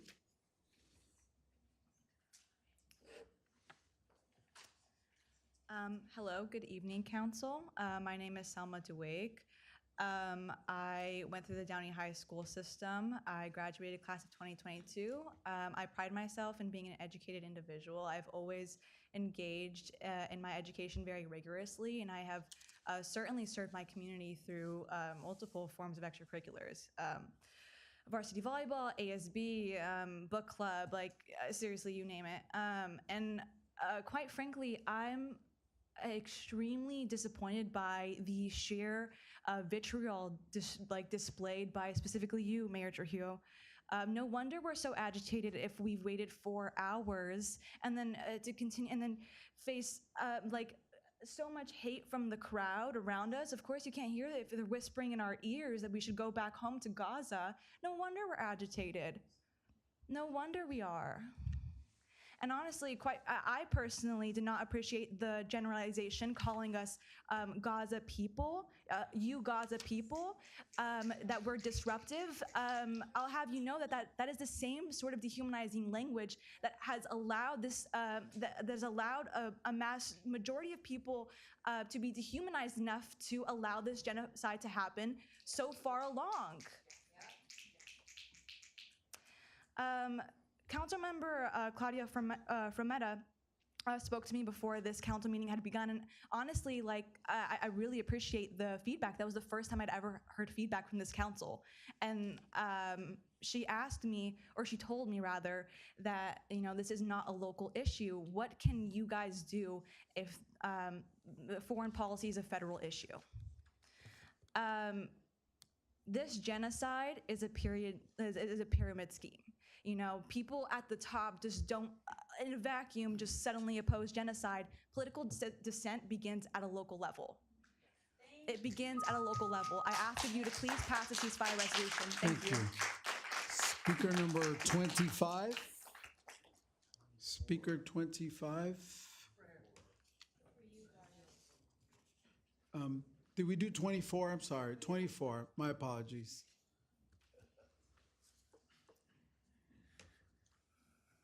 Okay, thank you. Good evening. My name is Marina, and my family and I have been lifelong residents of Downey. And we are here in support of the neutral flag policy. We've been here several times already, and we have been saying that unless the city council decides to put up every other flag that represents every other group in the city of Downey, putting up a flag that is not neutral or governmental would be considered an act of discrimination and misrepresentation against the citizens who reside in this city. And we would really appreciate it if the city can please vote on this item as soon as possible. If we can please vote on it perhaps at our next city council meeting. If not tonight, we would really appreciate it. We've been here several times speaking about this. We really don't find it to be very complicated or for there much to think about here. It's just very obvious what our previous speakers have said as well regarding adopting a neutral flag policy. We just would like just our American flag, our state flag, our city flag, and the military flag up. That represents everyone in Downey. The American flag by itself, of course, represents American values, and that represents everyone in Downey. It was previously said by another speaker that any other flag that's put up that's not neutral or governmental represents the values of Downey. But we cannot say that, but what we can say for sure is that those three flags that are up, the American flag, the state flag, and the city flag, and the military flag as well, they represent all values of the citizens of Downey because they are neutral and governmental. So we would appreciate it if we can please vote for a neutral flag policy.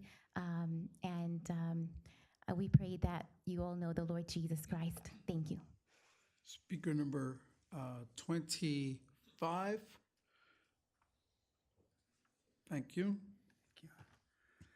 Good evening. My name is Edward Saldivar. I am a resident here in Downey.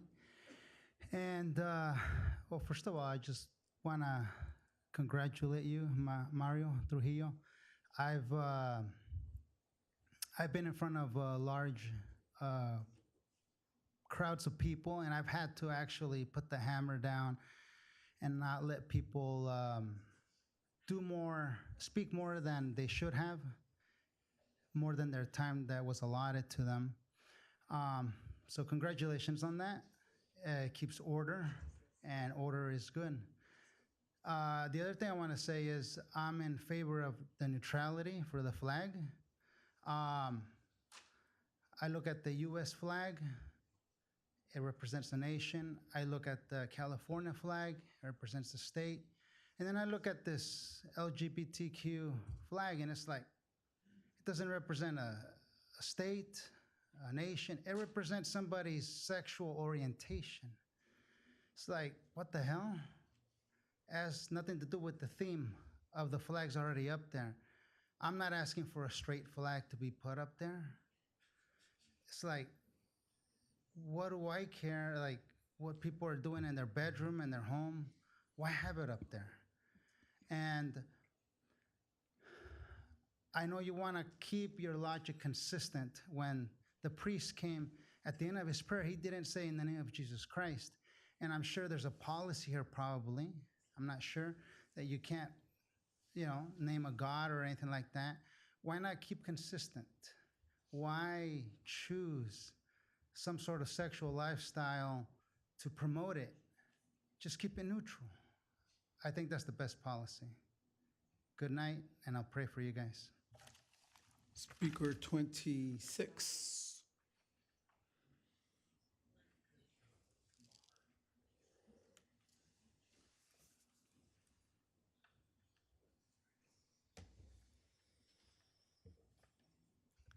All right. Good evening, Council. My name is Michelle, and I'm coming from a neighboring city. I'm also a middle school teacher in the LAUSD district. And I actually attended schools in Downey. I went to Imperial Elementary, I attended Old River Elementary as well, and I graduated from Warren High School. And as a teacher, I could be home right now and I could be grading, I could be lesson planning.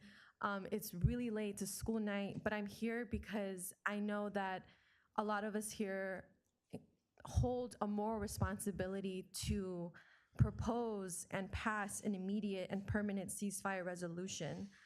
As an educator and as a resident of a neighboring city, I have seen schools literally crumble because the government has decided to take shortcuts, and a lot of that funding that could go towards our education,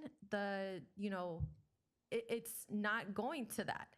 We have billions of dollars that are arming Israel, and that's a shame, when that money could be used here to help us, the community.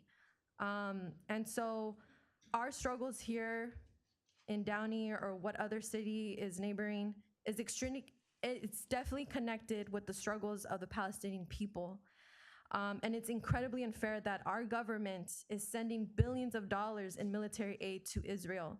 And I want to remind everyone that Gaza is a town predominantly of children. It is more children than adults. And so we are watching this genocide unfold before our eyes. And so I want to end with this quote, that our revenge will be the laughter of our children. Thank you. Thank you, Michelle. Speaker number 27.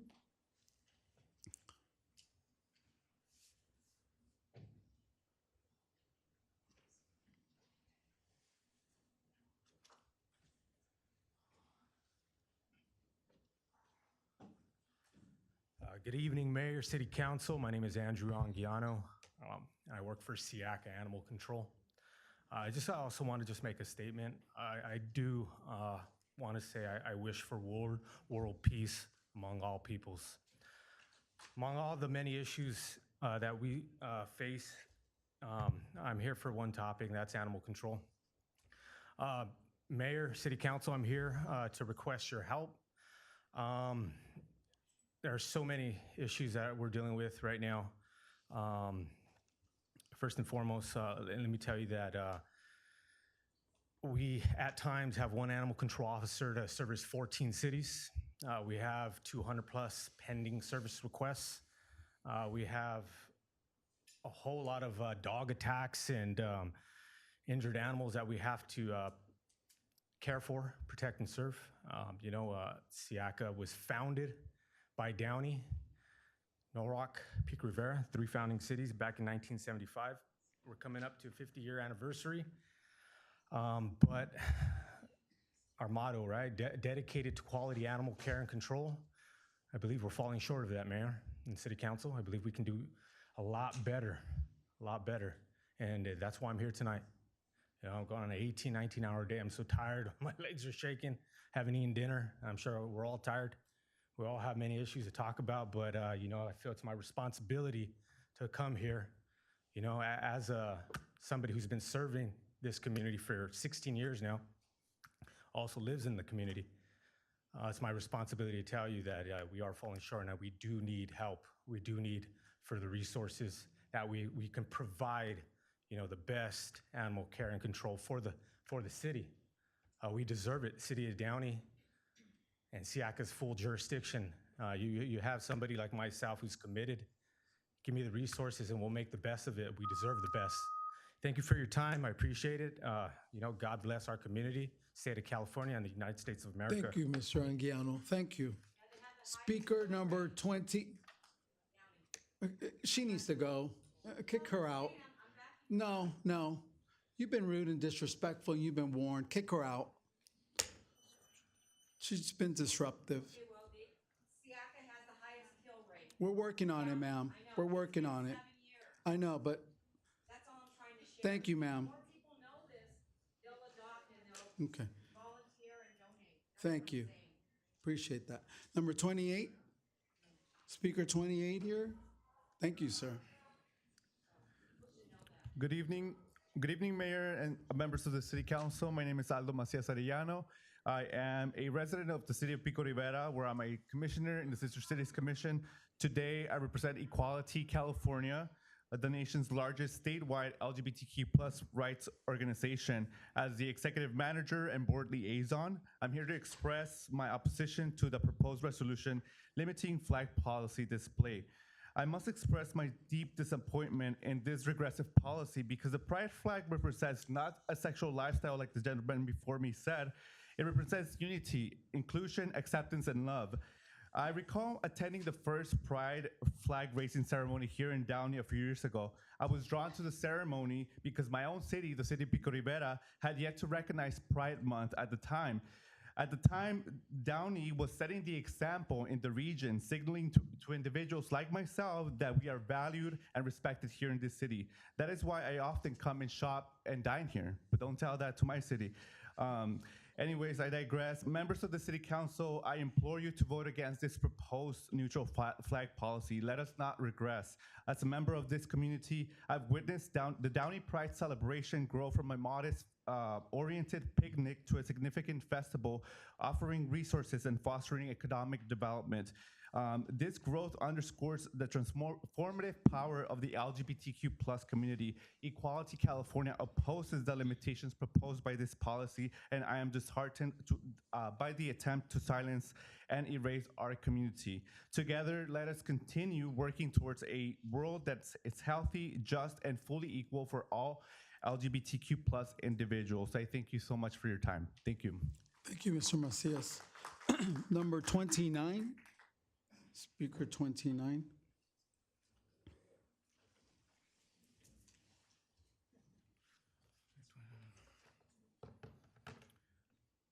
Hello.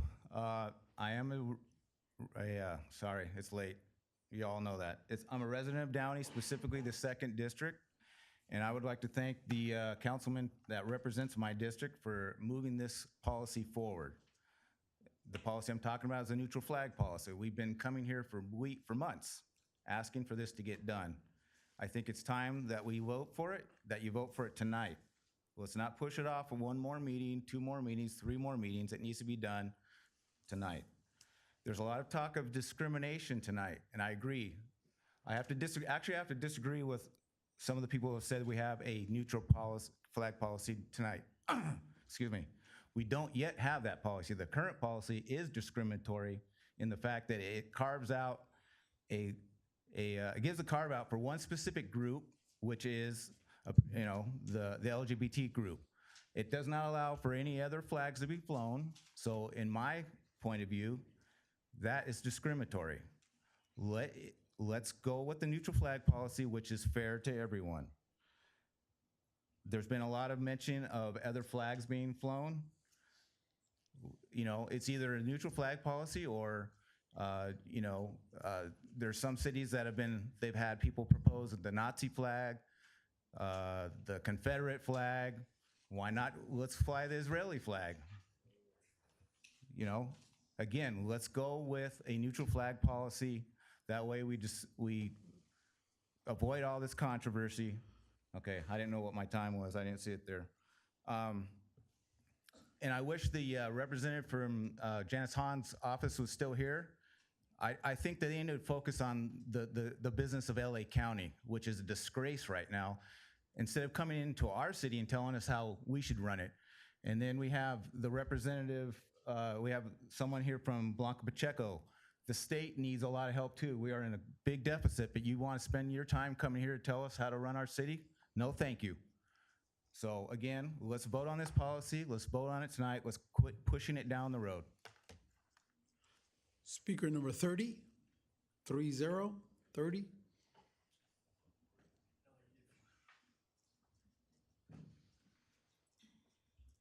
Hello, my name is Jessica Peral. Thank you for listening to all the comments today. I know that your job is not easy, especially with how angry many of us all are. And I'm just asking for all of you to have empathy with us as well. The reason we are so angry is because all of us have seen dead babies every single day for the last 6-7 months. I've lost count of how many now haunt my waking moments. I'll look at a family member of mine who's a young child and see a child who is being carried around by their mother who was alive mere moments ago. So you can understand how some of us have lost our sense of decorum. I don't want to make your jobs harder. I'm asking you to be on the right side of history.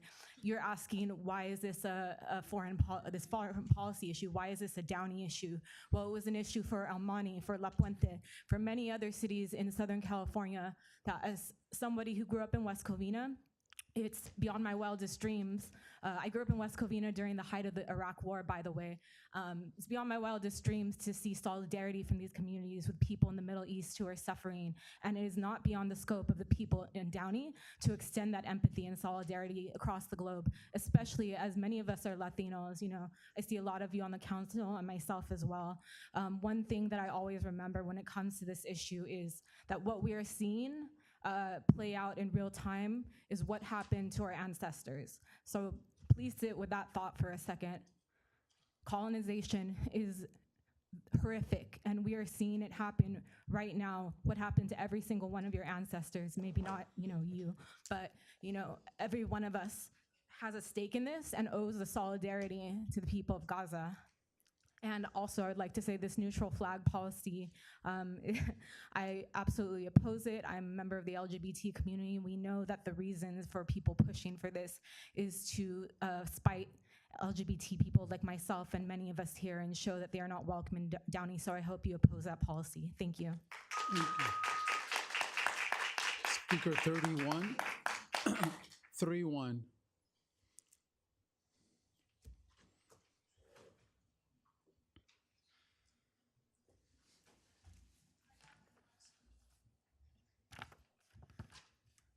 All right, back again. First and foremost, I just want to say that I'm extremely disappointed with the vote earlier today.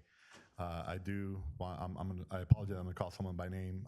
Dorothy, thank you for doing the thorough investigation. I give credit where credit is due. Unfortunately, it fell on deaf ears. You had a lot of good evidence and support contradicting some of the numbers from the Olsen company. I am disappointed in one particular council member, but I'll chat with that individual at a later time that didn't have the courtesy to call me back in the last couple of months. A lot of shenanigans going on. Now, moving to the public comments here, though I do not agree with the people's position on the ceasefire, I do agree with their constitutional right to voice their opinion.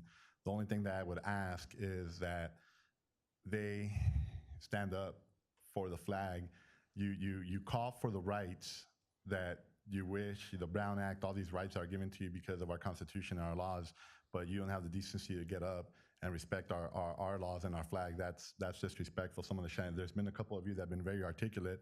Again, I don't necessarily agree with your position, but I respect your position to voice your opinion, and I just wish you'd do it in a positive manner and be articulate about it. With that being said, the next one, the pride flag, I disagree with Janice Hahn. And I think that that's what causes a lot of divisiveness in our country. There's one flag in this behind Dorothy that gives me a sense of pride, that gives me a sense of of well-being, that gives me a sense of comfort and security, and that's the American flag. When we have additional flags and this and that, my wife is part, of Salvadorian descent. I'm part of Mexican descent. Do we flag a flag in Cinco de Mayo months? Do we fly Salvadorian months? Do we allow that? I think that just creates divisiveness. I think we as a community need to get all better, and I think we all have to be respectful. I took a beating tonight, and I'm pissed, but I'm still being respectful to all of you, and whether we agree or disagree, there's a way of doing business. Thank you for your time. Thank you. Speaker number 32.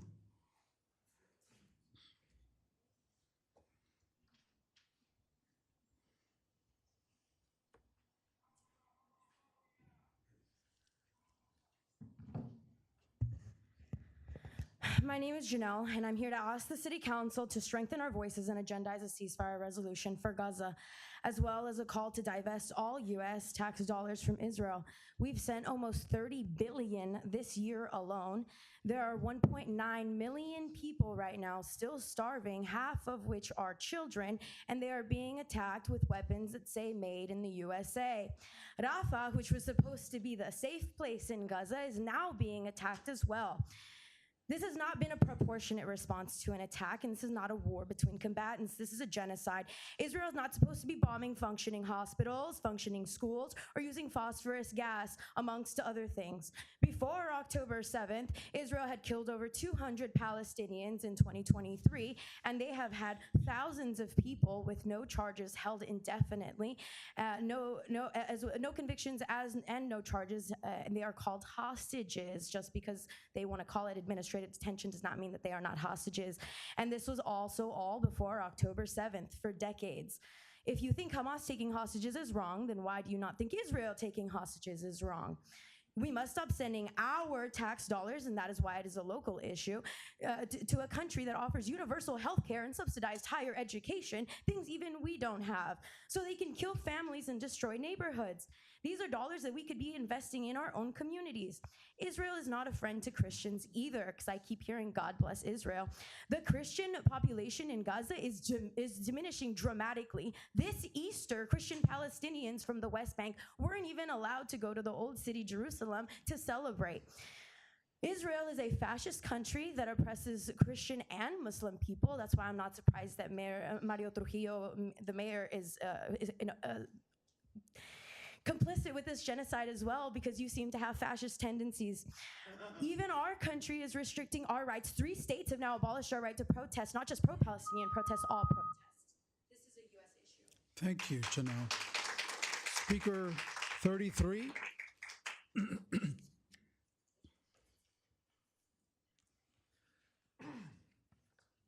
Hi. I'm here to call for a ceasefire resolution. We shouldn't be bombing starving people. It's pretty simple. Israel is starving them. They aren't being starved from climate change or a bad harvest. Israelis are intentionally blocking, and recent videos have shown them destroying food aid at the border, where hundreds of trucks are waiting to get in and haven't got in since May 5th. Before October 7th, 33% of the children in Gaza were malnutrition, 1 in 3. Now 100% of Gazans are suffering from malnutrition. And these are the people we want to bomb that are so scary. Starving people. This is what we do. And this is why people haven't been standing for that flag, because we're funding this. Maybe if we didn't fund it, maybe if we would actually talk in reality, or at least just talk, maybe just give a comment about Israel, about Palestine, about what's happening, so we can rebut, so we can have a discussion. But no, we don't even want to bring it to the table. We're scared. We're scared. We're just a bunch of scared little 50, 60-year-olds that can't even, I see high school kids here with more, you know what? Yeah. Here we are another week asking for a consideration, a comment.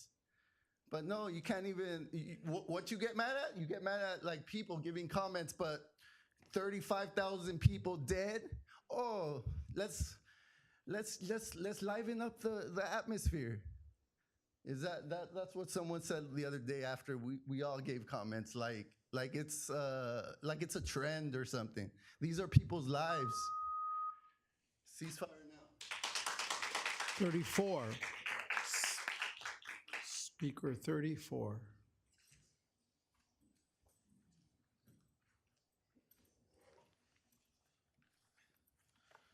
Buenas noches. How you guys doing? Buenas noches. My name is Raul. I was born and raised in Mexico. I came here when I was 19. I've been living here for the last 28 years or so. Here in Downey for the last 17, studying and working. You know where is this company at? I'm there. I'm an electromechanical technician. I'm proud of being American also.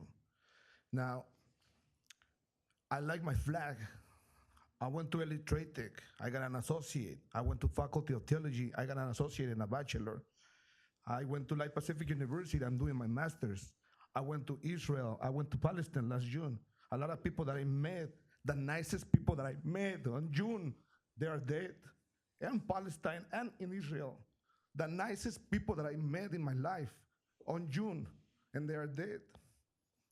But we're not gonna fix anything right here by yelling at them. There is a God up there.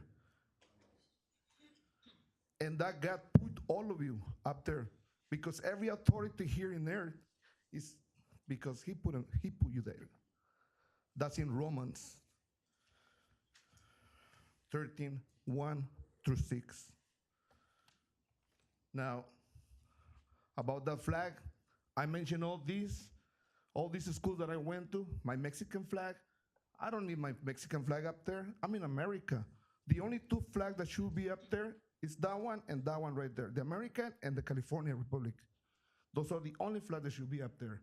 Any other flag is just gonna cause division. And to you, man, God bless you. You have a lot in your pockets. You have a lot of things to take care of. You have a lot of people hating you. I pray that the Lord gives you wisdom. I pray that the Lord put angels around you and cover your back.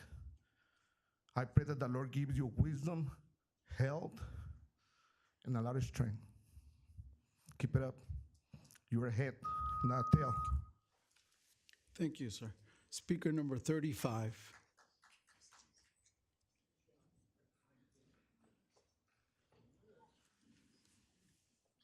Hello, hi. First of all, I just want to say that I had a speech and I thought about changing it many, many times based on what happened earlier.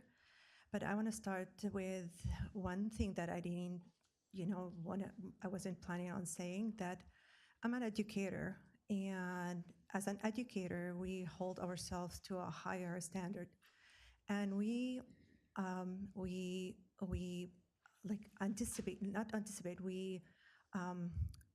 expect from our officials to hold themselves also in a higher standard. And this is, what happened earlier did not show that. So that was disappointing. This is the first thing. The second thing is, I spoke before and I talked about the Arab American community that we have here. Just want to remind everyone, a few years back, I was contacted to be on a commercial for Downey.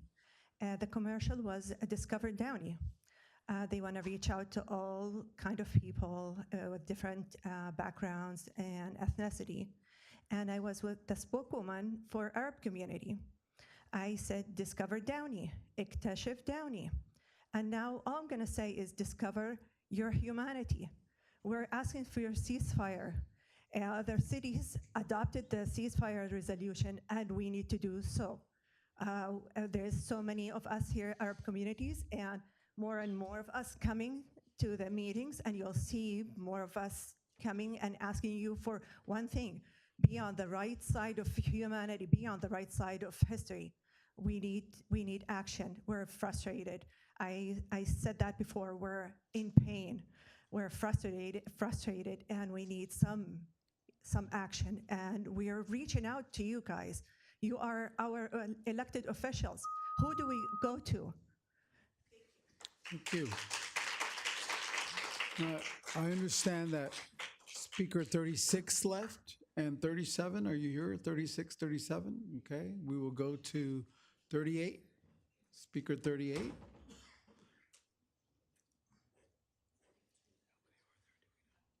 I'm sorry. What's the total speakers we have? 44.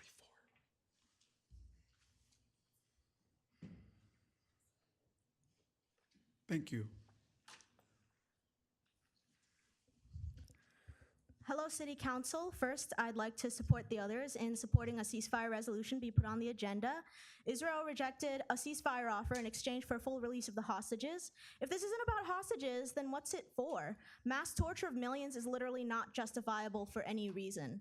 I've also come to oppose the proposal for a neutral flag policy. Y'all apparently voted to raise the rainbow flag every Pride Month in 2021, but just a few years later are choosing to consider stepping back on that vote. Do you know what each of the flags, the colors of the flag means? Red represents life, orange for healing, yellow for sunlight, green for nature, blue for harmony, and violet for spirit. What part of that is controversial? Did you remember how hundreds of thousands of people died in the AIDS crisis, largely in part due to the demonization of queer people and lack of support or research for them? Do you know how even today, trans people and trans youth are being brutally murdered in cold blood without consequence or investigation? Or how about how queer and trans people have been around for as long as humans have existed, as we know from indigenous cultures?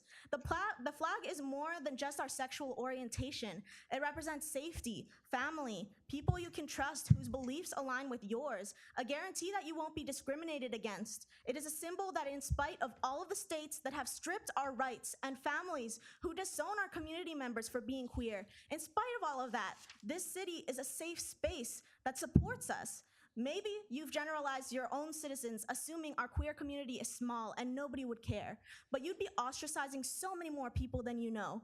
Queer people come from all walks of life, all races, and all ages. It'd be awesome to live in a world without labels, but it's because of censorship like this that we need labels in the first place, to find each other amidst a world that is actively trying to silence and hide us as if we're an embarrassment to even exist or be alive. Please don't do this to your citizens, and please add a ceasefire resolution to the agenda. Thank you. Thank you. Speaker 39.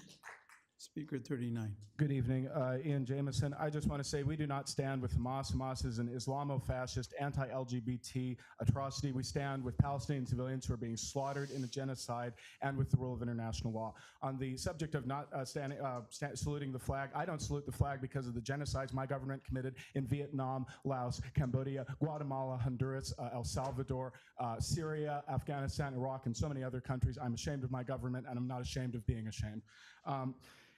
In re the ridiculous assertions by certain Christo-fascists in the audience that we as Americans have a proud legacy during the 1940s in re safeguarding Jewish life.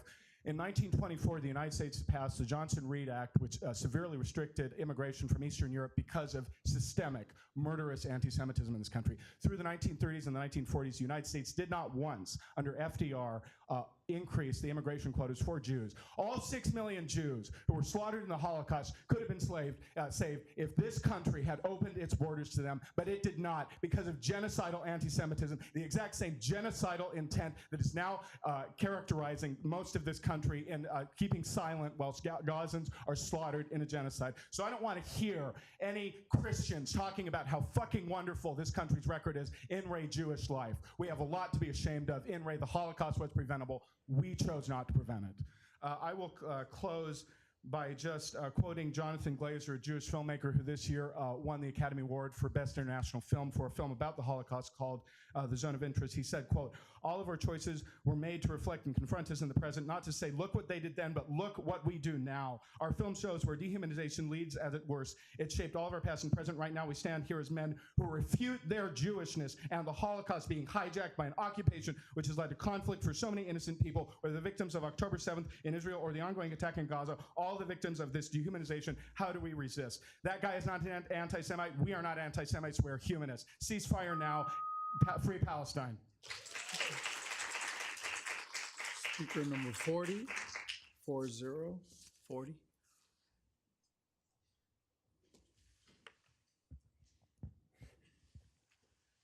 Good evening, Downey. My name is Fernando Islas. I'm your friend your friendly neighborhood Marine Corps veteran.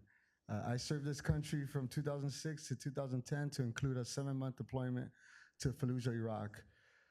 I want to start out by saying that the behavior we have been witnessing this evening by Mr. Mario Trujillo is not only disappointing, but disgusting. I am embarrassed for the city that you have appointed someone so unprofessional, impulsive, and unhinged to represent you. I condemn your behavior, Mr. Trujillo. I don't care what these people tell you. You have no right to react. You are supposed to be a professional. You're supposed to show some discipline and some bearing. Now, I'm here to call on you to call for a ceasefire out in Gaza. 2 days ago, on May 12th, Euromed Human Rights Monitor reported 39,675 Palestinian civilians have been killed out in Gaza. 43,640 if we consider those presumed dead under the rubble.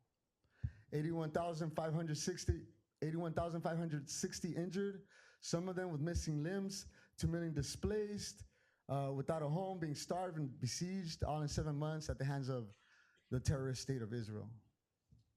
People are getting slaughtered on your dime and guns, and you guys are talking about flags and complex units. Earlier this week, active duty Army Major Harrison Mann resigned in opposition to this country's complicity in the Israeli genocide on the Palestinians. In his open letter, Major Mann stated, at some point, whatever the justification, you're either advancing a policy that enables the mass starvation of children or you're not. You guys are enabling this mass starvation of children by refusing to listen to the people and call for a ceasefire out in Gaza, not to mention the mass slaughter of them. When is enough enough? You need to call for a ceasefire now. Free Palestine.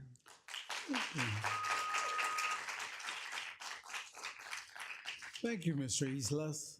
Number 41.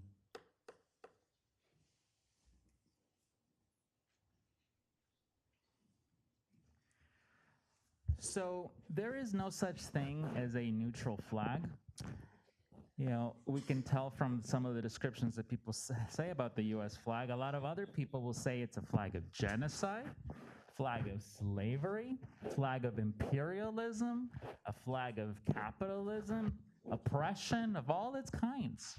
So there is no such thing as a neutral flag. That's just the conservative council members' way to attempt to do away with the pride flag, which the community, in conjunction with the council members then, tried really hard to get on there. And we want to keep it on there because we are proud of our LGBTQ plus community. The mayor is part of that community, Mr. Ortiz, even though he doesn't like to admit it, is part of that community. So it is time to admit that, of course, we are proud, but we want to be proud overall. We want to be proud to be LGBT throughout the world, and we want good things, humane things, kind things to happen to LGBTQ people throughout the world. So it is now time for you, Mayor Trujillo, to stop being a hypocrite and actually stand for the LGBT community. Yes, out in Gaza, out in the West Bank, it is time to have this ceasefire resolution. It is not difficult. You can copy and paste from other cities. Other cities have already done it. Our congressman even is, in quote, supporting it. Not really, but he is siding with the people, sort of, to, you know, get that PR boost. So why don't you want that PR boost? Come on now, just get on the agenda, and let's also get divestment on the agenda. Let's look through all of Downey's records and see how Downey is supporting and funding genocide, because we don't want that anymore. We want to have a ceasefire now and a free Palestine. Speaker 42, 42. Speaker 42. Okay, how about 43? Speaker 43. 44. Is this the last one? Okay, thank you.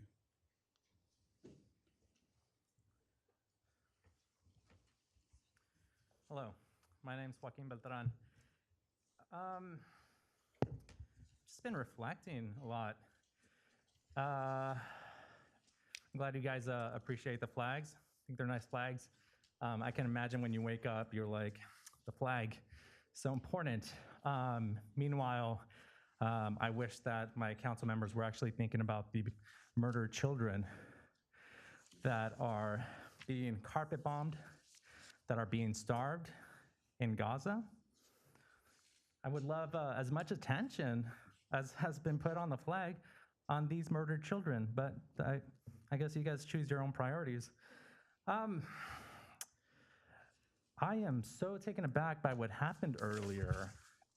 These were senior citizens, longtime residents.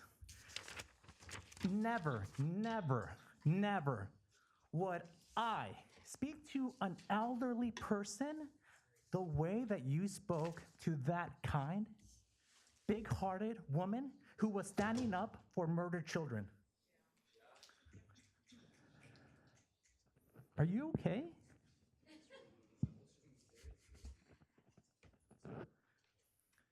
Therapy is a good thing. Nothing wrong with that. Listen, while you've remained in silence, Aaron Bushnell burned himself alive to condemn this genocide. The arms dealer of the United States of America resigned in October. 7 months later, crickets, right? The flag, guys. And recently, U.S. Army Major Harrison Mann resigned. What is happening with you guys? Are you guys okay? Do you guys not care about murdered children? Do you support genocide? Free Palestine. Okay. Is there any other speakers? All right. Is there a motion and a second to close public comment? All right. So ordered by the mayor. Now is the time for consent calendar items. Are there any council members that would like to remove or abstain from an item? Is there a motion and a second to approve the consent calendar? Second. All right, please vote.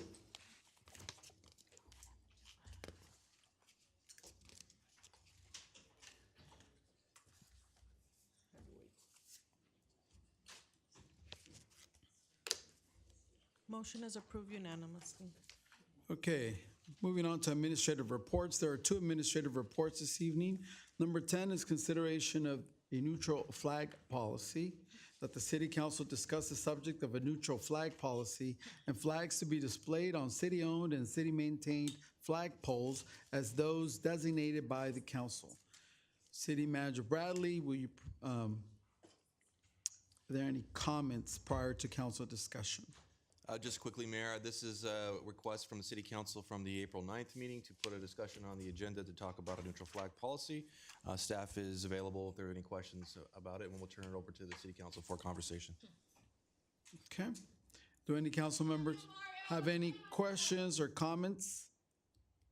Council members have any questions or comments? Yep, I do. So the discussion of neutral flag policies, by no means an attempt to silence or spite anyone. I've been approached by several members of the community, actually, since I've been elected, to hoist up raise up a Christian flag, Blue Lives Matter, then Blue Line, Red Line flag, Israeli flag. And I know a couple of years ago, can we close that door?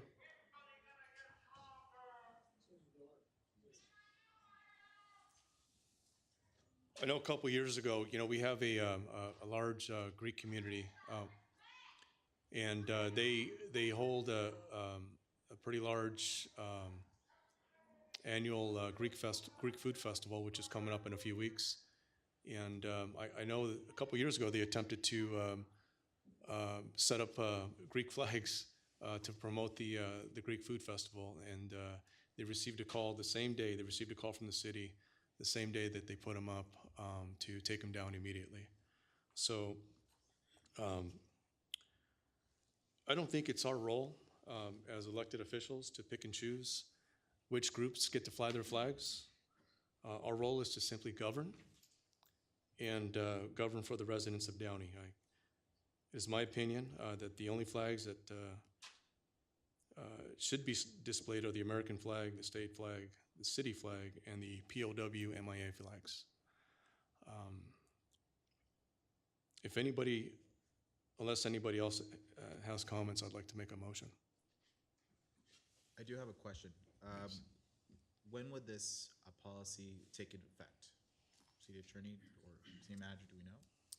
The time of effect would be up to the City Council when any change, if a change was directed to be made, would become effective. That is a decision up to the City Council.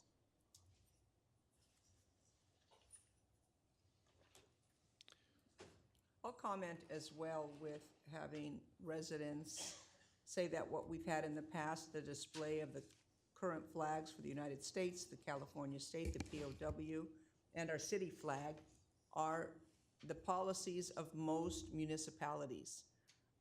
We had that in the past for so many years. This new commemorative flag, which is part of our resolution number 2, it becomes subjective for us as council members to decide which flags we do, which flags we don't want. We should be very neutral. That's why it's called with the neutral flag policy. And so that we just support what we have the commonality with, our country, our state, our city, and that we don't have a subjective opinion. I recall years ago with the school district, when they wanted to raise money, they allowed banners on the backside of their baseball field. Somebody wanted a flag that they didn't agree with. It went all the way to the Supreme Court. I don't want to make decisions for us that might get us into something of that policy.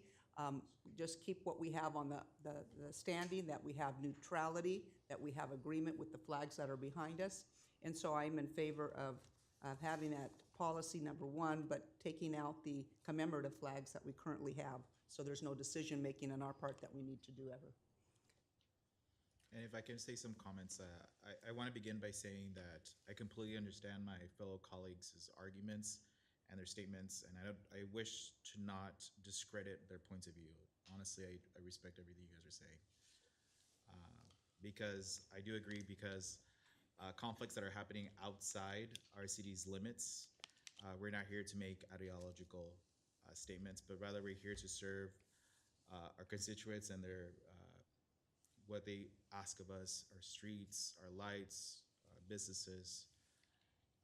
However, I do wish to make it clear that the previous flag policy that we have implemented and voted on by a past administration is that one that represents a new found of acceptance for our city. Their actions paved a way for Downey's united sense of community, and that's what I believe. Therefore, the reaction to change or alter this new progress feels as though we're making a bigger statement. As it stands, the flag policy has become a symbol for this change. To revert back to a time without it feels as though we're taking 2 steps back instead of moving 2 steps forward. So what I'm afraid will happen is that the issue will be coming back and back and back again when a new administration comes and they want to bring this back in front of council. So, and then we have to invest our city's staff's time and hear public comment.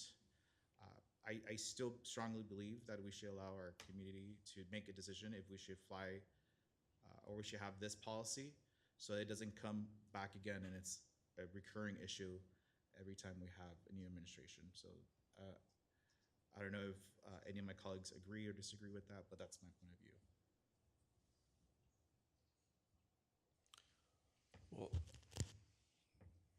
yes, I'm sorry. Okay. Well, I'd like to make a motion, but I'll preface this with saying that I do have within my circle of family and friends, I do have LGBTQ that I care deeply for. But again, this isn't our role as elected officials to pick and choose which groups get to be represented by flying their flags. We keep it simple, fair, and straightforward. The 4 flags that fly on an annual basis. So therefore, I'd like to make a motion to approve a neutral flag policy that bars any commemorative flags from being displayed on any city-owned or and city-maintained flagpoles, and that this policy supersedes any previous city policies on the matter. Can I get a second? I'll second. as of today, as of Effective immediately. I have a question. Can we define commemorative flag? We can read in the staff report, there is a definition of what a commemorative flag is. We can pull that out. Just give us 1 second. I would just point out too that the definition of commemorative flag does appear in the current policy in section 3 on commemorative flags. Does not the POW flag come under the definition of commemorative flag?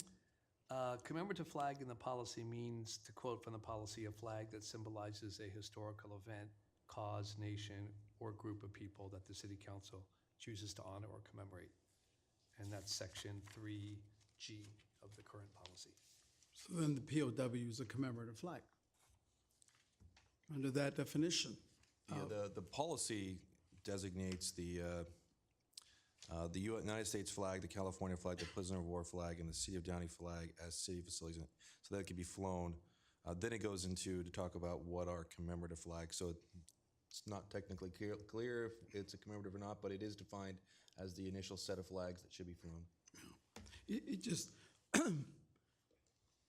this motion strikes me as a direct attack on the pride flag. If you're going to make out, and I want the POW flag to be flown. Let me make that clear. This is not to eradicate the flag. But let's be clear on what we're doing. This motion came about because of a group called Mass Resistance. They're sitting in the back. I'm surprised our leader is not here, Arthur Sharp, today. Mass Resistance has been deemed as a hate group by the Southern California Poverty Law Center.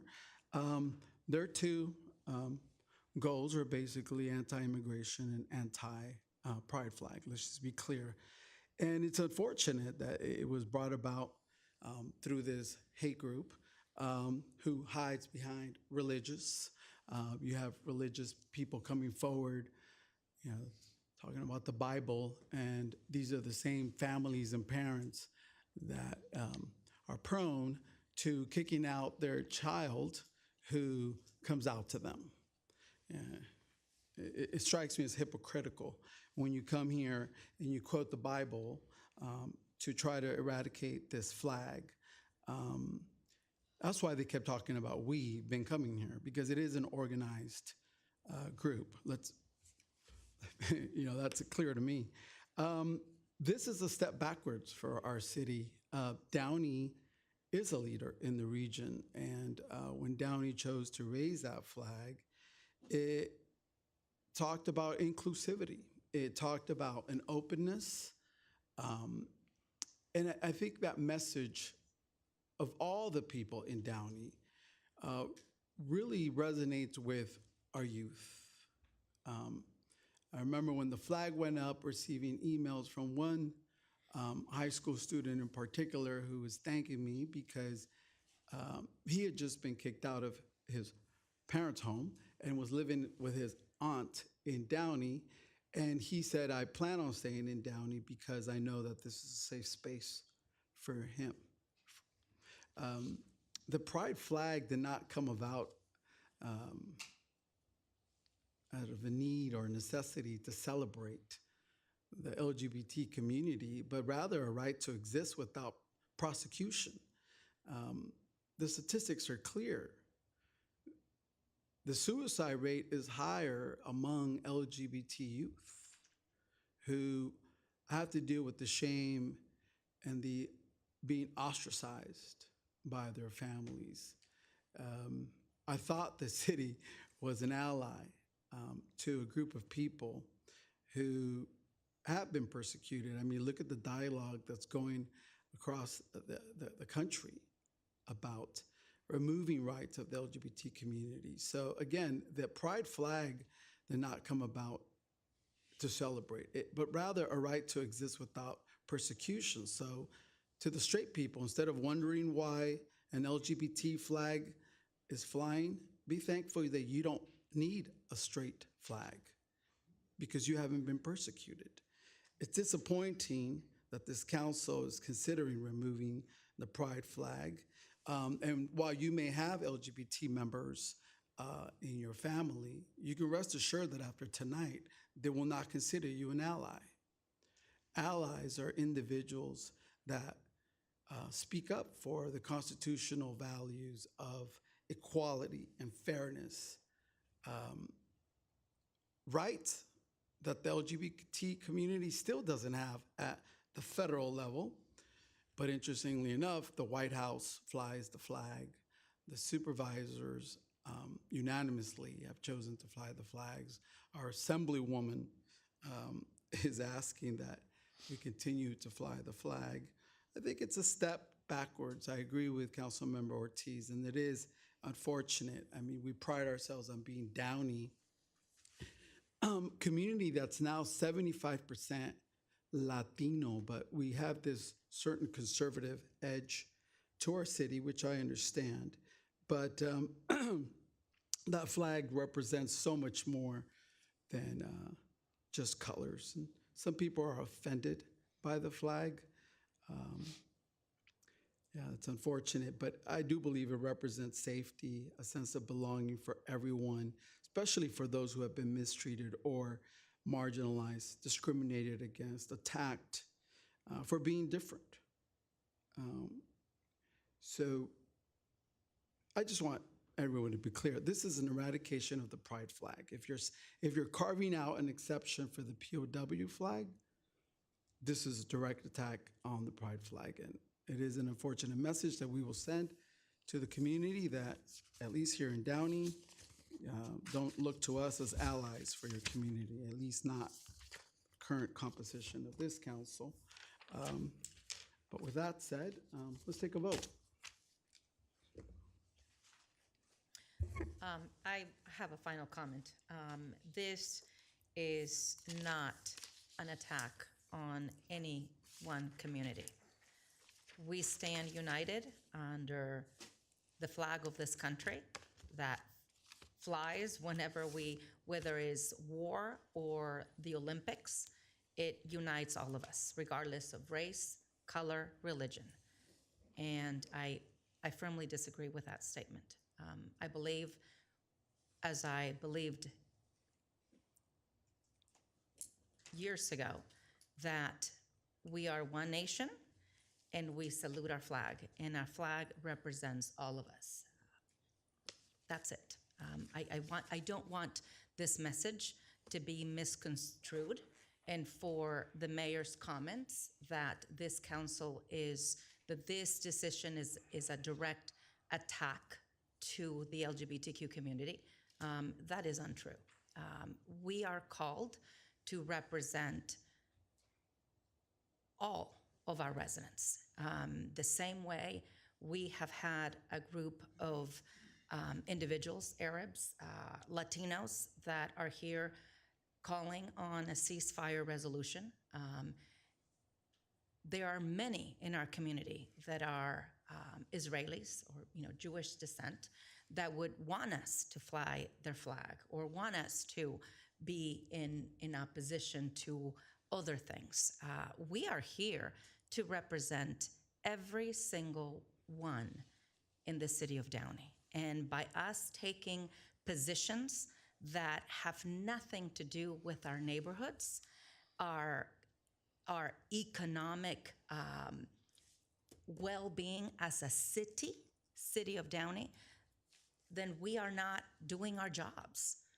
The people here, based on our efforts and based on the services we provide through our fire and police, we don't discriminate against any one member of our community. However, when we choose to take sides, and we all are free to decide, but let me be very clear. We stand as allies to every community, including the LGBTQ community, because that is the community that, again, we are all created equal by our Creator, and our job here is to do the business of the people of Downey. So let me just make sure that it is clear, and the mayor's statements are not accurate, at least not for this council. I know I can speak for Councilmember Pemberton, Mayor Pro Tem Sosa, and myself. This is not purposely an attack to the community. Okay, so let's just be very clear. I want to make sure I'm on the record for that. Thank you. I will add that my LGBTQ friends and family will still love me, and this is about nothing else but neutrality. So let's go ahead and carry on with the vote, please.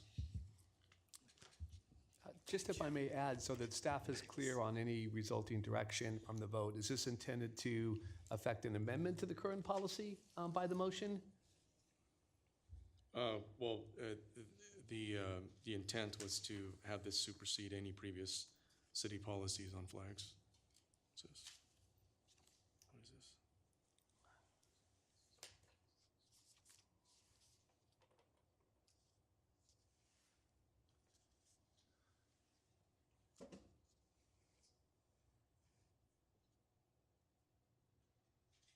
Okay, I'm sorry, do I need to read my motion again? Already. I think that it's been clear, but it may be helpful for the record, just again, so that staff has the I was direction. just sharing the current status and the resolution that we have in our paperwork, so. Again, no other flags other than the USA, the state flag, the city flag, and the POW-MAA flag. That was my motion. So we're voting now? Has there been a second? Was a second, correct? Yeah, for that was Pemberton. a second. Yeah, okay. All right. Or is it Pemberton? Okay. The motion passes with Mayor Trujillo and Councilmember Ortiz voting no.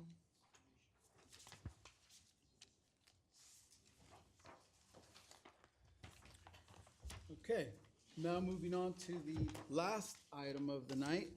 Mr. Mayor, if I may, given the hour, and this is not an action item, this item will take about 5 minutes, but if it's the council's wish, we can definitely defer it to the next meeting, I know it's after midnight, so. Sure. Hey, I'm awake, but that's okay, whatever the So, majority let's wants. con- pleasure. All right. Let's continue. Okay, thank you. Let's do that. All right. Our We'll now move on director's to waited so item. long. We'll now move on to item number 11, which is a code enforcement program update that the city council discuss an update regarding the Community Development Department Code Enforcement Division's accomplishments and its proactive code enforcement program that began in 2023. City Manager Bradley, is there a staff report for item number 11? Yes, Mayor, we have our Community Development Director here to provide the report. Mayor, members of the City Council, the item before you, as you mentioned, is a Code Enforcement Division updates. The Code Enforcement Division is one of 3 divisions of the Community Development Department. The Community Development Department is comprised of Planning, Building and Safety Division, and Code Enforcement Division. The role of the Code Enforcement Division The role of the Code Enforcement Division is to ensure that residents and businesses comply with our municipal codes and other codes, and also to preserve neighborhoods and promote business beautification. It entails enforcing codes related to land use, entitlement approvals, building safety, and also coordination with other departments and agencies. We currently have a very exciting time in our Code Enforcement Division in that we are fully staffed. The City Council recently, this past fiscal year, approved augmentation of our code enforcement team, as noted on the slide here. And here pictured is our new code enforcement team, which is comprised of a supervisor, a senior code enforcement officer, 3 code enforcement officers, 2 part-time code enforcement officers, and 1 administrative clerk. This slide highlights the 7 key components of our proactive code enforcement program, and I'll go through each one in a little bit more detail, but quickly. The first one relates to comprehensive and up-to-date municipal codes. We all know that the municipal code ages over time and doesn't always keep up with the standards of the community, and we always find new ways to make things a little bit easier to enforce, or even perhaps easier for businesses and residents to understand. So we are currently undertaking a review of our municipal code from the zoning side and other sections of our department, including code enforcement, to ensure that we're able to enforce property maintenance standards, evaluate conditions that we've identified in our city related to vacant lots and vacant buildings, vendor enforcement, just to name a few. And we plan to amend those codes as we needed, bring them to the city council and future meetings, and also to develop guidelines to assist staff in prioritizing our case management and also developing inter-operational standards for our division. The second component of a proactive code enforcement program is education and outreach. Here on this slide, you'll see that there's various components related to distribution of educational materials, hosting workshops, engaging with the community, and using various outreach. In the last few months, we've engaged with the community related to code enforcement in business best practices, workshops for businesses, referrals to housing rehabilitation programs. Code enforcement has attended community events to engage in the community in a different way, not necessarily in the enforcement capacity all the time, but also in a friendly, proactive, educational approach, participating in the Team Up to Clean Up recently. We're planning to attend a neighborhood watch meeting later this week. And also we'll be participating in other events like the ones shown on the slide. This is just a few pictures of some of the educational outreach materials that we have developed internally, where we're partners in promoting outreach with residents. Code enforcement team on a regular basis promotes our housing rehabilitation program, which is funded by CDBG and home funds. We promote information related to large bulky items, educating the community about the proactive ways that they can take care of our community, apartment complexes, management teams of those apartments to ensure that they notify their residents of not putting out bulky items without having some coordination with our waste hauler. And again, we'll be looking at these educational materials to make sure that we build off of them and we update them as we see that new information is needed. Something that I'll share is we're developing outreach materials related to commercial shopping centers. We've put a lot of focus, a lot of staff time into commercial shopping centers, and I'll go over that in just a few seconds. Additional educational material shown here along with some of the photos of some of the activities that I mentioned. The other component is related to staff preparation and educational materials. Our staff, being that we have longtime staff and newer staff, is undergoing various trainings, including just internal training about our department and division protocols, identifying ways that we can increase their knowledge on the practices that related to code enforcement and outreach with the community. We're also looking at data analysis and using that data to be able to target and to assist in identifying community deficiencies and monitoring our progress. And this slide here shows things that we will do to ensure that we stay on a proactive track moving forward, reporting on our metrics, identifying deficiencies and prioritizing case management, focusing our resources appropriately and monitoring progress and evaluating impacts of our proactive interventions and adjusting our strategies as needed. Number 4 relates to regular, accessible, and flexible patrols and inspections. Again, I mentioned monitoring commercial shopping centers and operations, addressing lacking property maintenance, addressing temporary banners, removal of flyers and posters in coordination with Public Works and other departments in the right-of-way, readily addressing unpermitted construction and dilapidated property conditions, vendor enforcement, monitoring vacant lots and buildings, and identification of encampment hotspots. This is our current schedule in red. We don't have coverage on Sunday. On Saturday, we have in the past, up until recently acquiring our new officers, we've had staff limitations on Saturdays, but our new schedule will include, effective on June 1st, as we're undergoing staff training for our newer staff, will look like a 7-day-a-week coverage with extended hours happening on Tuesdays and Fridays up until 7 p.m. and having quite a bit of coverage on Saturdays and Sundays.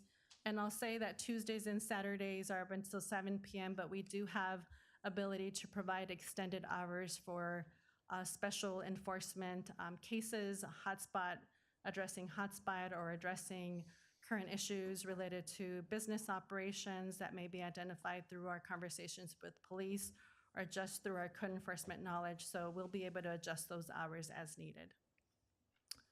This is a map showing our different coverage areas in code enforcement, and this slide outlines some of the commercial shopping centers just to give you a glimpse of the things that we've been working on proactive code enforcement. Key locations where we've engaged with property managers include Gateway Center here in downtown Downey, the 2 CVS centers, former Big Lots.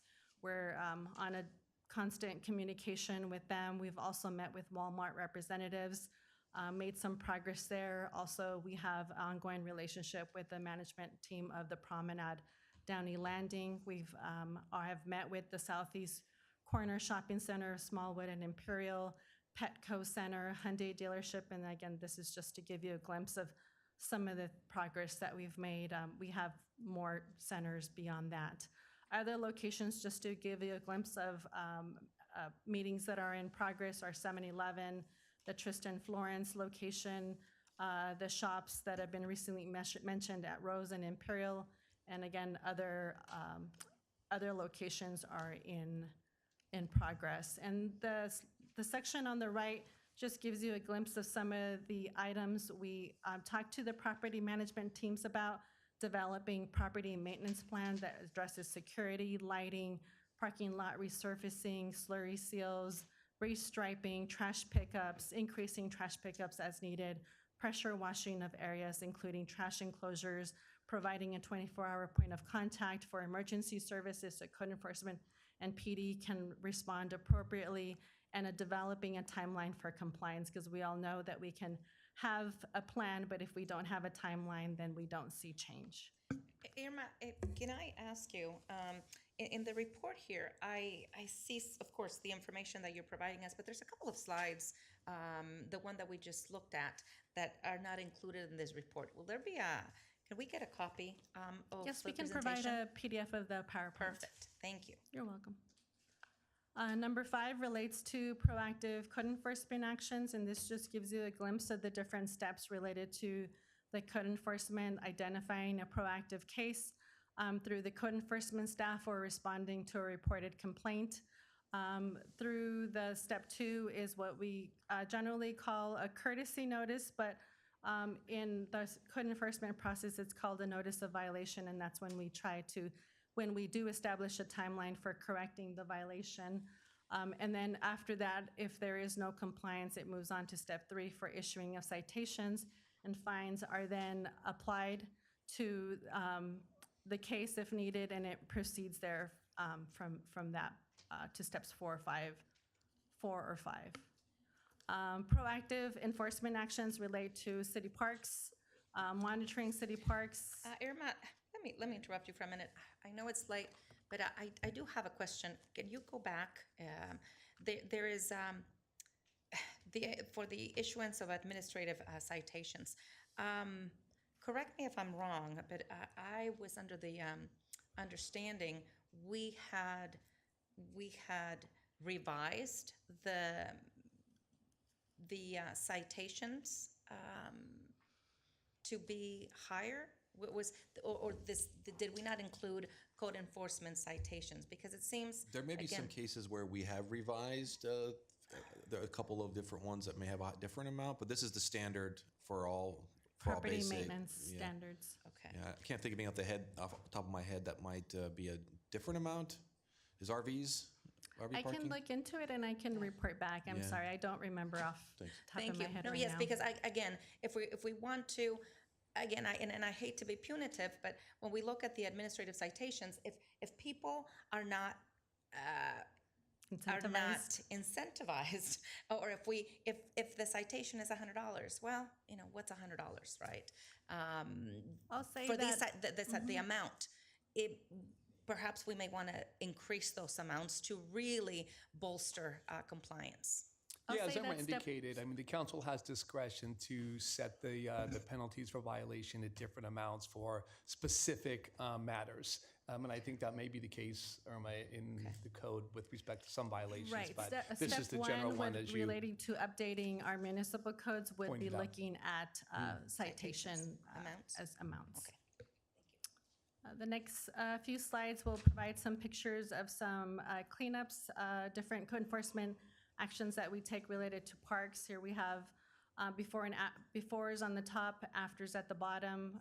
Throughout the next few slides, Rio San Gabriel code enforcement action along with Public Works and PD has coordinated with a lot of these cleanups, and also outreach with the folks that sometimes are using these places as their sleeping quarters.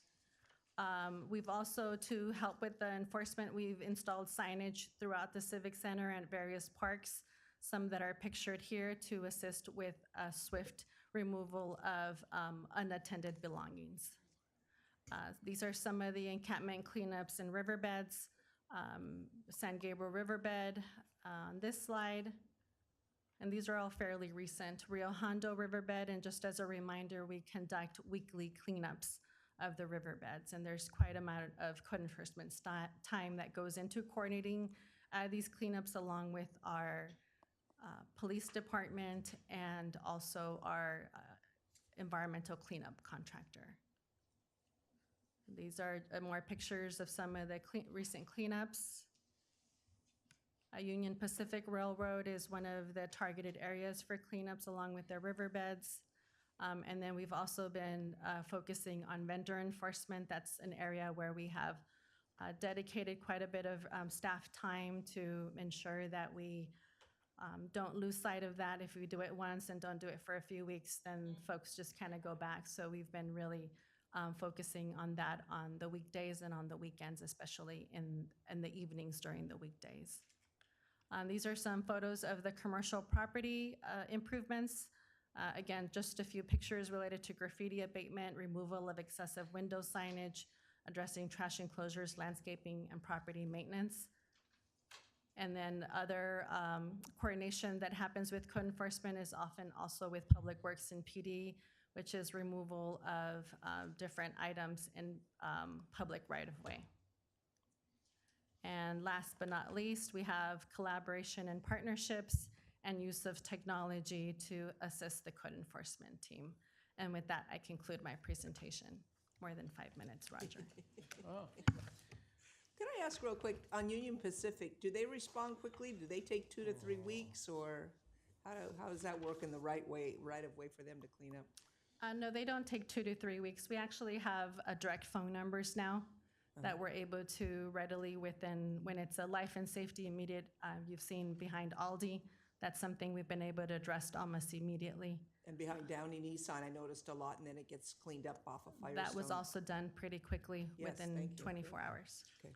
I do have just one question. It's something that just stood out in the report.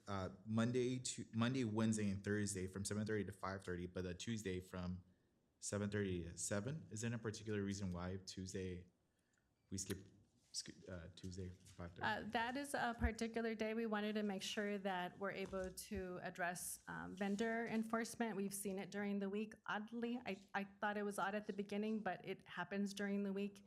And so that's why Tuesday was selected along with Friday, which is also a typical day for vendor enforcement. Excellent. Excellent report. Thank you, Irma. I would like to ask that we look at the fines for the citations. I think that is important for Do we second compliance. that? Second. Got a second? We're good to go? All right, Yeah. thank you. I also, just a comment, I think, first of all, I want to applaud the fact that we're using the word proactive versus reactive, because when I got to this council, at least my opinion was that we were just being reactive. Now I'm hearing we're canvassing. We're actually sending troops out to look for things instead of having our residents like Mr. Hyman take on the responsibility. I think it's our responsibility to go out and look for these things. So I'm glad to hear that we're doing that. But I do want to mention that when it comes to our neighborhoods, I would like our code enforcement department to look at lawns, all right? I want to look at facades, fascia boards. I want to look for the Christmas lights. I want our department to look for the houses that clearly need attention, that have been neglected, and go in with the mindset that there might be someone living there who needs help instead of being punitive. I'm glad to hear that we're giving warnings instead of cracking down the hammer on them the first time, that we're saying, hey, what's going on? Can we help with this? We have a program. So I would like to see more boots on the ground, if you will, in our neighborhoods, looking for those homes that need some attention, because I think that will improve the neighborhood. So just wanted to point that out, but excellent work. I think one of the legacies of this council would be that we've become proactive instead of reactive. So I want to thank our city manager and the staff. Thank you. I know it's late, but to piggyback on yours, Rotary is helping on that, on projects I saw in the report. And so if we find an area like that, maybe they can go out to help. Yeah, maybe, maybe we'll get Kiwanis out there. I think that's great, but I don't want to rely on our nonprofit groups to clean our city. That's our responsibility. So while I think it's great that we involve the community, that's fantastic, let's be clear, it's our responsibility. And we shouldn't wait for nonprofit groups to do it. Well, I think the nonprofit groups would just be a bonus, but yeah. Yes, but again, it is our responsibility to identify these problems and take care of them. I don't want to rely on other people. Thank Agreed, you. agreed. Thank you. So with that said, let's adjourn the meeting. The city council meeting will be adjourned in memory of Jonathan Stewart, 41, Los Angeles County Sheriff Deputy, who died while on duty at the South Los Angeles Sheriff Station. Karen Lombardo, 57, longtime Burbank Elementary School teacher. Kathy Marcucci, Mayor Pro Tem, City of Industry, who served on the City Council since 2017. And Don Davis, former Downey Fire Chief and City Manager. A moment of silence in their memory, please.